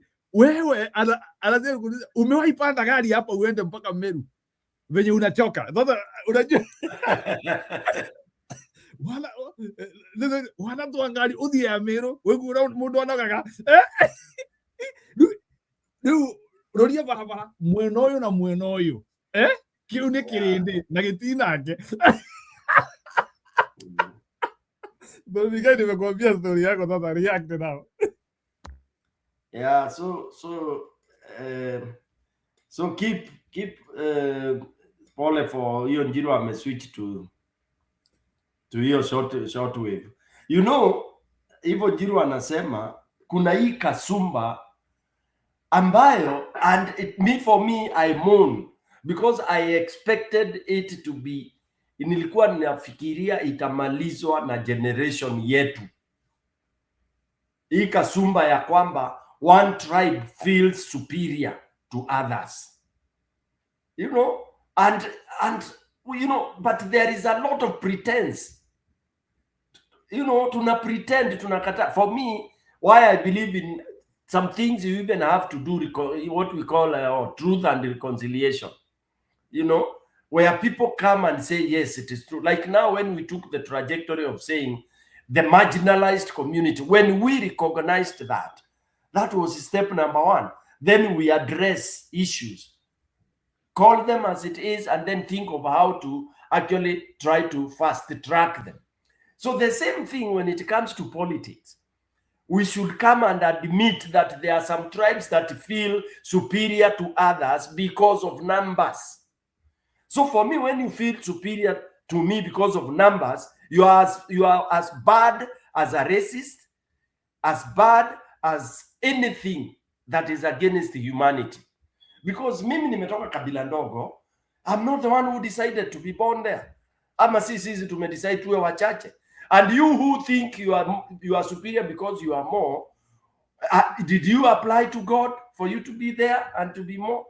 So for me, if I would be a president, that is one thing I would crush heavily. I would crush it even to such an extent that I would say, if the issue of democracy and all that is what will continue nursing this very idiotic thinking, I would say we change a system of getting leadership, just to make sure that communities feel the same. Si mambo ya wengine kujisikia ati tuko wengi. And especially I hate the discussion when I hear people, so what are you bringing on the table? Come on. That is terrible. And that is why now, what Njiru is saying, you go among Mulima people, they tell you Borori, to some people Borori,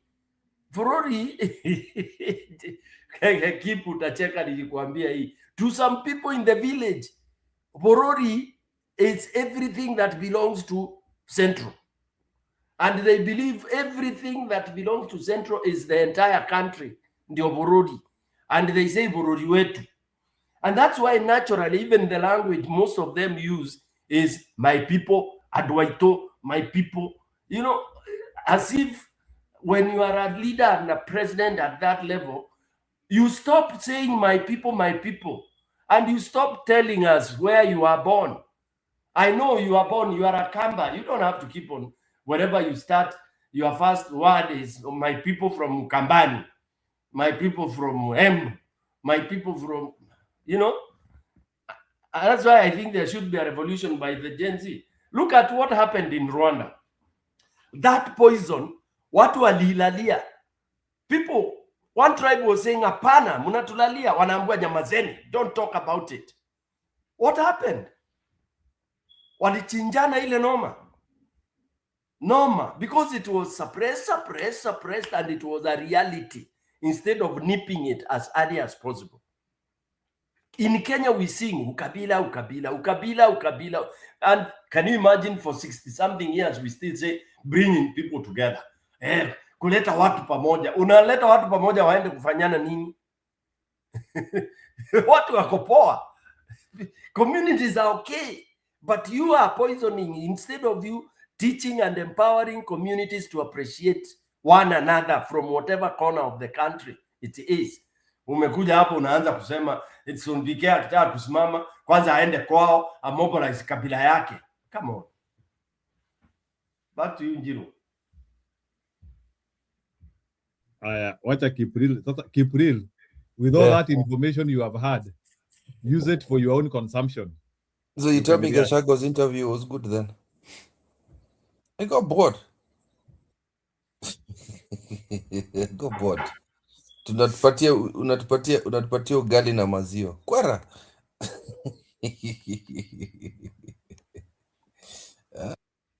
He can go by himself then. That's why I'm not excited about Kakamega. I'll watch it like keep. I know Njiru engaged me so much about it, and I gave him a lot of it, and I'm surprised you have just Njiru ni vile akwambi umekuja ni kama tulikuwa na wewe pamoja, so at least you have come to confirm that I was not biased, because when you hear two people talking about the same thing, hata comment section kuna watu wawili walisema I hate Kikuyu, they hate me because I'm like Kiptum. I'm like Kiptum. Sasa leo nimeitwa Kiptum. Hata mimi naitwa Kiptum bana. Kama stu Kiptum wawili sasa. Ni kama when someone has goofed, he has goofed. Gachagua amekubali kuwa kona na one lady there. There is a lady there who came very prepared for him. Mpaka wakamchemsha akachemka. Did you see the viewership? Did you see the viewership? It was so low. Hakuna energy. Because you see, for me, that is an interview that if I were Gachagua, I would have avoided. Najua aliwekewa pressure ati amefanya na makabila radio zile zingine, kwa nini ameacha Kalenjin. He should have prepared for that the Kales interview, and he should have known the questions that they will bring, because they quote verbatim. Yani amekutua verbatim, and it is so bad when you are quoted verbatim, because you try to deny, you can't deny. And why do an interview? Why don't you come down to the ground? Kuja ground.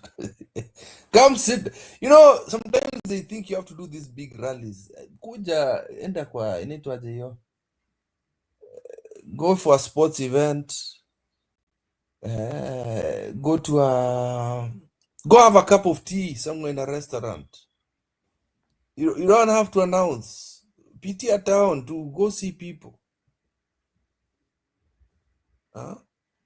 Ama it's the embarrassment, because I saw the former justice bana leo alimwaibisha bana. Nani? Naitwaje justice running for president, naitwaje? Maraga manze leo ameibishwa. Hiyo convoy na nani? Convoy yake presidential bid, hata unaona hukujua. He's been moving around the country. Hakuna mtu anamfuata, no crowds. He's standing there by himself, embarrassing himself. But anaongea about meet the people. Nobody wants to meet with him. Nobody wants to meet Maraga. Nobody. Huyo ndio mtaenda kutafuta. No, I'm just telling you, it's embarrassing.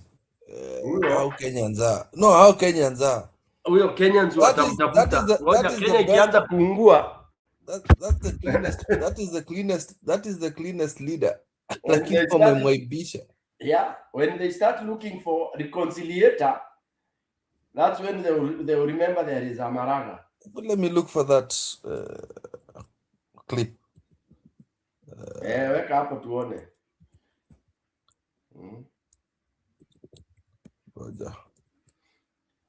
When you look for somebody, for a reconciliator. It was in Chuka. Mbona usiseme ilikuwa wapi? Ilikuwa Chuka na bana, even MCA can command more people than him bana. It was bad.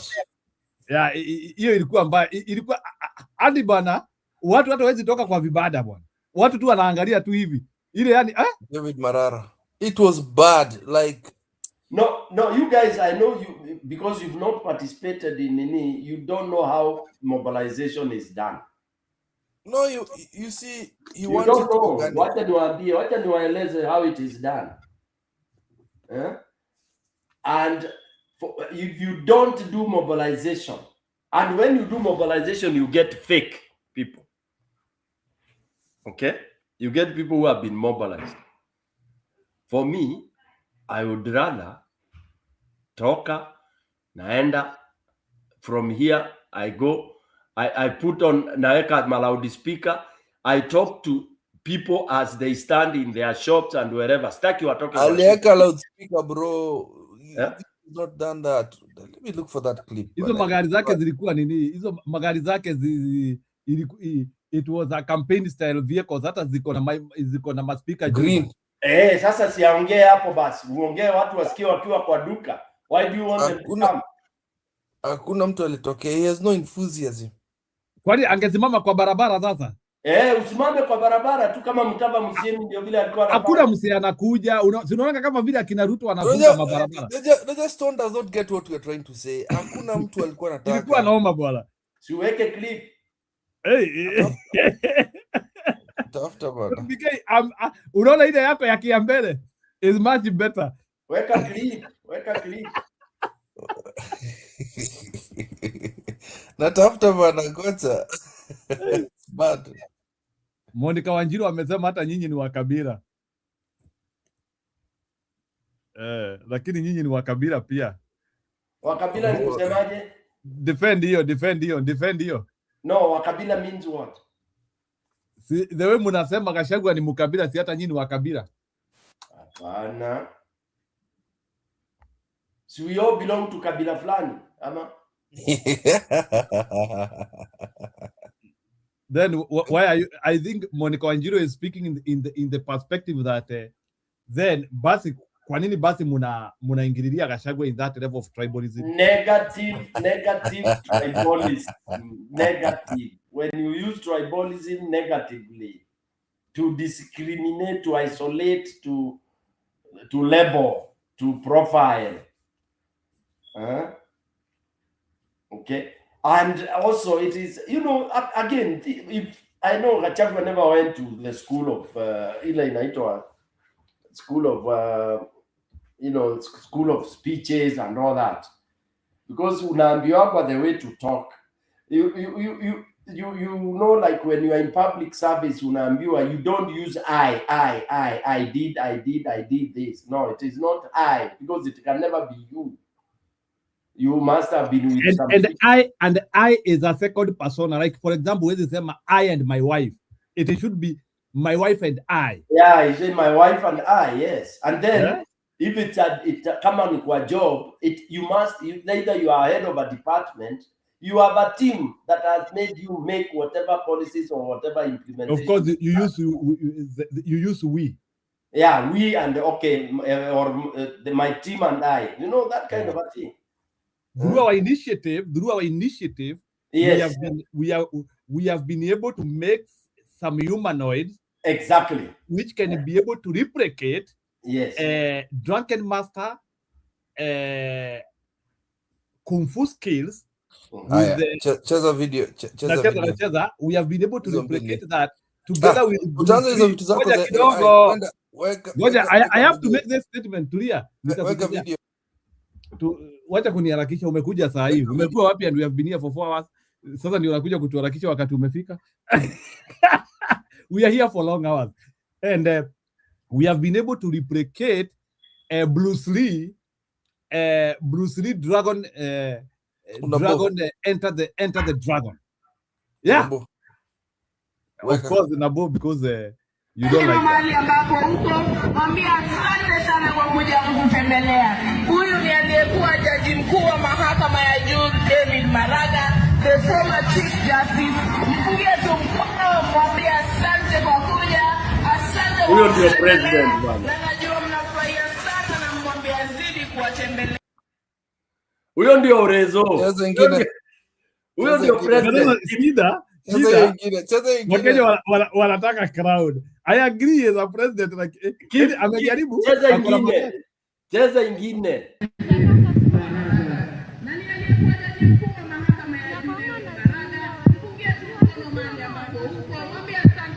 Sasa hapo angesimama hapo, aongeleshe hao watu hao, hao ndio watu hao. Hizo ni vote.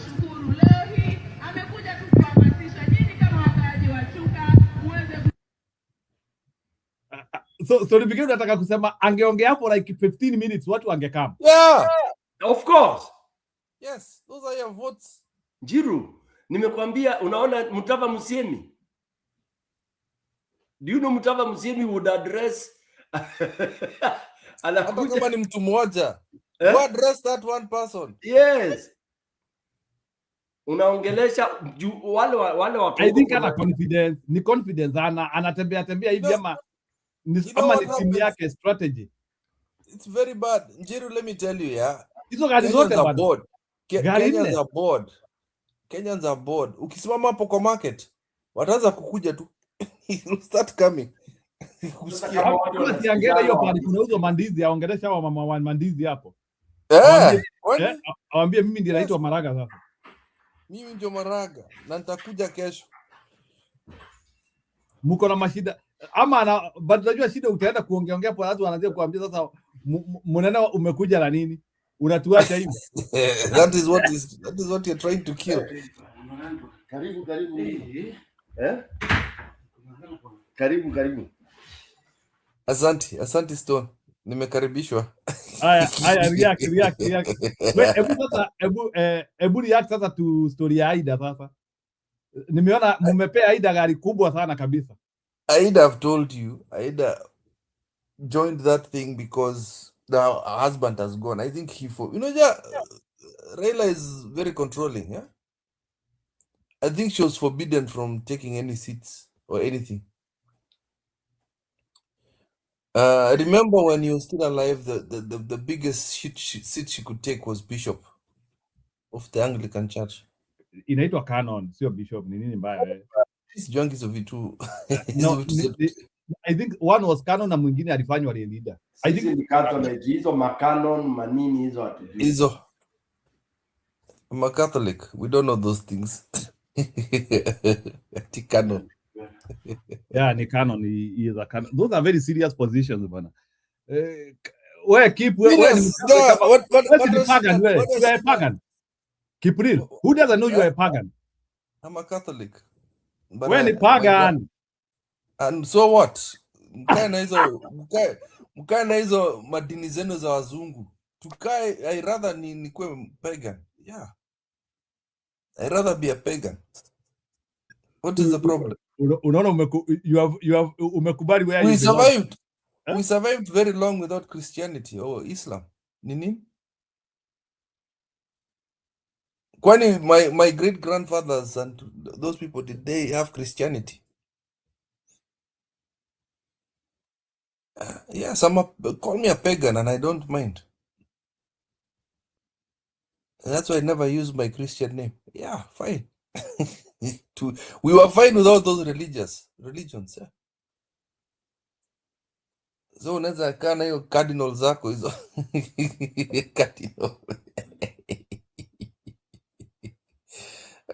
You Kenyans are jokers. What qualifications does she have to have that job? And I told you people she's going to take it. What qualifications? The qualifications that she slept with a powerful man and had children with him.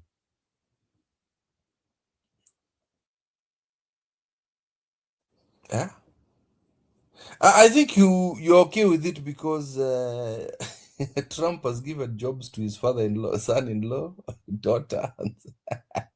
You're okay with the nepotism, eh? Jeru, you're okay with the nepotism? Niambie. Ask again.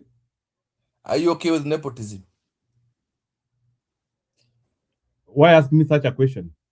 I'm not okay with any negative thing in Kenya. But you agree with Trump. That is nepotism. In fact, we are not of the same race. There's nothing like nepotism hapo.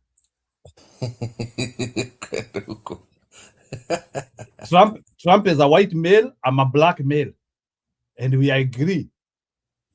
I said nepotism, where he's got his son-in-law, his daughter, and his sons in government. What are they doing for the government? I ask you. The son-in-law is chief advisor for peace in the Middle East. Is it drawing salaries? Yeah, they are.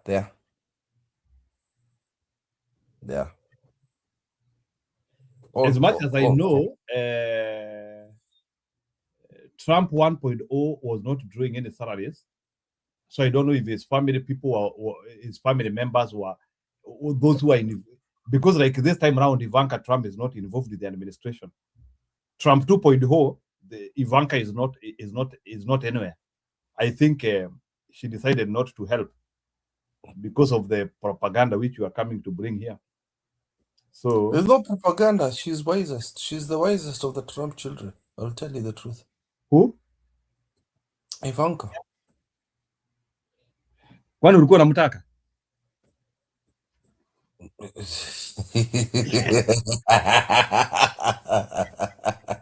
She's my age, yes. So lakini yeah. Mbona unaongea ni kama yani you wanted your shoulders to brush. You know your problem is that you are in the UK. Badala ya ungehamia hapo Manhattan na pengine mungepatana kwa Twitter. So ilibidi sasa no. There was a lot of backlash last time for her. She lives in New York. But anyway, nikijua mshikaji wako, I can tell myself if you could have qualified the banker. Usiangushe nyumba yangu. Uliona bana. Hiyo usivuja nyumba yangu. Hizo ni stories za show bana bro. Unajua kuna mtu aliniambia when men describe to you the people they are married to or the people they are dating, you might think like they got somebody you cannot afford.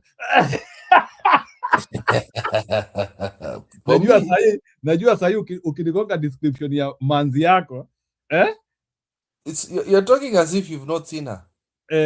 Atakuwa utaniambia Professor Majimarefu. You're talking as though you've not seen her. Sumamwana. Of course I've seen her. So can you describe for the team? Najua utatuwekea budget. Hakuna. Utamwekea kama Demedio is my rib.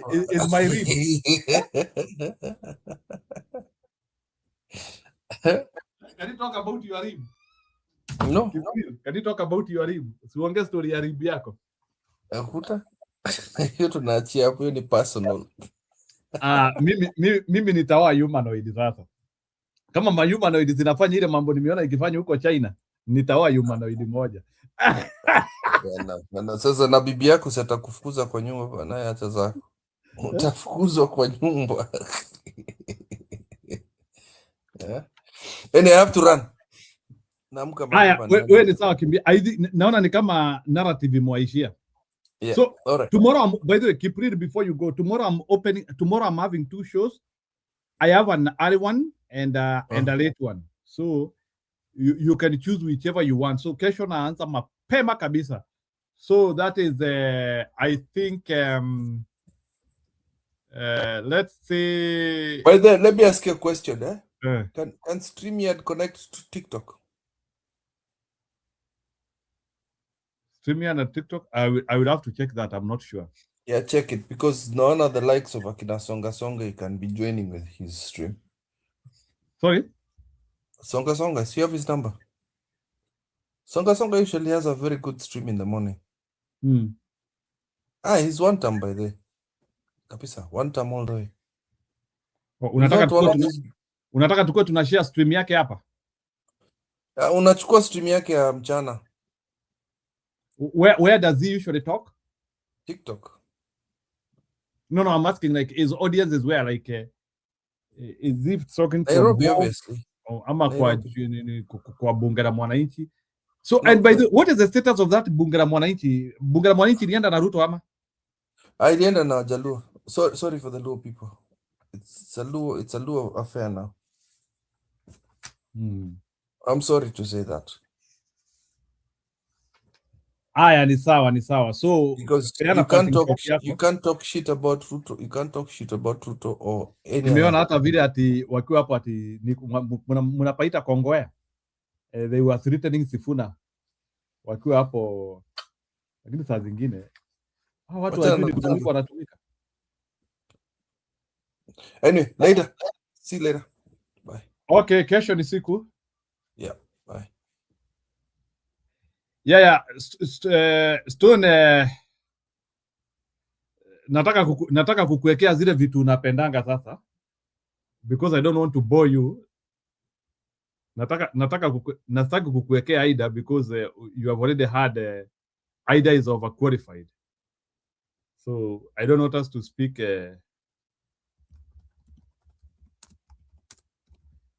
Nataka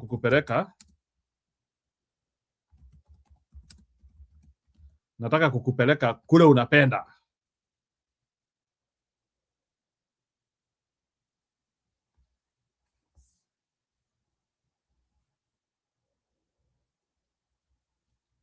Nataka kukuwekea how the former president of Botswana gave an explanation of how they were able to win that election. So, Mr. President, we saw you dancing immediately after the election, after the defeat of the BDP, a party that you grew up in. Some people will say in Africa, your navel was buried in the party. But what made you so happy after the results were announced? You know, I must correct something. That clip that was going around showing me dancing was not after the current election. It was after a by-election, I think it was last year, that the opposition had won against the same ruling party then. So I think they probably expected me to do something similar this time. So someone decided just to go into their archives and pull that one out and put it out as if it was happening at this time, but it wasn't actually this time. But the joy that I felt then when I was dancing is the same as I felt now that we had managed to get rid of a tyrant who had been taking our country down the wrong path. But let me ask you this, Mr. President, how did this go wrong for the BDP, the party that you led, the party that you grew up in, the party that, as they say in Africa, your navel is buried in? I think it's embedded in what I would probably say sometimes in human nature. When you're somewhere too long, you become complacent. You take things for granted. You think that now people owe you instead of the fact that you owe them. It is, I've never heard of such a huge loss in parliamentary seats by any party anywhere as what happened in Botswana last week.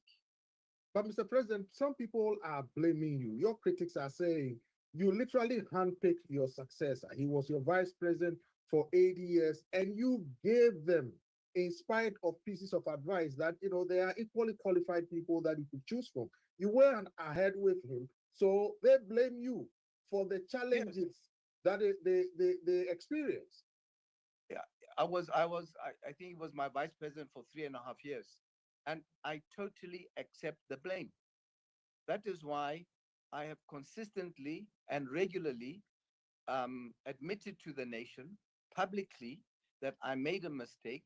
I apologize to them for having brought this upon the nation, and that it is my responsibility to ensure that I fix my mistake by ensuring that he is removed from office. And that's what I've been doing the last 6 weeks.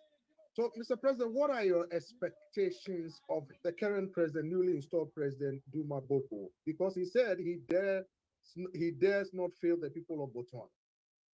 Of course, and I'm sure he means it, because, you know, especially coming from this recent era where the people of Botswana were failed, I'm sure that's very much uppermost in his mind, that the expectations on him and his party, his government, are going to be extremely high.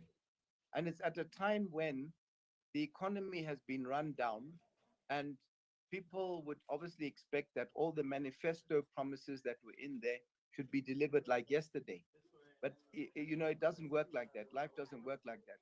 They've got to be able to do an audit of the situation, the financial situation of the country, the process, the policies, the programs which are in place, put their own ones, you know, forward to the nation and take it from there. But, you know, he is very determined to do that. And all we can do is wish him every success and hope that he doesn't get distracted by anything else. Now, with your experience, will you engage him, give him pieces of advice, help him out about how to tackle some of the issues that are ahead of him as he takes office? I don't think it would be appropriate for me to keep going to him to offer my advice. He is his own man. He has his own advisors. He has his own vision, and he must be allowed to do that. I don't want to try and impose myself on him in any way. Of course, if I'm asked, you know, from time to time, what about this? What should we do here? How did you do this? I will, of course, willingly offer my advice. Mr. President, before you go, what is your message to the people of Botswana following this election and the incoming government or the new government? My message to people in Botswana is that they've got every right to be joyful and to celebrate. But at the same time, we must take a lesson from what has happened.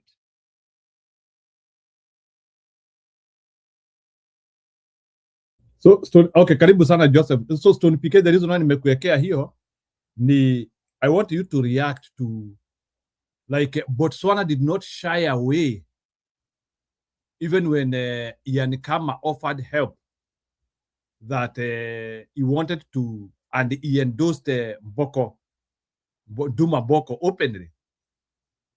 Botswana people took it as a strength other than criticism. Here in Kenya, if Uhuru makes such a mistake, it looks like people will veer away from that. So which lessons can you learn from Ian Kama based on how he contributed to the win of this gentleman, to the extent whereby he was even celebrating openly? Thank you.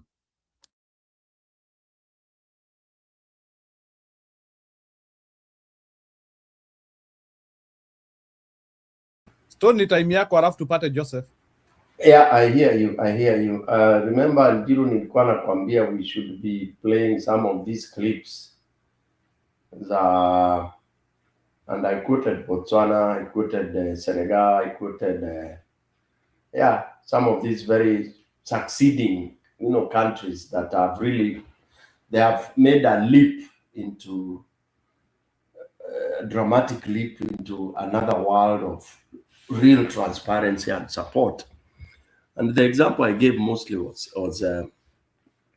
Botswana. And yesterday, on the day before, I was saying, these stories tunaambiwa Uhuru amefanya. Then I asked, is Uhuru not a citizen of this country? Okay, whether he is doing it or not, I mean, he's here. And nobody says that once you retire from being the president, that you are a voter. And you can support anybody that you want, technically, financially, whichever way you want to do. Support is broad, okay? But this now has to be taught to Kenyans. This is where we fail. Even this Uhuru is, himself, he should even come clean and talk and say, hey, if it is true that people, if he really wants to be kind of, for lack of a better word, to be free, you know, so that people, why would people make it a subject that, oh, we know so and so is financing so and so? Yeah, and he should come out clean and say, yes, I can donate my money, my whatever, to whoever I want. I'm free to spend my money in whichever way I want. And I'm free to support any of their candidates, right from MP, president, MCA, whatever, for the sake of making sure that Kenya gets good leader. In fact, if I were Uhuru, I would begin a foundation, a political mentorship a forum for the young people, where people, you know, attend maybe 3, 4, 5 weeks of mentorship, those who want to go into politics and all that. I would do that actively as my retirement kind of community empowerment program. Yeah. So look, countries that have embraced that, you think we can reach where Botswana is in terms of even what now people talk of democracy and all this? Nothing. Nothing. These are the strides that are made by these countries. While Kenya, we are mark timing here, thinking that we are a giant. Yeah. Look at Botswana. Education is free up to university level. Then when you tell Kenyans that, they tell you, you know, Botswana population is small. Yeah. Population is small what? Whether population is small or big, it depends on how you manage your resources. In Kenya, we are stealing everything that we have. Okay. So yeah, this what Peter did, Kama, it's fantastic. And no wonder Boko is doing very well. And he's doing very well if you are to even follow further. And you see, I think it's now 2 years down the line. The guy is doing very well. I had even some of the clips whereby he was really reprimanding civil servants. Like nobody has ever done that in the world, where you call civil servants and you challenge them right on the spot like that. I had that clip. It would have been good you play. Then you see what sort of a president should be, what type of a president should be, the one that can bring radical changes. He had all the civil servants. Unajua ma civil servants matumbo ni kubwa, vichwa kubwa, mashingo kubwa juu ya kukula without working. Yeah, he gave them an ultimatum. You know? Yeah, that's what I can say.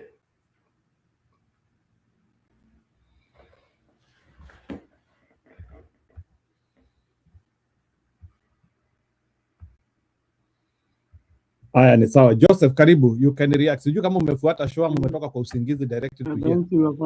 Nimekujia nikapata ukicheza hiyo video, na ningependa kulifa kidogo na Stone PK kwa kitu moja tu.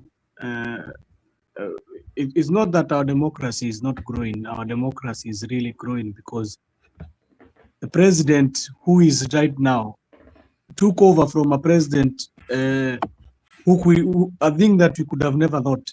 Ruto won elections from a ruling government who had capabilities and powers as people are talking, and he came and took over power. And now we have in another unprecedented and unprecedented thing that a president who is 65 years. You know, before we have been having presidents who have been 70 years and above, who are very old and they cannot be able to come back to politics or support in politics. But we have now a president who is retired and he has not reached his 70s, and who is still energetic and can be able to campaign to finance some of these campaigns. So we are having two things. One entered and he said that he defeated the system. Then we are having one who is a retired president and want to correct the wrongs that he did, because he's the one who brought for us this guy, and he knows what he did. So I think we can sit here and say that you know when you see that all your avenues for lying to people and deceiving people have been closed, you try now to try and intimidate. You start to intimidate people and start saying that I'm the president, you know, I can steal the votes and nothing you'll do. when you start those intimidations, it all boils down to, are the people determined, and are they determined to remove you? And as the scenes have been shown all over the country, they're showing his people are determined to remove this guy. It's all about people waking up and trying to take over and removing this guy. Whether he has whatever he's saying that he has, that is neither here nor there, because also he cannot come and tell us that we cannot be able to remove him while he himself came out from a deputy president position and became the president, something that has never been happened in this country. So it can really happen. He can really become a one-term president as long as people are not giving into this guy. Unajua watu wamezoea kukuwa na ile uoga ya hii ni serikali, hakuna kitu tunaweza ifanya, but I think people now are out of that. Watu sasa wameanza kujua there's this democracy, we can be able to vote and remove somebody from power, whether even he's the president. And I think he has found himself in a corner where he's not feeling himself well. Yeye amejipata kwa kona ambayo ni mbaya sana, kwa sababu the people who are in the opposition, they are giving him nightmares. Like yesterday, you could see Gachagua speaking to the people of Kalenjins. You could see even the bitterness those reporters had. Like that lady, she was very bitter, and it's like she was pushing an agenda of the government towards the question she was asking. She was not even a neutral broadcaster. She was like she had been sent by somebody to come and insist on something. She's like she was insisting on Gachagua to be tribal. So these are the tactics that when you start seeing that you are losing, those are the tactics that you start to do. And Uhuru Kenyatta mastered that art of politics, and that's why you see he's always silent in everything that you say.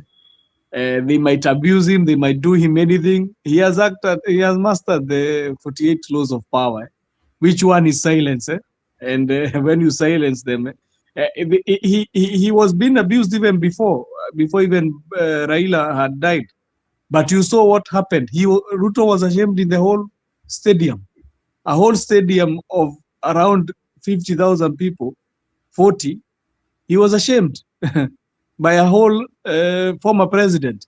So those are the things that happen within these corridors. And I think he knows. He truly knows within, even if the people he tasks with checking if how are the people receiving those opposition leaders. He knows. And even today, as we have entered today, because today is when there are going to be those meetings, the high-end meetings by the Kakamega one, and then from Monday we have the Kisii one.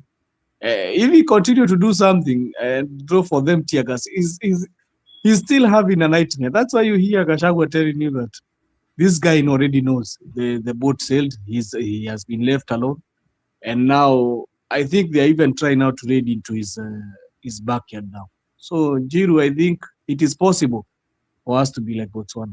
I think it is possible. There is nothing which is impossible, as long as we are determined and the young people are determined to remove this tyranny. Jiru, hebu cheza hiyo clip.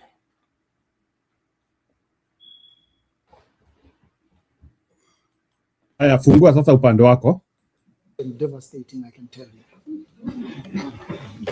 Anybody who has stolen anything from the government must start running now. It is vicious. It is serious. It is a process that is not controlled by me. Experts, crack experts who have the skills and the... But at any rate, we also have a forensic audit that is going on, whose outcomes will be brutal and devastating, I can tell you. Anybody who has stolen anything from the government must start running now. It is vicious. It is serious. It is a process that is not controlled by me. Experts, crack experts who have the skills and the expertise to identify the problems and to trace where the assets have gone. Anybody who has had anything untoward to do with government resources must know that the most stunning moment of comeuppance is around the corner. And we took this approach so that it doesn't become a political witch hunt. Nobody says, well, they persecuted him when he was in the opposition, now it's payback time. There's no payback. An objective, scientific, proper, professional process that determines what happened. And we're not doing it to punish anybody, we're doing it in order to correct and to lay down some bright lines about not only those who were there before, but those who are there now and those who will come in the future. Now they know there will be a forensic audit. If you steal, you embezzle, you will go to jail. It's as easy as, doesn't matter who you are. We didn't bring it for anybody, we brought it for the government so that we can account fully. And this is what the country is going through. So towards the end of this year, I think the report will come.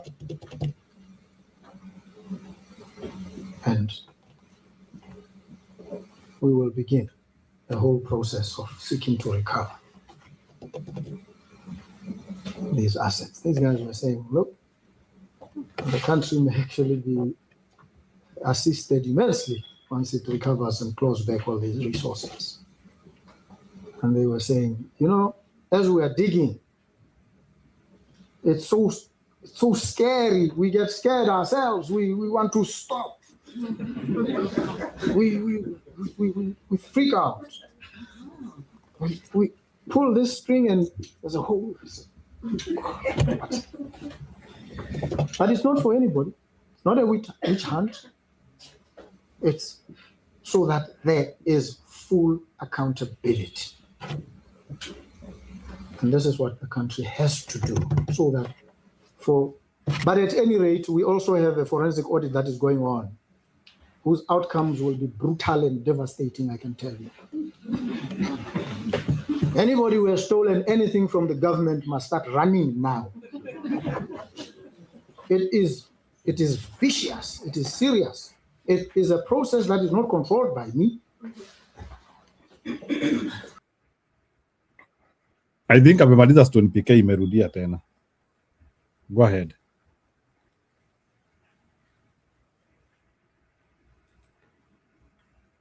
Stone, are you there? Yeah, I'm there. Imemaliza, you can react to that. So those people who have stolen, they must start running. So maybe that's what inaweza kuuliza in that video. Did he start speaking that way after, before election, or both? When we have time, we will play this. I want us to really even anchor our shows on this. This is a very good example. The way he was talking before and even during and after, he has that consistent. Because one, and he put it very clearly to the people of Botswana called what? Swanas. He said, what I'm saying is what I intend to do. And if you feel that this is not what you want, this is not the type of leader you want, then that's okay. You can give the vote to my other opponent. Okay, and he would articulate the issues, and that's how he resonated. That's why even Kamap supported him wholeheartedly. And Peter knew that this was the guy to fix Botswana. You should now see how heads are turning. So, do we have somebody who can be like Duma among the candidates we have in Kenya? Because you see the way he says, in some areas they would open and they would be scared. It's rotten. Because unafungua hapa unakuta ni Uhuru Kenyatta. Hapa hivi unafungua unakuta Ruto. Hapa hivi unakuta Matiang'i ama unakuta yani Jiru, hii nchi yetu sijui kama tutaweza kufix. Who has those guts? Unafungua hapo unakuta ni your father-in-law. Hey. My friend Jiru, unajua mimi I'm just laughing because it is normal. It is normal. The rot in this country. You look kwanza ile inaitwa ile zile zimekomaa zile zimemea nywele nyeupe. Yani corruption imekuwa so old mpaka inamea mold. You are supposed to crack that.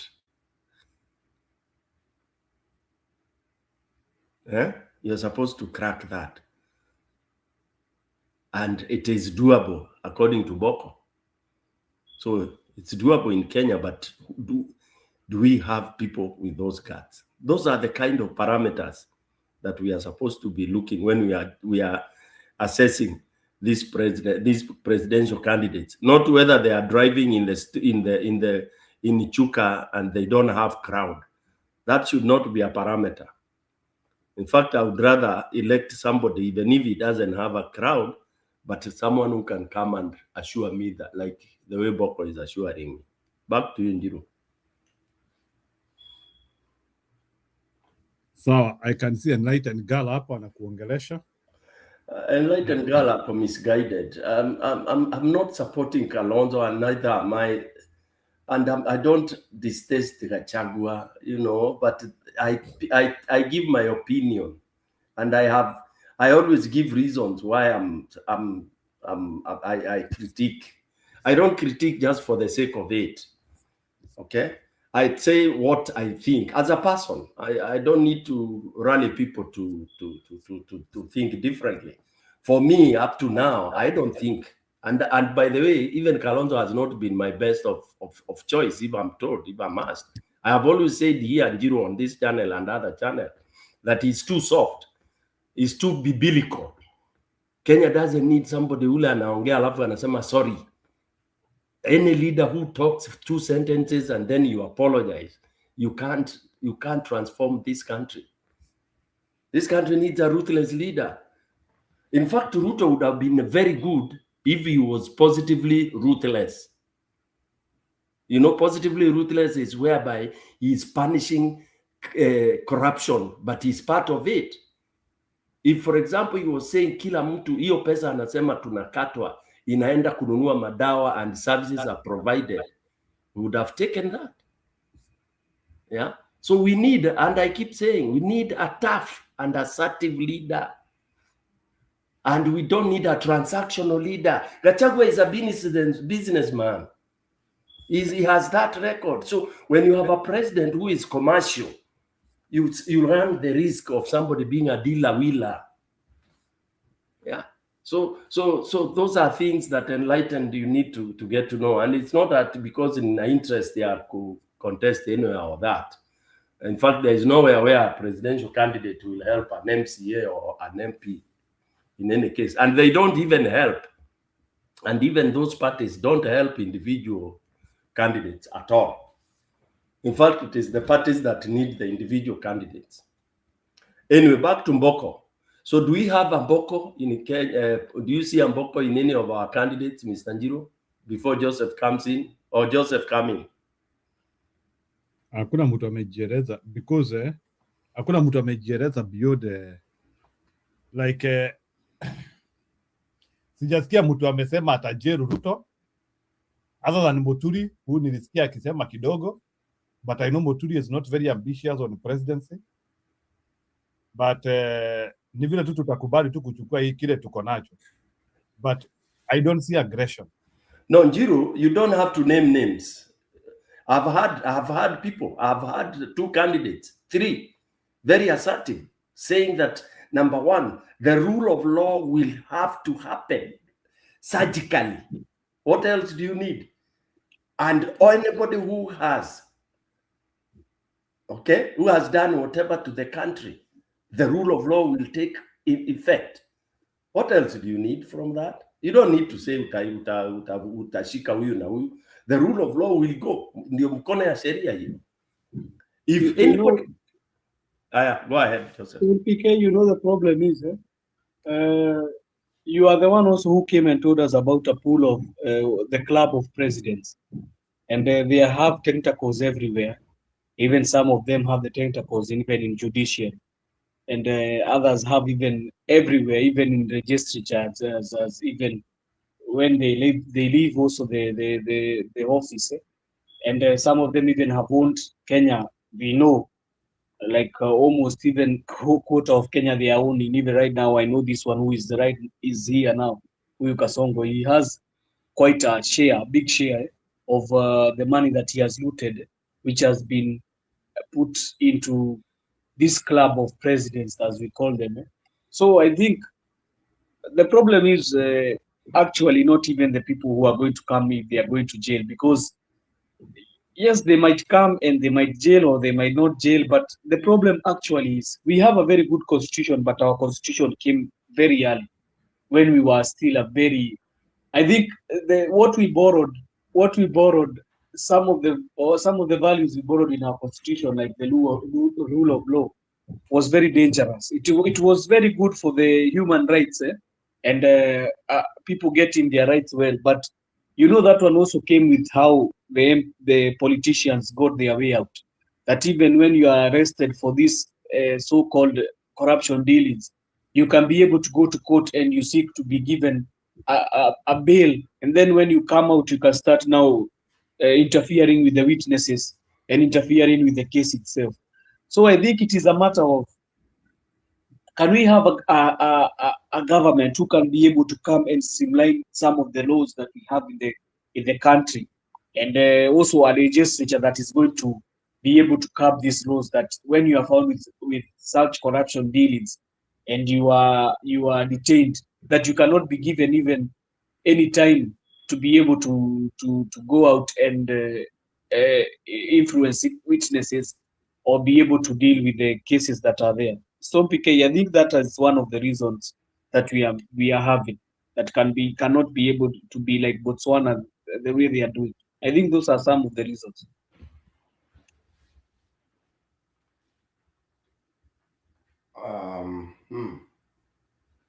Really? What is weak with our law? What is the problem with the law? Because when you are arrested, we have seen this thing happening most of the time. When you are arrested, when you go to a court of law, they tell you that you'll be given bail. And you know already this guy was arrested or he was taken to court because of corruption dealings. And they are there, even the what has been given, the charges against the person, they are there. But when the court determines, they say that no, you can be given bail, you can be able to go out, then you're going to come and case this case after. The problem is, when you go out, do you think these guys are not going to influence that case from outside? Joseph, the same formula is what is used all over the world. Okay, cases are either bailable or not bailable. Even Botswana is the same. But if you listen to Boko, he said they have engaged a foolproof. When he said foolproof forensic, it means that it is beyond any reasonable doubt. Because if you stole money and you took it to Switzerland, it is traced like a Kutokwa account. That, whether you want to influence or not influence, it is scientific and it is forensic. It is proven. It's tabled there. Okay? So he said, and that's why he has said it is painful. It is foolproof. When you want to achieve, you will achieve. Kama uliiba na itapatikana. But in Kenya, because of corruption, that's why they do it hogwash. You know, they say umeiba, and kwanza, by the way, how many people have been accused?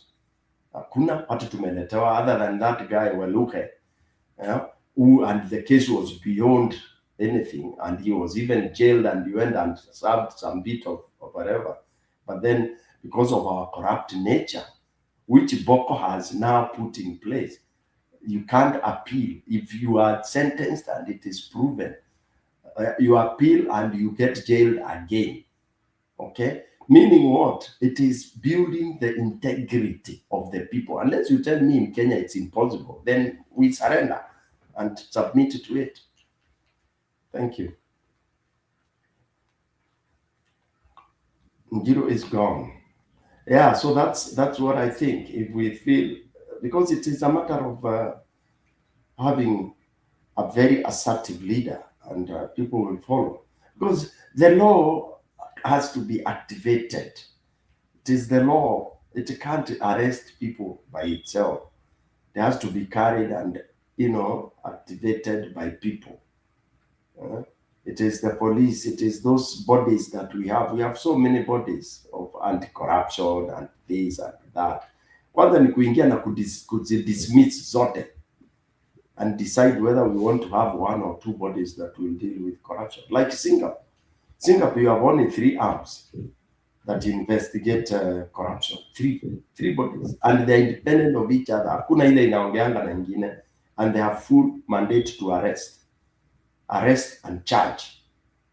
Okay? Then once you are arrested by this body, the other 2 bodies also investigate you.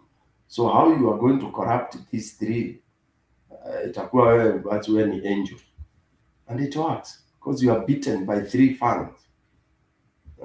We just abate corruption in Kenya. It's part of us. Yes, Joseph. But some people, why I was talking about that is because, why I said the constitution came when we were still a young country. We could have brought a constitution which, we came up with Senate. Senate is a body which is supposed to oversight the governors. And we have had them, leave even the president also. Let's start even the lower where we have the governor. These governors, they are very corrupt. But most of them, when they go to Senate, the Senate, the body itself, cannot even be able to extradite you or cannot be able to make a final verdict against you. We have a constitution which looks like the USA because we borrowed it from the USA. But when you look at the US constitution and how they deal with their issues, like the Senate, is a place where you can be able to be taken to Senate, and after after the hearing and they find you guilty, you can be charged. But now ours, you go to Senate, we hear all the corruption deals that you have done. It becomes like talking, and showing. But after, there is nothing that happens. So I think even where we have reached, I don't see any scenario of this coming government, what they are going to do about arresting the individuals who have taken money from the public. I don't see anything they are going to do. Maybe we wait till maybe a government which will come from 2032 for young people. Right now, maybe we have just a government to remove this guy from office. That is what I think. Don't be careful. Yeah, the Senate listens and recommends. They even recommend arrest. They recommend further investigation, the DCI to all that. Yeah. So maybe the weak link is what we have said. It is the bodies. It is the corruption. It is just because there is no willpower. Because we are all corrupt to the marrow. The systems are there to deal with corruption. Kabisa, we are just a very rotten society. Bwana Joseph, the constitution is good. The constitution cannot work without people implementing it. All right? We have everything that we require to deal with corruption. Kila kitu. Kila kitu. But we are rotten. We are just simply rotten. Yeah. We are rotten kabisa. Like now ile milioni ulisikia ilikulwa ya Embu, nobody will follow up to find out whether it was a return. Hiyo maneno ilikwisha. And we as a people, we are the problem, Stone PK, because somebody is found with corruption dealings and somebody tells you that we are going to elect people who are rotten in those certain seats, the MP, the presidentship, the governorship, and people still go ahead and elect these guys. I really wonder. You hear somebody like the governor of Kirinyaga has been buying even curtains for 800,000.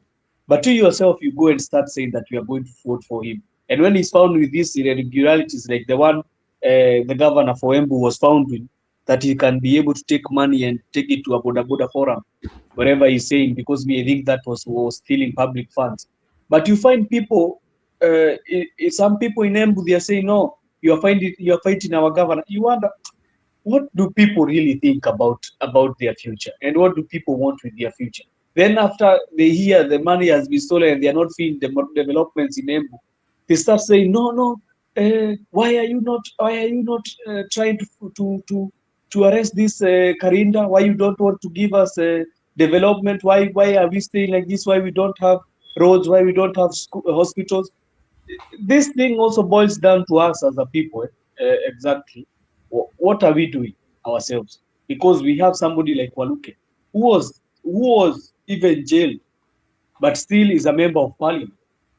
We have people who have shot people in light close range, we have seen, and they have been returned back to parliament with power. We have so many scenarios of so many. That's why we are seeing even in Mount Kenya, we voted MPs who cannot be able to articulate issues for the common mwananchi.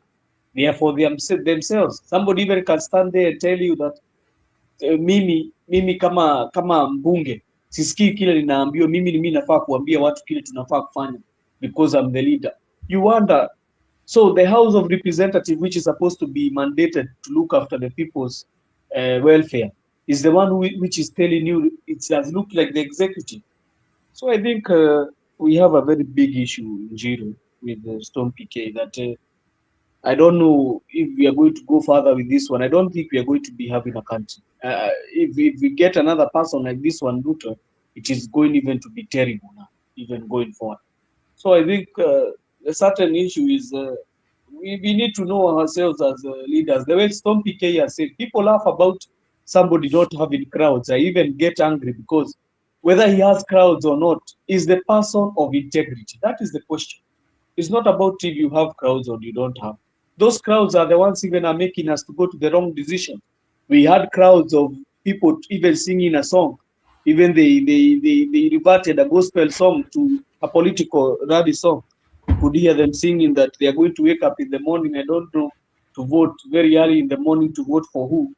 So I think those are the certain issues and aspects we have that are damaging the fabric of the country and the laws of the country. Yeah, naona Julia ameenda and I wanted to give her a chance. So if Julia you want to return, you can come. Yeah. Otherwise, mimi Stone PK ni kama nimeishiwa na nguvu.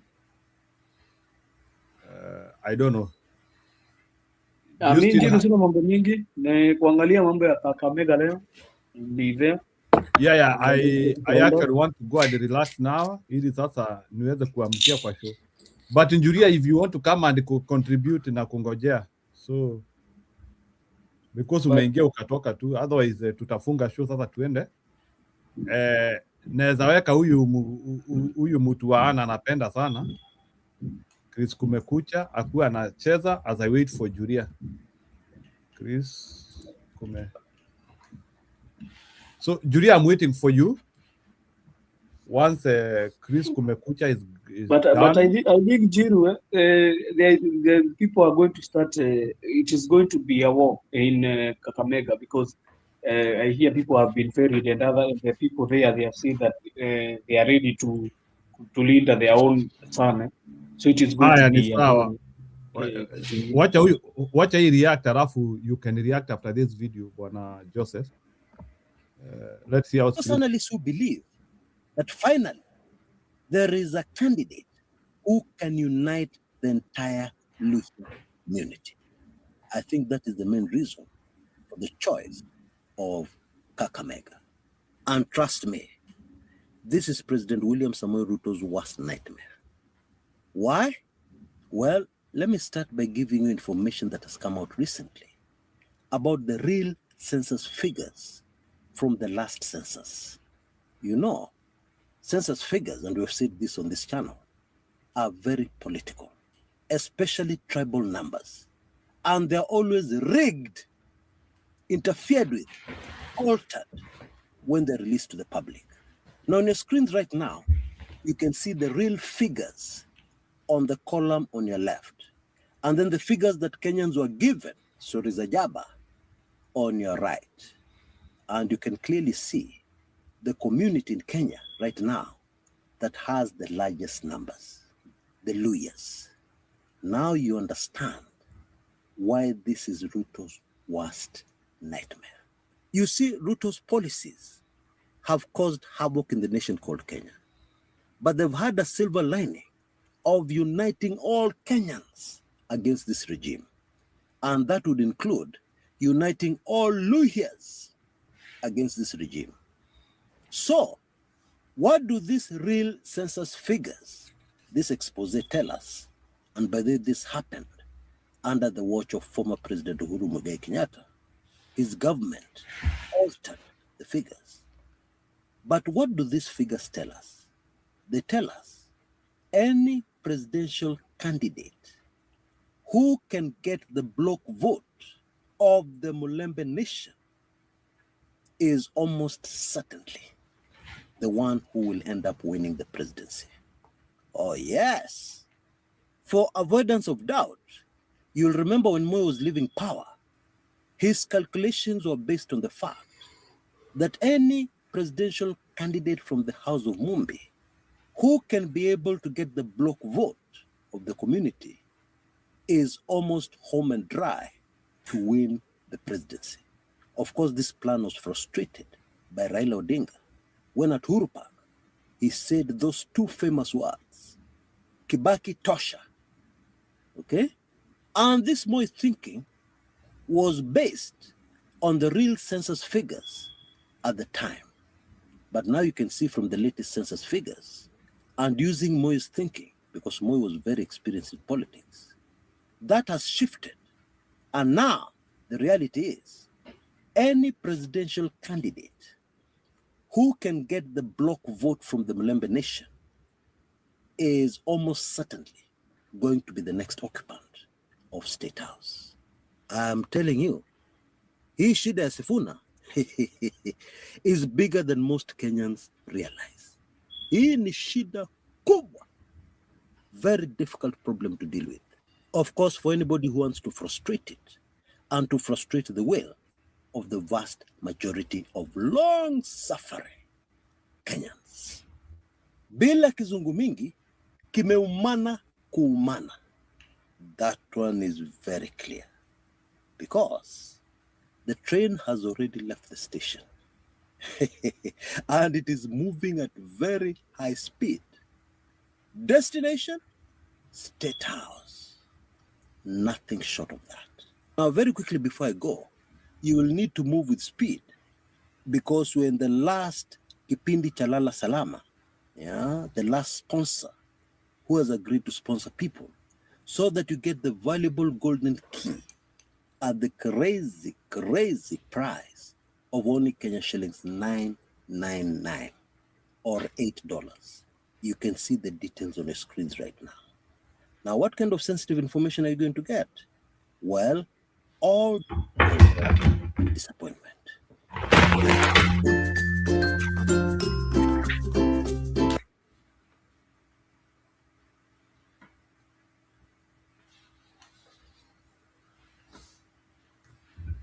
If you think this Sifuna wave is a joke, then you need to know that there have been at least 2 very urgent emergency meetings at State House to discuss this Sifuna problem. And all this is unfolding when the next Sifuna mega rally is scheduled for the 21st of February, this Saturday, I believe, in Kakamega or Kachmega, if you like. Now, if you're a serious analyst of Kenyan politics, you'll also be very curious about the choice of Sifuna's third meeting. You will remember that the very first mega rally was in Busia. The second was in Kitengela, which has shaken Kenya. And now the third one is going to be in Kakamega. Now, why Kakamega?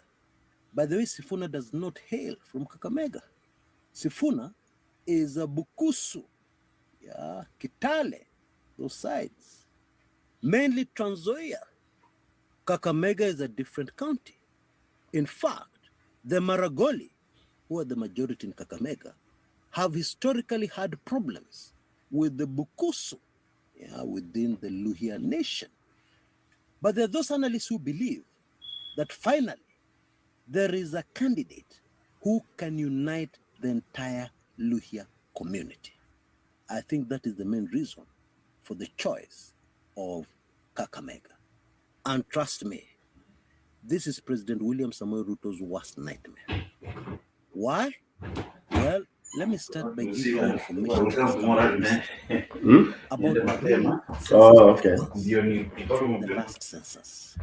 You know, census figures, and we've said this on this channel, are very political, especially tribal numbers. And they're always rigged, interfered with, altered when they're released to the public. Now, on your screens right now, you can see the real figures on the column on your left. And then the figures that Kenyans were given, Sorizajaba, on your right. And you can clearly see the community in Kenya right now that has the largest numbers. Which community is it? It is the Molembe Nation, the Luyas. Now you understand why this is Ruto's worst nightmare. You see, Ruto's policies have caused havoc in the nation called Kenya, but they've had a silver lining of uniting all Kenyans against this regime. And that would include uniting all Luhyas against this regime. Indeed, things were made worse by the Cyrus Njirongo Manenos. That Cyrus Njirongo business shut out completely the UDA party from the Molembe Nation. And please don't talk to me about Malava constituency, because we all know what happened there. There was a massive rigging. Votes were stolen.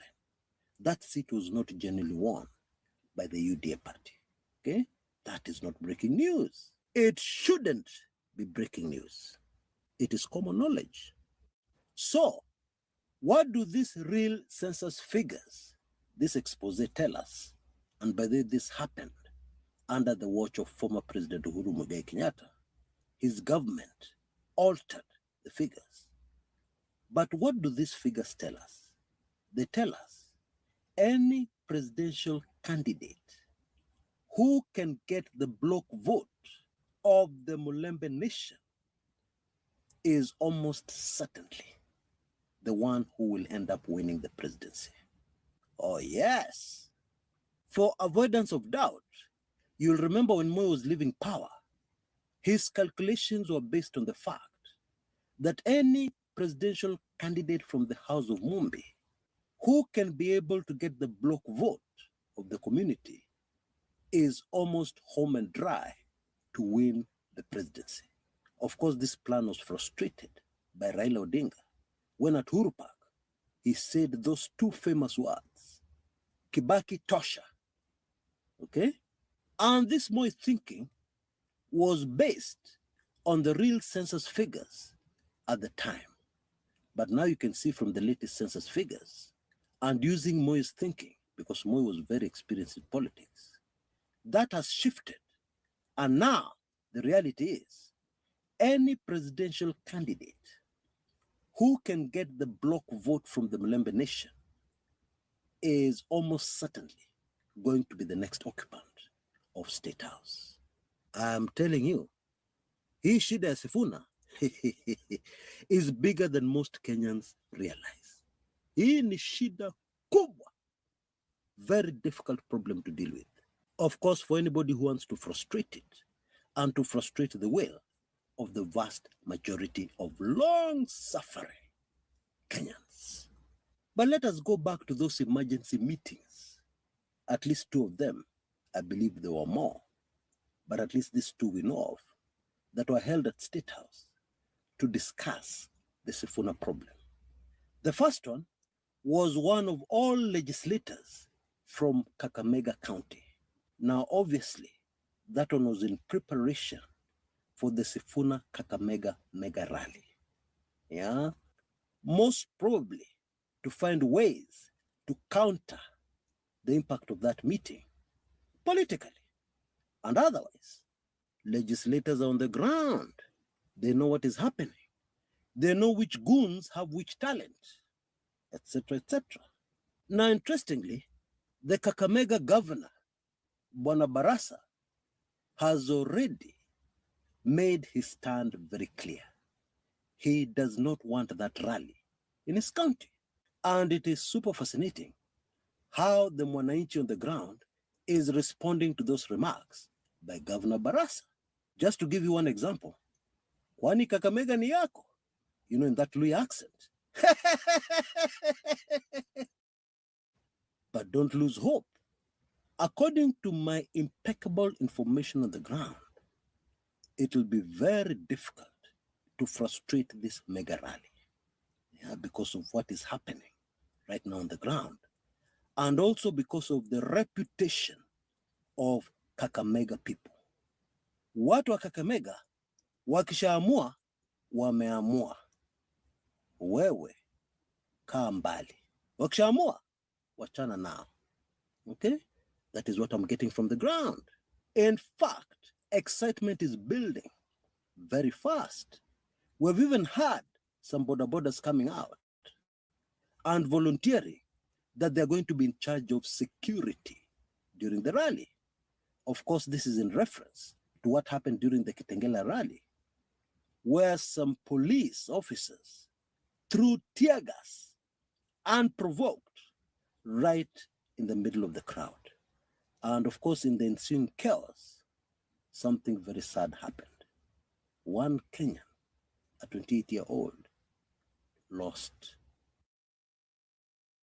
Struggling with complex government proposals? Our intelligent AI is your co-pilot for crafting compliant and compelling bids. Our platform breaks down overwhelming solicitations into manageable, structured sections.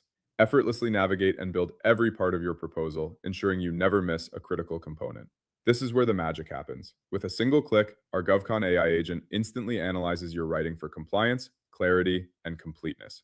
Go beyond simple spell checking. Receive a detailed breakdown of strengths, weaknesses, and potential compliance issues. Get clear, actionable improvements to transform your draft into a winning proposal.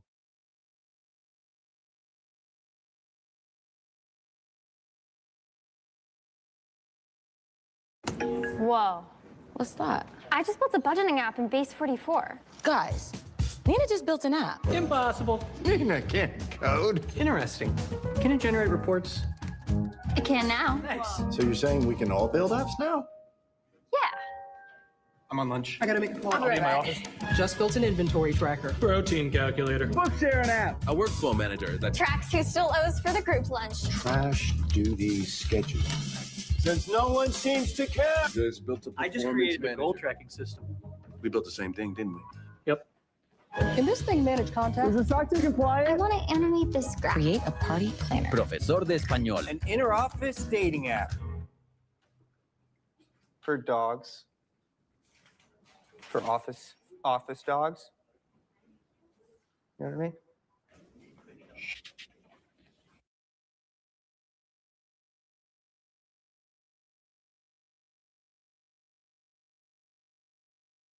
Their life. Oh boy. Oh boy. I mean, hakuna njia tunaweza fanya siasa bila kumwaga damu. Jameni, hakuna njia. This is so sad. Anyway, you can see very clearly that the people on the ground in Kakamega are more than ready. And you can also see they're not taking any chances because people are already talking about security. And of course, it is very obvious that they are very woke. They know what is happening in Kenyan politics. They know exactly about the Sifuna wave and where it is going and where the vast majority of Kenyans want it to go.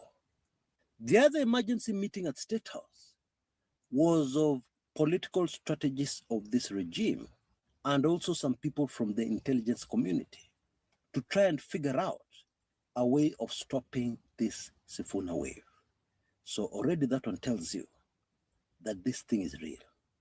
Because I don't think the very, very busy government can waste time on a meeting discussing something that is of no consequence. Okay? Therefore, that should be very clear. Now, I also want to share with you some very strange information I'm getting, of the response of ODM officials akina Oburu Odinga, akina Gladys Wanga, I am getting information that their strategy is to negotiate with Sifuna, to do away with removing him from the post of Secretary General. In other words, going back on their decision. Of course, we know that decision came from State House, and it was a terribly wrong decision with the devastating consequences, okay? Because I believe most Kenyans were just waiting for people to remove Sifuna from the position of Secretary General, for them to show their fangs properly. And we saw that very clearly in Kitengela. And so it seems that the strategy is to talk to Sifuna, keep him within ODM as a way of containing his fast rising popularity and political influence in the country. Now, personally, I don't think that will work. It is too little, too late. Mainly because even if Sifuna says, okay, let us have peace. Yes, I knew all along I was the Secretary General of ODM, and I said so. So it is okay. Let us continue going forward.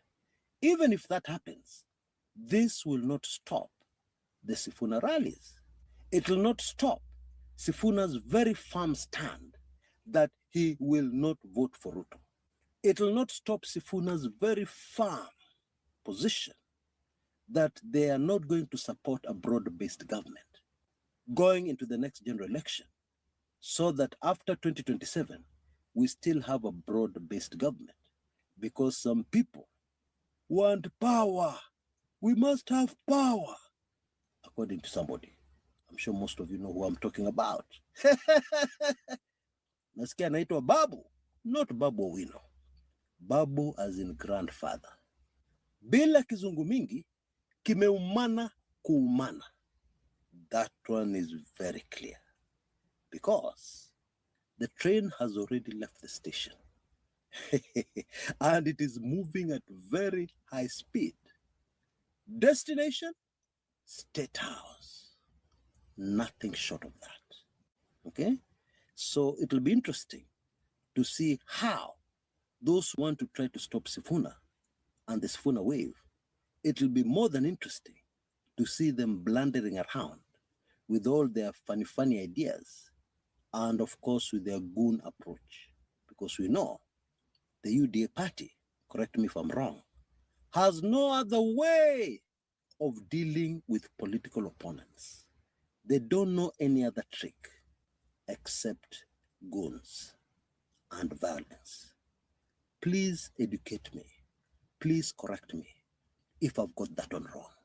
Now, very quickly before I go, you will need to move with speed, because we're in the last Kipindi Chalala Salama, the last sponsor who has agreed to sponsor people, so that you get the valuable golden key at the crazy, crazy price of only Kenya shillings 999 or $8. You can see the details on your screens right now. Now, what kind of sensitive information are you going to get? Well, all the previous highly sensitive special reports.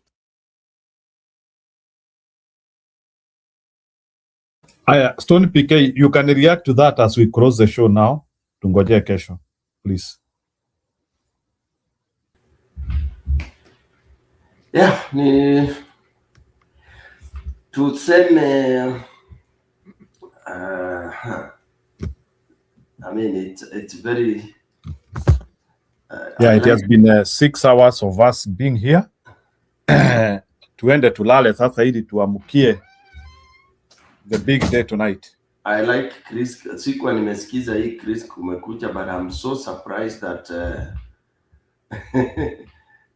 some of the things we mentioned ndiye amesema. Yeah, that is why, but by the way, we are becoming a little bit consistent with him. Nimemsikiliza hata ukisikia mtu kama Ann ana insist sana, hebu tuchezee Chris. Sijui Ann alimtoa wapi, yani ndiye alimleta hapa. No, no, me, I know him. I follow him a lot from Kitambo, but I'm just surprised that this clip, this particular one, had not sikuwa nimesikiza, and I'm surprised. We had said this, what he has just said in the show in the earlier when you started. unasikia he is saying that whatever Sifuna is doing has even triggered some meetings in the State House, and that even ODM want to negotiate. Can you react on that? Like No, the first instant is in my tribe we say mulimo wa mchio kaniguoresha amundu. Yani ugonjwa ikiwa umekuwa mgonjwa ikae ni kama unapona, ufikirie umepona na uanze madoido zako mingi, ikirudi mara ya pili ndio inakujanga kupita na wewe. The same thing, like once you've left the house, ukisema umeenda mahali usirudi nyuma. Kurudi nyuma ndio unapatanga shida. In short, it is forwards ever. In life, don't ever go back. Kama ulitoka, umetoka.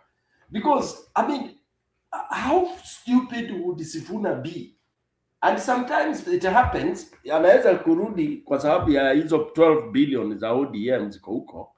But I'm praying and praying for him not to look nyuma.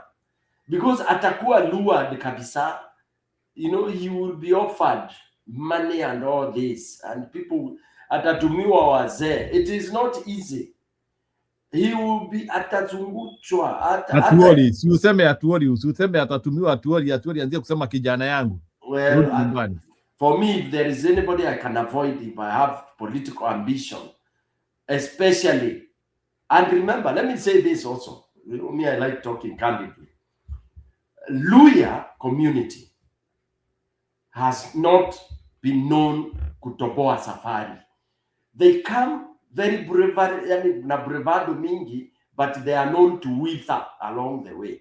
From those days of the oldest, Akina Masinde Muliro and all that, they've had initially those people that look so great, but then they wither on the way. Yet, ukienda uangalia watetezi wa watu katika zile zinaitwa labor union, anywhere where you have wananchi wakinyanyaswa, Luya communities leaders are always there. They are known. Hao wanakuanga kwa these trade unions, that they are very good, that they are very good at fighting for people's rights. But kumalizia ndio inakuanga shida. Finishing power has been a problem. And that's why you've never had a president from from Western. Yet you have seen, and it has always been known, that they have been wamekuwa the biggest, walikuwa ndio wengi, by the way. They are more, but that has been suppressed ever since. They have the numbers, they are more than even the Kikuyus, but they have been, suppressed politically and all that. Okay, that notwithstanding, they should be able, they have the numbers, even if let's say they were second or third, whatever number it is, but they have the capacity to determine the leadership in this country. Okay, to be whatever it is that it, but look at how what is it? Disenfranchised they become, fragmented, into smaller, Maragori, Bukusu, nini, wanapigana hivyo. Look at somebody like Katuri trying to become the kingpin, but then ni kingpin wa kulamba wengine. You see, so until you have, look at somebody who had sustained, somebody like Shikuku. Shikuku alipigana akapigana, alikuja kukula ugali siku moja State House, hiyo maneno ikaisha. So that's why in my earlier submissions nilisema hata hii ya Sifuna siwezi nikatoka nikiweka my neck on the chopping board nikisema ati hura, it has happened. Okay, no. I'm holding with a pinch of salt. I'm careful. I don't want to celebrate too soon. I don't want to put my all my like hopes in this Sifuna thing. I'm just crossing my fingers, and I'll keep my fingers crossed that this momentum itaendelea. Out of experience, once bitten, twice shy. But my plea to my lawyer, Sifuna, please, when you are called to a table to go and negotiate anything to do with you being coming back to the party, just say in the first place, you are never chased from the party because it was informal. I mean, it was unconstitutional and all that. So you just tell them, I'm in the party. I'm not fired because you didn't follow the right procedure. So you tell them, okay, watch, I'm still in the party because I don't consider myself as having ever been fired from the party. Okay? And na unakaa huko na usikaribiane nao, because ukikaribiana nao, ndugu yangu, utafukishwa, utapulizwa. Hizo vitu zilipuliziwa Masinde Muliro, vitu zilipuliziwa, I don't want to say nani. So Sifuna has to be extremely, I know he says he doesn't care, haogopi kifo, but kifo kikija, sisi ndio tutapokonywa mtu. The loss will be to us. To you who die, it's not a loss. So he is an asset to us, to help us transit to the country we want. So he should not be reckless. And I'm so happy that the Boda and everybody else are saying they'll protect. Actually, they need to protect him like it has never before, him and the entourage. They should do a ring. And not only protecting wakiwa mikono mitupu, wajue wakae kivipi, because hao wanatumwa sini watu. Sini watu. And they should keep vigilance. 1 million surveillance. Proper. Unajua sasa, the opposition sasa lazima pia nao wajijue sasa. Wasianze kusema tuko ready. Because, I mean, hapo stadium, what do you need? Unahitaji vijana wangapi? You can organize up to 500 vijanas. They'll take care of the stadium, whatever it is. Wanapiga ring hapo, and they make sure wana scrutinize. Wanaweka ring, and they scrutinize anybody who is coming there. Kabisa. Yeah. Na waweke macho kabisa wakuwe ridho. Yeah. Na mkutano iendelee. Because you can't be threatened by whatever, msije mkaja, sijui mfanye nini and all that. Governor saying, I attack you. What reason would they give? So Sifuna, please be careful. And be careful. Don't go to that table. There is nothing to negotiate. Wachana na hiyo mambo. You carry your course. Whatever you had in mind when uliposema sasa Kitengela na kule Busia, that which you had, you should focus and keep it there. Wanakuja na rungu PK. Innocent ananiambia watakuja na rungu. Na sisi situkue na hizo rungu. Kwani rungu zimeambiwa, kuna wale wameambiwa watanunua na wale hawatanunua. Let people come with rungus. Why not? Masai si wanatembea na rungu. Innocent. Watu wakuja na marungu.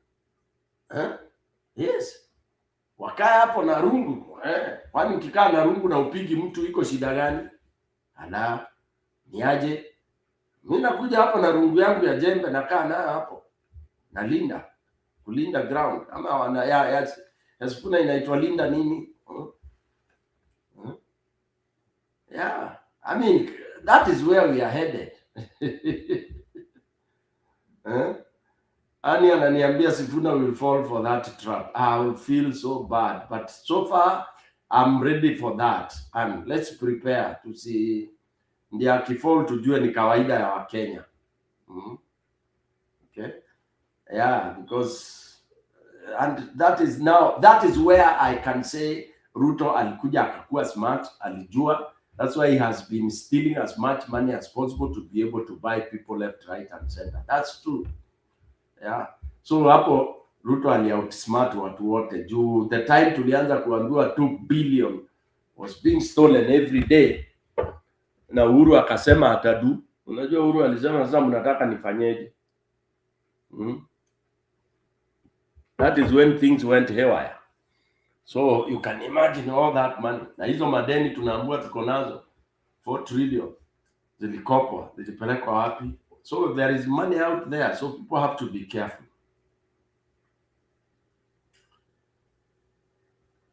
Our next preso in 2027 might one who is youthful. Yeah, I mean, hata wakasema, by the way, even I wish we could have a system whereby we will be able to vote. Njiru ingiza msimamo. Njiru ana msimamo, anauliza kama upo or something like that. Msimamo Njiru yupo, ingia basi. Yeah, so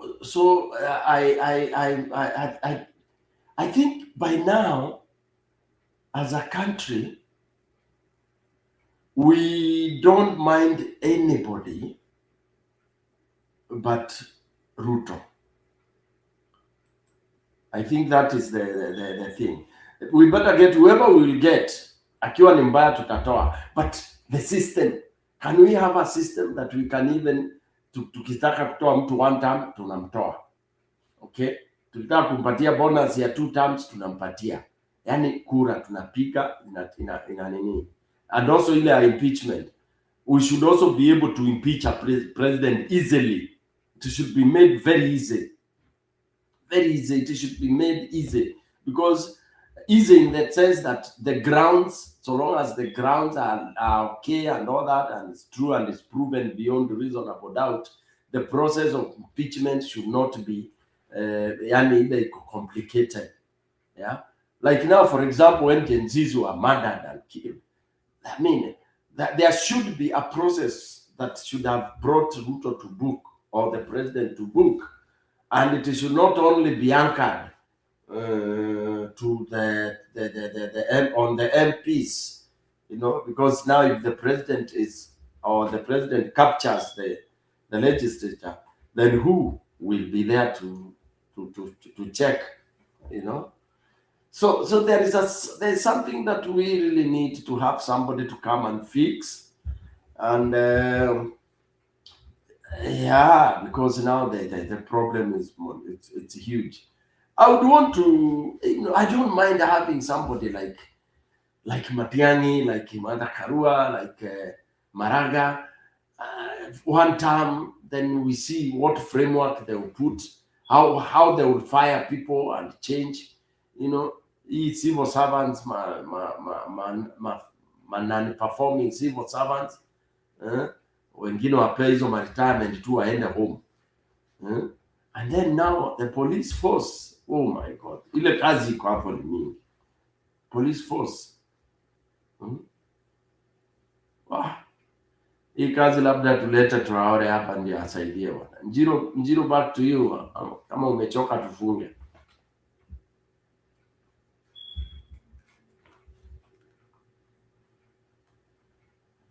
Aya.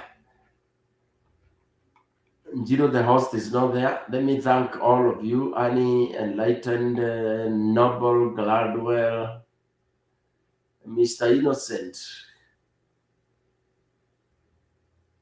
Asante sana. By Yosefu. Asante sana.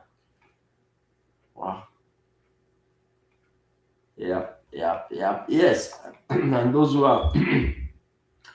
are listening to us, thank you so much for being there. Let's hope that we have a mammoth rally in Amalema, and let's hope all goes well. Prof, do a survey on who is currently preferred presidential candidate. Let Sifuna be on the list. Okay.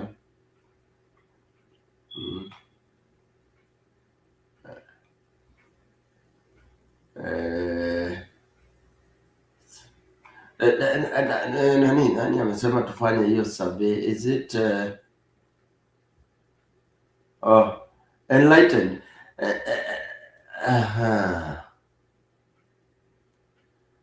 Okay, yeah. We can do that survey question and see. But again, also, you know, I said earlier that we need to first of all watch the mutation.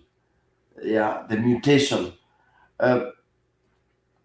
When I was being taught how to write composition, you know, ilikuwa tunaanza kuna introduction pale, then there was the body, you build on the story, and then in the middle you start going towards the ending of the story. There should be an indication. So we need to see what is this about. And this is a question I'm throwing to all of you in the comment section and those who are listening to us as we close. I want us to go and ponder on this. And as we watch and listen to Sifuna during the Kakamega rally, I want us to try and figure out and see whether the objective will come out. You know, I try to join Nikama Njiru Amelala. David Kahura. David, David Njiru nafikiria amedoze off. So kama uko hapo chini,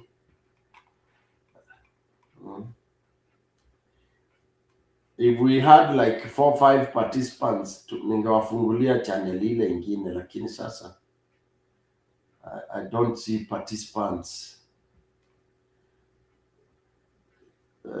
Kesho tutaweza fanya twin channel just in case Njiru analala, anachoka. My other channel inaendelea. I think we will do that. We will begin to do that twinning so that we can continue to deliberate. We need to deliberate a lot. Iko mambo mingi ya kuzungumza. So basically, David Pole, sasa mimi siwezi kukusaidia hapo. So I was giving every one of us homework that we observe and listen to what the rally will be like. But we don't know where Mefika. Okay, thank you, Innocent. Yeah, so we need to have that. We want to see. We want to see because we want to see clarity. We want to see the clarity, clear definition of what the destination is. Where are we headed? There's one colleague of mine who used to ask me, so sasa nikiaje, tukoaje sasa, form ni gani? You know, we need to know what's the form. Alafu, and that's why I keep on saying, form ni opposition, na mimi opposition sitaki waende njia nyingi, because saa hii for a serious surgery and a serious campaign, this is the time, especially for when we are planning to remove the government that is sitting. We are supposed to kuchuja miguu as early as possible. Yeah, because if it's moving and covering the country, wow, then you need time to be able to cover.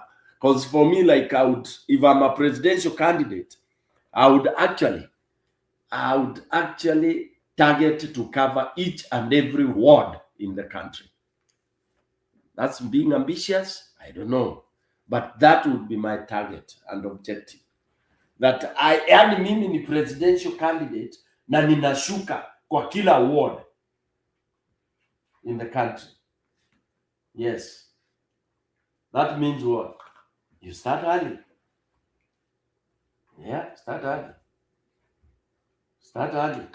Try as much as possible. Even if you cover 40-60% of those wards, yeah, watu watasema Imagine you cover 60 or 40%, let's say 50% of the wards. Because as you cover the wards, you are covering the constituencies. And as you cover the constituencies, you are covering the county. It is doable. It is doable. Very, very doable. Very doable. Very, very doable. Kianza kama mwezi wa 3, utaenda. And imagine as a presidential candidate, you are seen in mashinani huko. Mashinani huko ukiwaambia mimi ndio Sifuna. Mtu kwa village alikuwa amini mimi ndio Sifuna.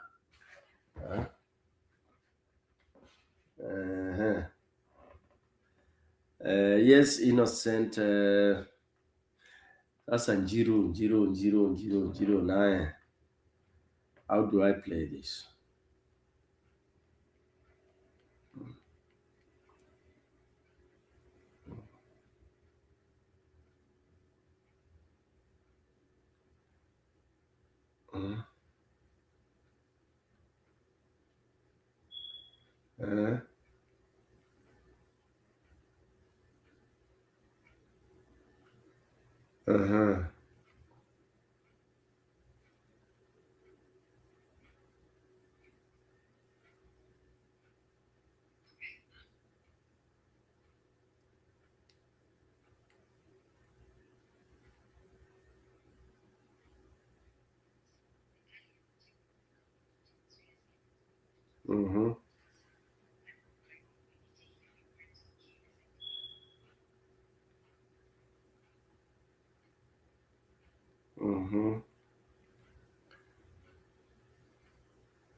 If you see your date of birth, put it in the and you know if you were at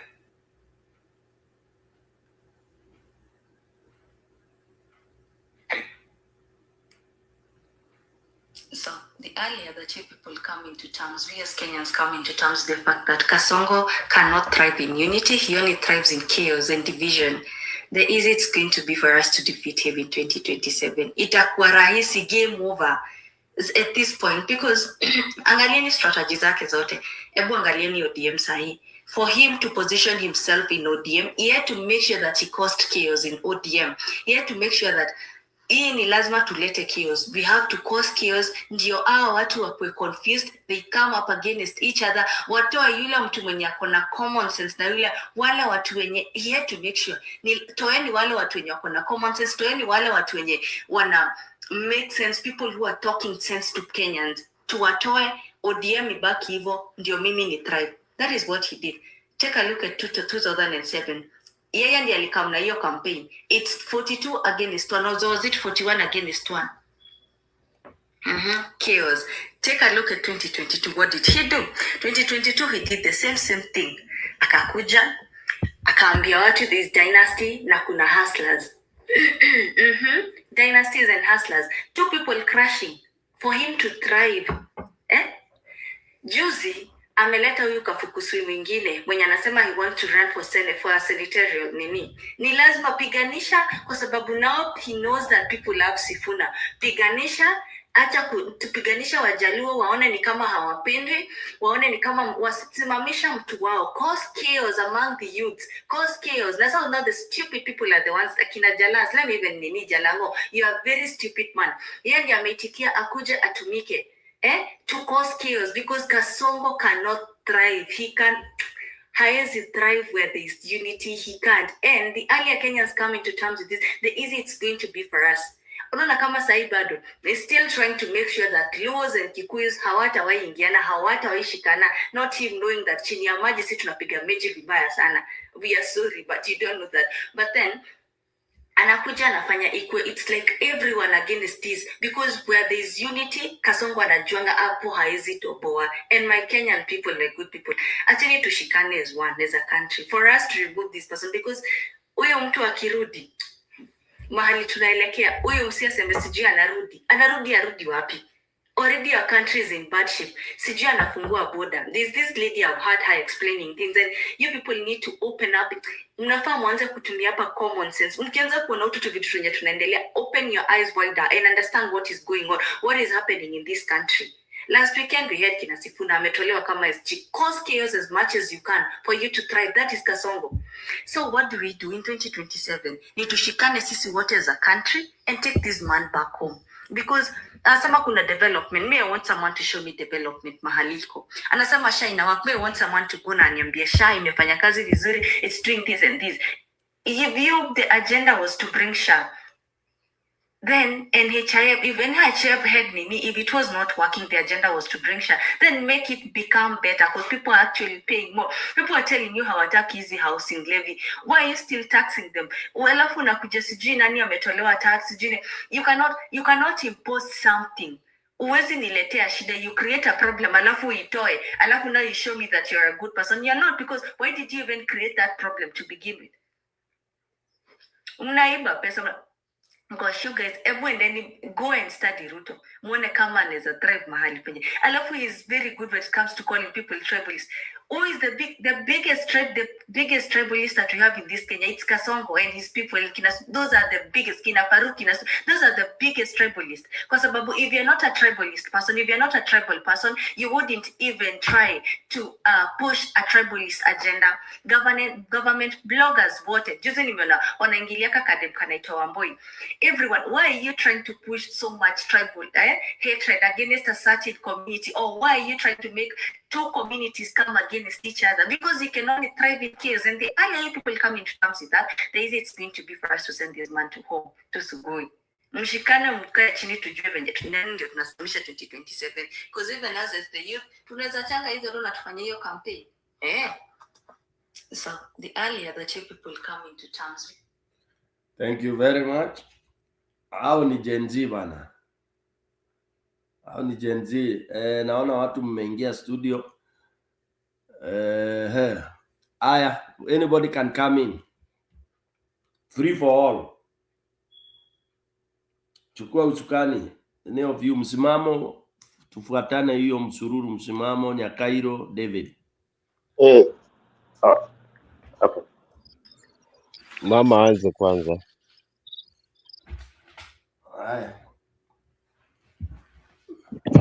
Asanteni, nawasalimia sana Wakenya wetu mahali popote mko, comment section, walio kwa forum na wote walio ulimwenguni kote. Niko na swali PK. Kuna wakati umesema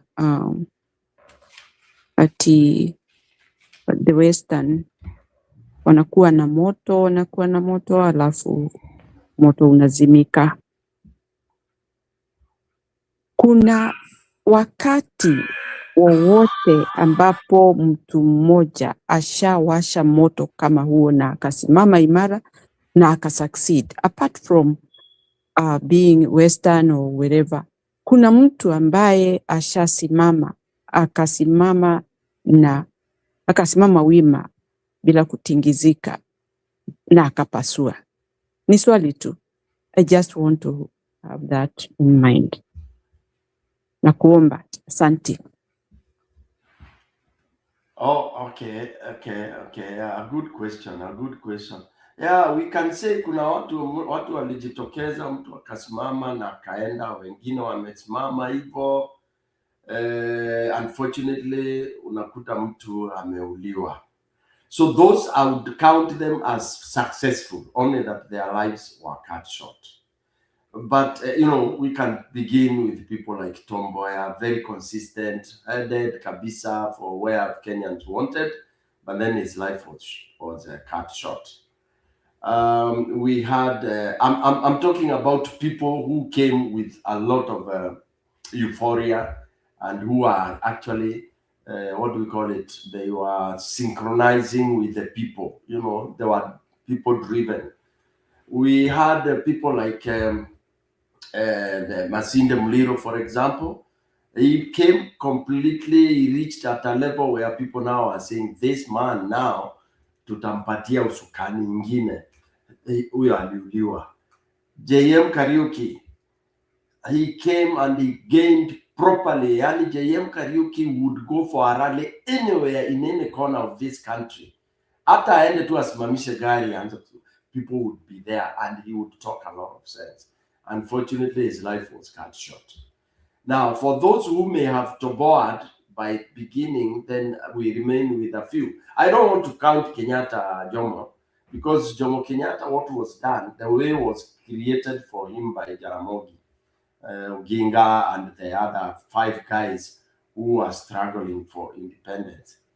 Yeah. So, but you see now that like Jaramogi Oginga Odinga, he did all what he did, and the highest he went, of course, he went up to the vice president level. Yeah. But then again, when he realized, you know, he was supposed to get to the top, for some reason, he opted out. He opted to step down for Kenyatta. So I don't know what he saw, what he thought, but of course Pundit have been saying, that he realized it was not fair. There would be no freedom without his colleague Kenyatta having been released, and he believed in Kenyatta. For some, because some people say that there is something he saw in Kenyatta that he felt he can only deputize Kenyatta. Whatever went around, your story inakuanga inaambiwa differently by the people who write, depending on who is narrating the story. We have never ever gotten. Okay, as I understand the question ya Nyakairo kwako, ni kama alikuwa nauliza kwa upande wa Western, ni kama alikuwa nauliza upande ya Western, ni nani amewahi kukuja na nguvu kama ile imetokea na msimamo wa Sifuna. Ni kama understand question namna hiyo. Na si ndio nimemuelezea Shikuku. Shikuku was very Shikuku powerful. na Masinde Muliro. Masinde Muliro, very, very, very powerful. Okay? And who else? I think those are the only two. Oh, na huyu nani pia alikuwa very powerful. Huyu Ankoya, huyu nani? Huyu Lawrence Sifuna. Kijana wa Marwa. Na kijana wa Marwa, yes. But the uncle to Sifuna huyu. He was called Lawrence Sifuna. Alikuwa moto katika bunge. Okay? The uncle, the real uncle. So they are like 4 lawyers that came Nyakairo. Thank you, David. Yeah, so yeah, they are there. Na Sikuku na Masinde ndio of recent, kama mimi nilikuwa mdogo. So those are the people we can quote. They came. These people, for those of you who are there, hata kama uko mkubwa sana, there are people when they would come mahali kama Uhuru Park, mahali kama any public function, the whole field would go wild. When Shikuku akisimama hivi na akiongea, he used to talk with a bundle of stick. So akiongea point anatupa, na kama si point anasema umrudishie. I mean, he had a very interesting way of doing it. But they were very charismatic. Yeah, I think, that's the answer, Nyakairo. Thank you very much. Kwa hivyo ni kuombea nchi yetu na hata kuombea au vijana ambao wamejitokeza kuendesha huu moto ambao hatujui mwisho wake. Matarajio yetu ni mambo yawe mazuri. Matarajio yetu ni watu wawe wima, because we cannot be losing our people who have got the ideal and the idea of how the country should be governed.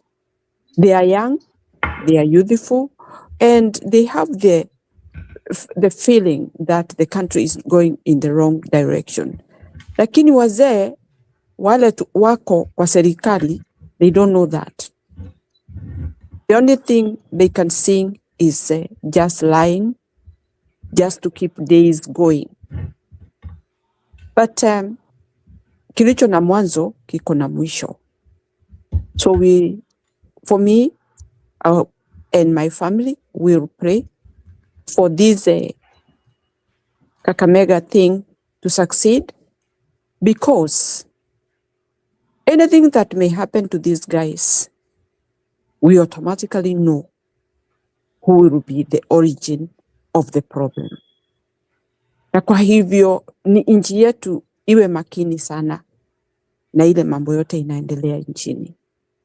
Because at this time, there are people who look, they are allowed to say anything or to do anything, lakini hakuna manufaa yoyote tunapata kutoka kwao. But the people who really talk sense, hawana nafasi, ni kuteseka, but we will overcome. Those are my words, and that is my take. Thank you for listening. Asanteni. So far so good. Ni sababu ni kama maombi ya Wakenya sasa imefika kurudishwa. Ni sababu tunaona pahali Kasogo alikuwa amehang mkono yake ilikatika kihonge. Unajua tunasemanga ukijisikilia kihonge ikatike ni lazima utaanguka.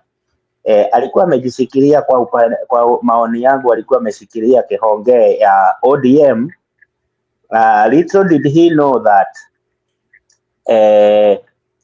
ate inaweza kukuja ikaweza kugawanyika. Hakuwa anatarajia hayo. Unajua wakati mwingine hata Mungu hutenda mambo anapoboisha mtu macho. Alikuwa anasikia Sifuna akisema hata kama baba ako hai, alikuwa anasema mimi sitakuja kuuga Ruto na sitauga the broad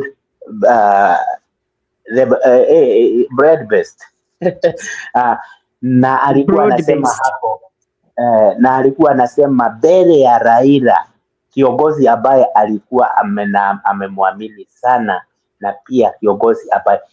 Kwa hivyo Ruto hata alipokuja kugawanya ODM haraka vile, hata kabla Raila hajachukuliwa kutoka India, unajua aliwapanga vile anasemaga kupanga pande ile, kupanga pande ile. Alipanga ndio Oburu achukue haraka kabla ODM haijakuja kukaa chini, ndio aweke Oburu, akifikiria ate watu wote sababu ya ile majonzi walikuwa nayo ya upande wa Odinga family watamuunga Oburu mkono. Little did he know that already Sifuna alikuwa na msimamo wake hata Raila akiwa hai. Kwa hivyo sisi tunafaa kuamini sasa wakati huu ate Sifuna si mtu wa kununuliwa, hana dhamana. Huyu Rigiji hana dhamana, na ninaona naye huyu Babu Owino hana dhamana, Matiang'i hana dhamana. Sasa tukiwa na viongozi wanne hao na waweze kukuja, Mungu awasikanishe wajiuge pamoja, hakika Kasongo atakuwa ameenda nyumbani. Na hapo tumechezewa clip ya vile ana drive, na mimi nimeamini na hiyo 100%, sababu hivyo ndivyo Kasongo ana drive in his political career. Hiyo ndio maoni yangu. Asante Peter. Karibu msimamo.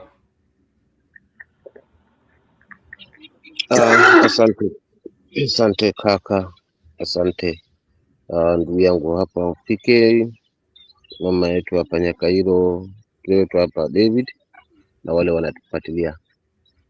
Mimi sina mengi kwa sababu mwanadamu ana lake na Mungu naye ana lake, na kila ilivyo kiongozi wetu wa nchi huyu, kila anapopapasa basi ni lazima kutateleza. Amepapasa kwingi na kote alikuwa kupapasa, kila jambo liliteleza, kuonesha ishara kwamba Mungu ana lake na mwanadamu naye ana lake. Kwa mwisho kabisa, mfano huu ni kuingilia ODM instead ya labda kwingine, haswa ODM imarike ifikie yale malengo. Sasa hii imesambaratika, imemsambaratisha hata yeye pia, kwa sababu imemshusha thamani, kwa sababu fungu la watu ambao wananchi haswa wengi hawako haswa katika mfumo huo, na amewakosa tena vizuri sana, kwa sababu wananchi wanakwao na yeye naye anakwao. Kwa hiyo hii dua ambayo mama yetu ameiomba, hii dua ambayo inaombwa na wengi, nikiwemo mmoja wao, na kwa kweli inafanya kazi. Kilichobaki tu ni ushakamano wetu kama wananchi, kama vile ambavyo nimesikiza haswa wajenzi waliokuwa wakizungumza hapa. Tukicheza pati yetu vizuri na tukijitambua kwamba hakuna haja ya kutofautishiana kidini, kikabila na kingome. Lengo hapa ni kuhakikisha tunataka uongozi bora, basi uongozi bora tutakuwa nao. Maana viongozi kama wakina Sifuna na wengine ambao wanasimama kwa ajili ya sisi, walinzi wa kwanza tutakuwa sisi, kwa sababu tumeona kwamba sasa hivi kwamba haswa polisi wanavyotumika, na si hawaanzi leo, wametumika vibaya tangia hili jimu lilipoingia. Mahali hakuna haja ya kutumika nguvu, panatumika nguvu. Mahali ambapo hakuna tabu, kunatiwa tabu, watu wakichanguka au wengine wanauliwa hapo hapo. For instance, Kitengela, mimi sikuna sababu ya kurushwa tear gas pale, kwa sababu hakuko na vurugu. Watu walikuwa wanaimba, wanasherekea, wanafurahikia, wanasikiza viongozi wao. Nini sababu kubwa iliyoacha kwa tear gas hapo kwenye katikati ya fungu la watu kama vile? So unashangaa. So ukikombine hiyo na yale kwenye kanisa, ukikombine hiyo na yale mambo yamefanyika tangia maandamano yote tulivyopoteza vijana, ni kwamba polisi wetu wanatumika visivyo nao. Yani lile jina limegeuka sasa hivi.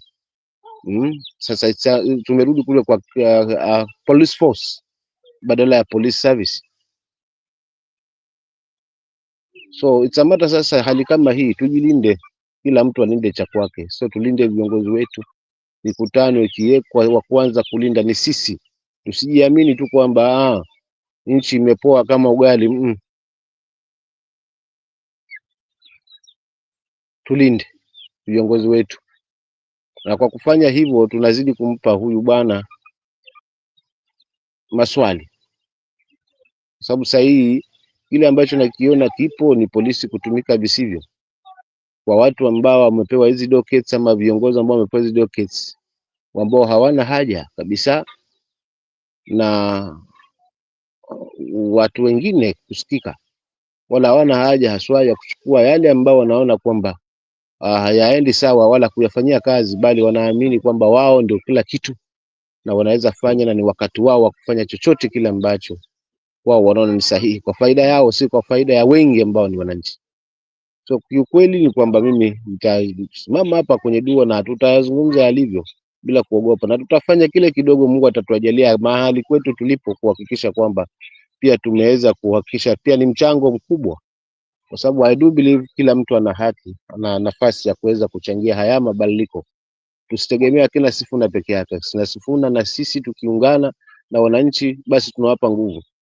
Tukimzingira kiongozi wetu vizuri, na tukikataa naye na tukiamua pana kwa kuweza kuchunguza hawa ambao wanatumwa kiolela, kwa kuweza kuchunguza kila pembe, tutagundua kwamba hapa hawa gunzi, na hao tukichangamkia gunzi mara 2-3 tu, mchezo unakoma huu. Na hata hawa askari wetu aswa pia nao waangalie kwamba wanaongoza, jukumu lao ni kulinda wananchi, si kumaliza wananchi. So pia kila mtu acheze mipaka yake, juu taifa hili linatuhitaji sote. Uongozi unakuja unapita, but taifa hili linabaki kwa vizazi na vizazi na vizazi. So tukiliacha kwa muda huu kila kitu kisambaratike, itakuwa si jambo la tija.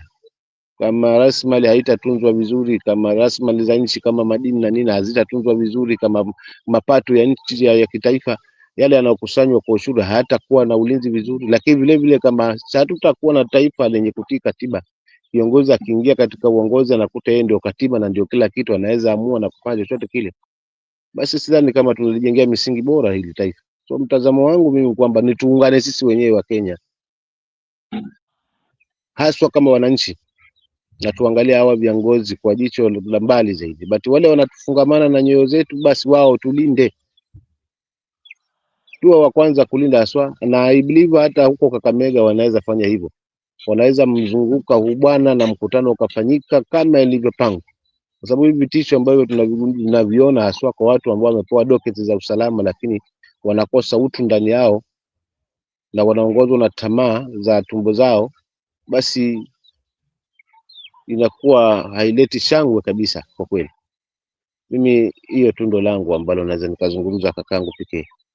La mwisho kabisa, ndugu yangu mkubwa, nafikiri kwa kile ambacho tumezungumzia itabidi tufanye mchakato wa hiyo call, kwa sababu upande fulani wengine tunavujiwa sasa hivi, tuko njia panda, tujui tuende wapi, huku na huku hatuko, tumekaa katikati. So ukiorganize kwa hiyo call, naomba angalau itanipa angalau kuniondolea haya maswali kwenye jedwali la akili ama kwenye bongo langu haswa, kwa sababu I'm now having a lot of question marks on my mental view. That's my take for today.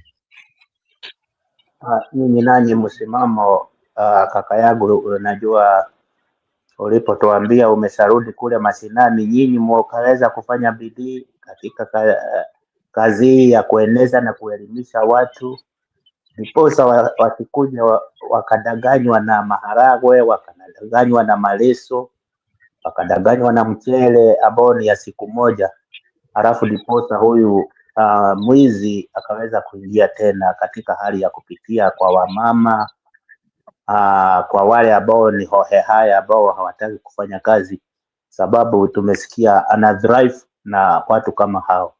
Kwa hivyo nyinyi jaribuni mkaweza kuelimisha watu, hata heri mkaweza door to door, hata tunaweza kupewa namba yako na jiro hapa, ndiposa hata tukaweza hata kukutupiaga agarau kakitu ya maji, ndiposa ukaweza kuingia door to door ukielimisha watu kule, ukaweza kushikilia sisi katika upande wa pwani, nao wale wako tuamuni. Kaka nani mzee wangu, kwa kukata kauli, najua sikio alizidi kichwa, utanisamehe, lakini kiukweli hili ambalo alikuwa nalizungumza kwenye mabano linaafikiana na hapo. Mimi kwa kweli msimamo nimejitolea kwa moyo wangu pasipo kujali, kwa sababu najua mlinzi wa pekee ni Mwenyezi Mungu.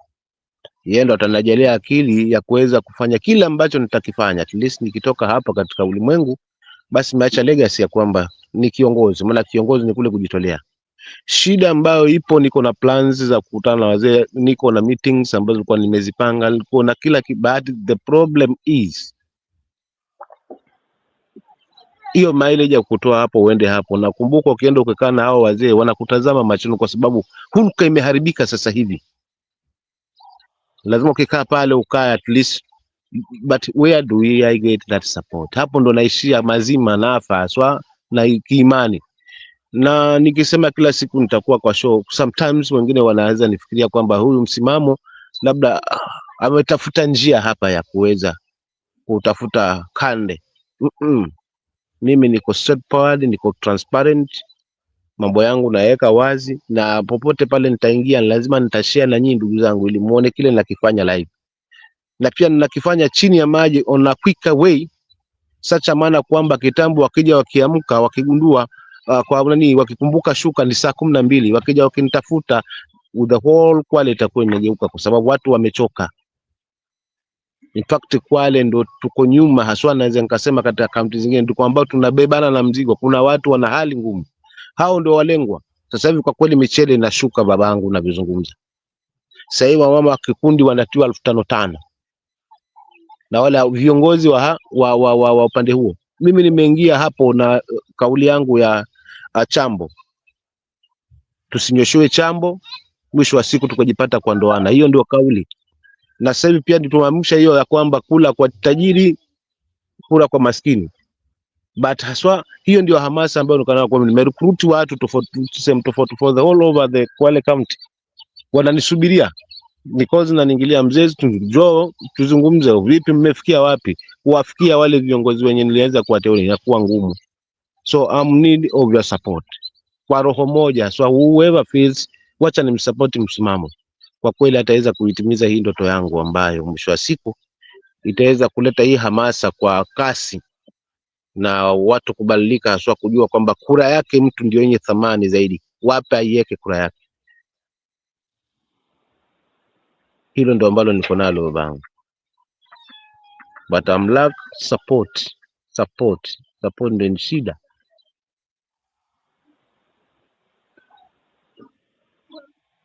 But nikipata support hata kama ni kidogo, nitaimanage hiyo support kuweza kukuta kundi lile, kuweza kukaa na wao, kuachia kuweza kuwa na hamasa hapo. Nitaweza kuingia mle ambamo niliweza kuteua hao viongozi wa kaunti nzima.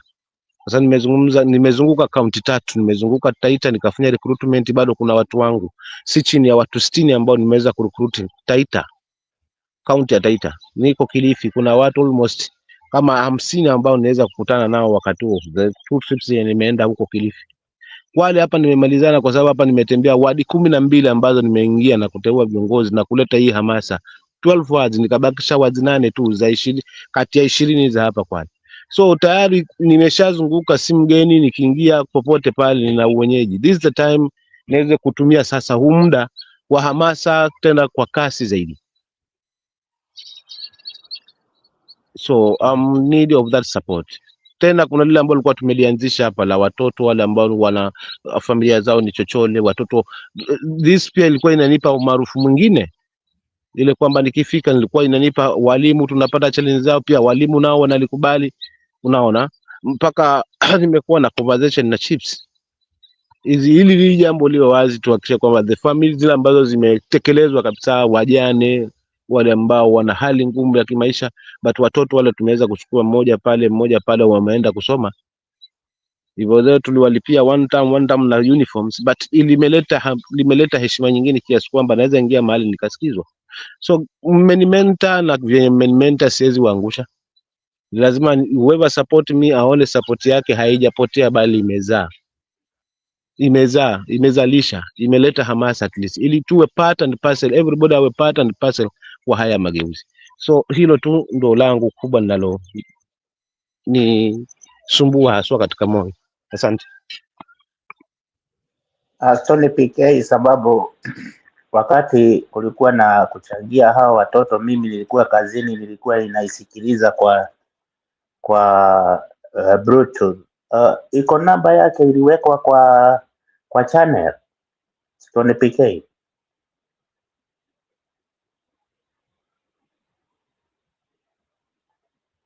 Yes, David, iliwekwa kwa channel. Maybe naweza kuwekea kwa private chat. Si utaona private chat nikikuwekea hapo? Yeah, maybe yeah, it can come to me. Msimamo, hebu niambie ama ni ile ninatumiaga msimamo, si ndio? Msimamo.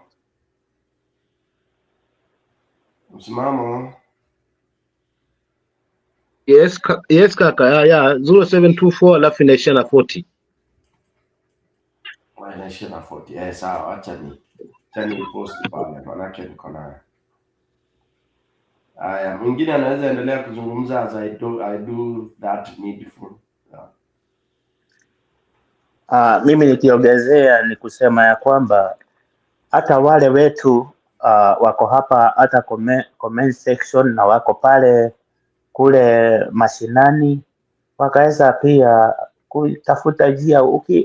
Ukisimama na watu wa 10, watu watakuwa wamerefuka, sababu unaona wanadanganywa na vitu tudogo hii ya kurebesa keki hapa juu na huko chini ni poison iko ndani. Sasa mimi naomba watu waerevushwe, sababu unaona wakipewa kama ni hiyo grade 5, halafu ikikuja ni muhula wa shule, wewe uko na watoto 5, watoto wote wameondolewa karo ya shule ya serikali, unalipa mara 10 ya ile pesa ulipewa, ndiposa ukaweza kuingiza mtu huyu mtu. Sasa ni disaster, ni national disaster. Anafaa kushambuliwa pande zote, ashambuliwe pande zote, sababu he is a national disaster. Mimi namuona hivyo.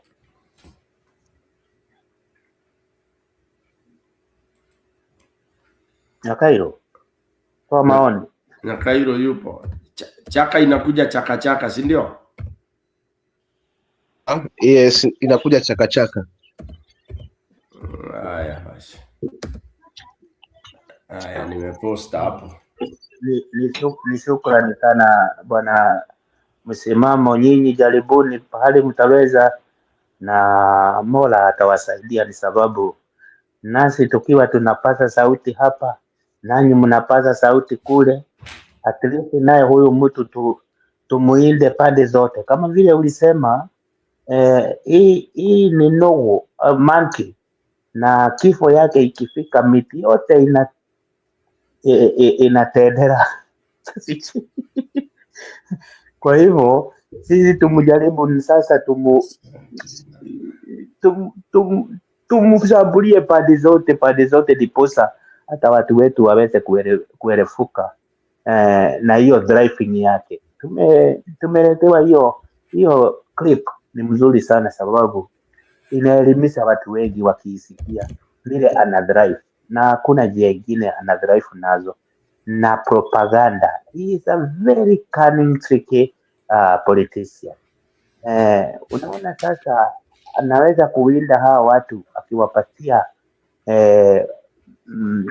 mauaji ya ndege ambao iko kwa hewa, na wakaweza kumfuata. Mimi sijui, Mungu atusaidie tu, ndiposa kama vile Nyakairu amesema, Mungu atusaidie tu ndio hii dinosaur isiweze kurudi katika kiti, sababu itamaliza nchi. Kama ametenda hayo yote na muhula wa kwanza, na akipewa muhula ingine, akipewa muhula ingine, wale watoto wameua, wale yote ametenda katika hii muhula wa kwanza, na anataka ya pili, na akipewa ya mwisho, sini sasa ni kumaliza kwenda kwa nyumba moja, wanakatakatwa, sababu kama tumeshashuhudia huyo hana mihula miwili.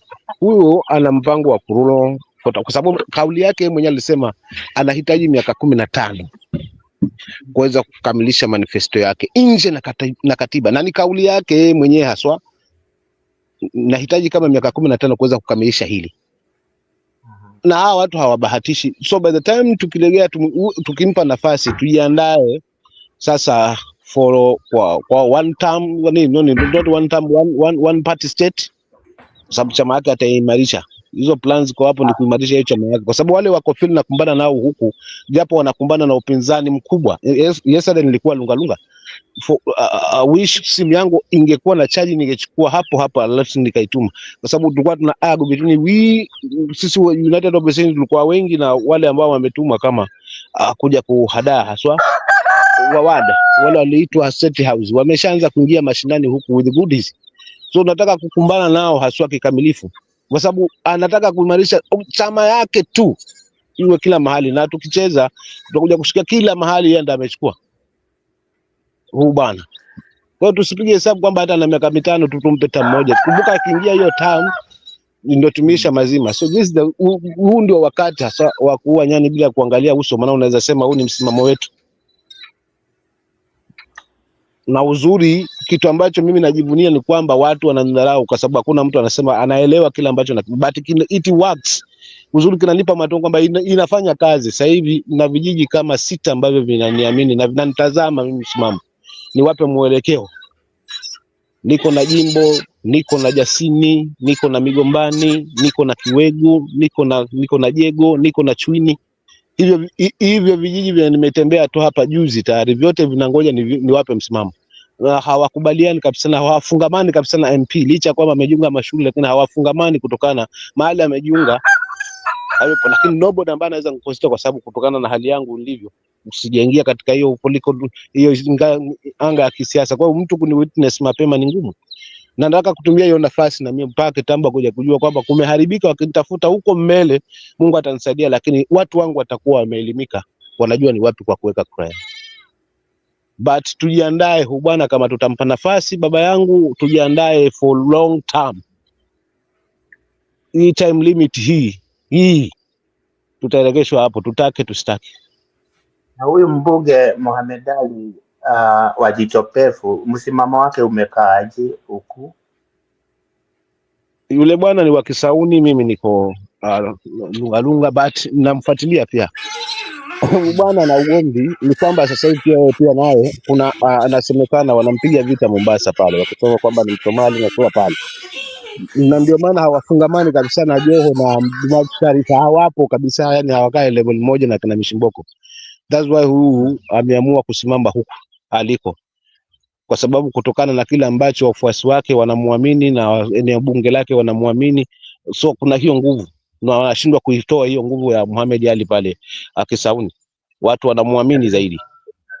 Unafaa But kujua kwa sasa, kweli sina mashaka naye sasa hivi kwamba amebadilika, kwamba tusione labda ni psychopaths. Pia huwa ana hang na yale mambo ambayo anapitishwa huku na kina hawa viongozi ambao wamefungamana na Zakayo.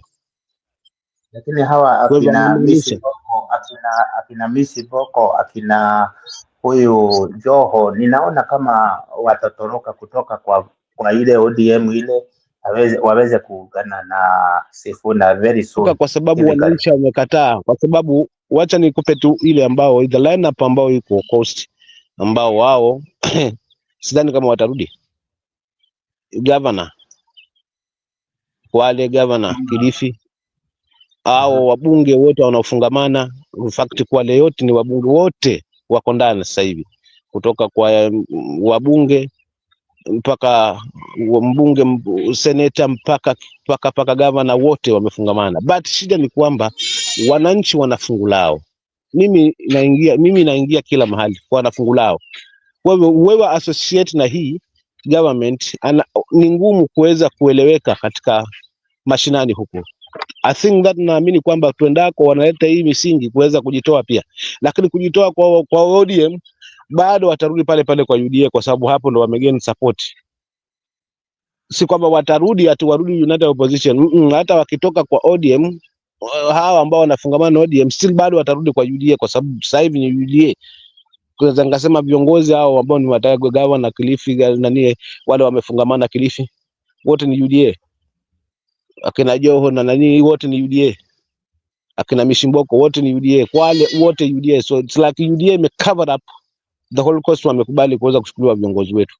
Na ndio kitu kinauma mpaka wazee wakaya na wale wanasiasa wa Kongwe wale ambao natembea nao na nazungumza nao, kimewakera zaidi kwamba hawa wameyumba, so mpaka kutoka kwa CS wetu ambao hao CS wetu wawili wote ambao wamefungamana na UDA.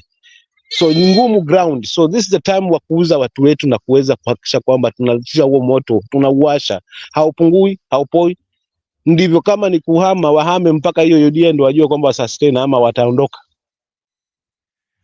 kwenye uongozi ama watafurushwa kwenye uongozi, kwa sababu sidhani kama watapigiwa kura, not only labda pengine wasukume hilo bao na mkono, lakini ni ngumu kuuza UDA sasa hivi kwa watu wa Coast kutokana na yale madhila na shida ambazo wanazipitia.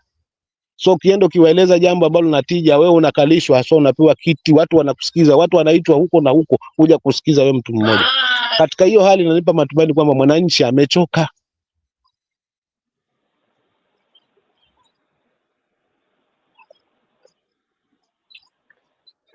Haya, Stone PK, nimepata hiyo namba.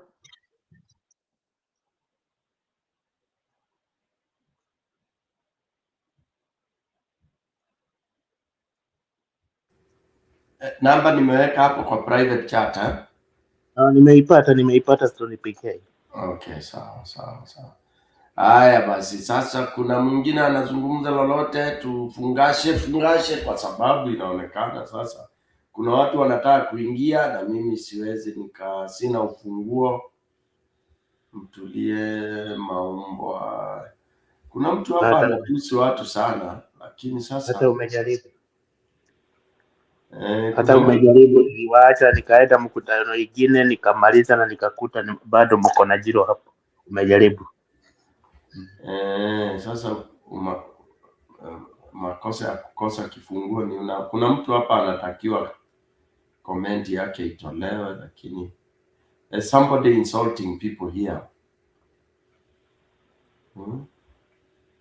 Na insult Mtulie Maumbwa nini? This guy or whoever it is. There are people who have no manners. Anyway.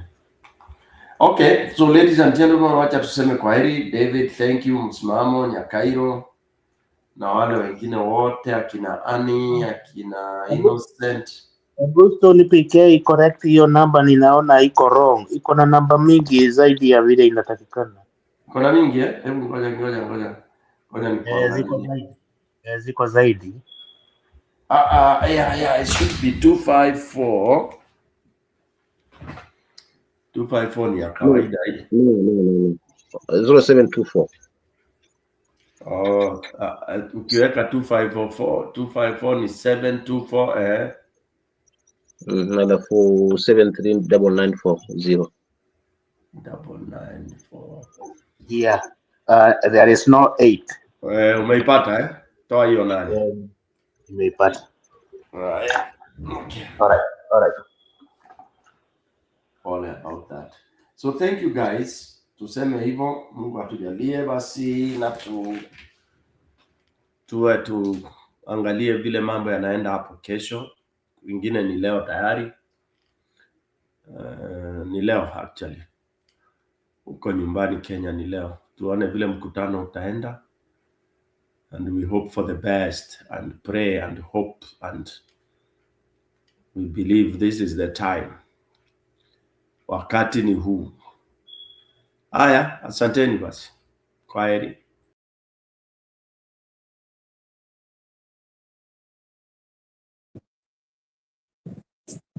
Kwaherini. Kwaheri msimamo. Sawa, mimi hamna shida. Nashukuru. Hamna shida mimi. Ndugu yangu PK pia.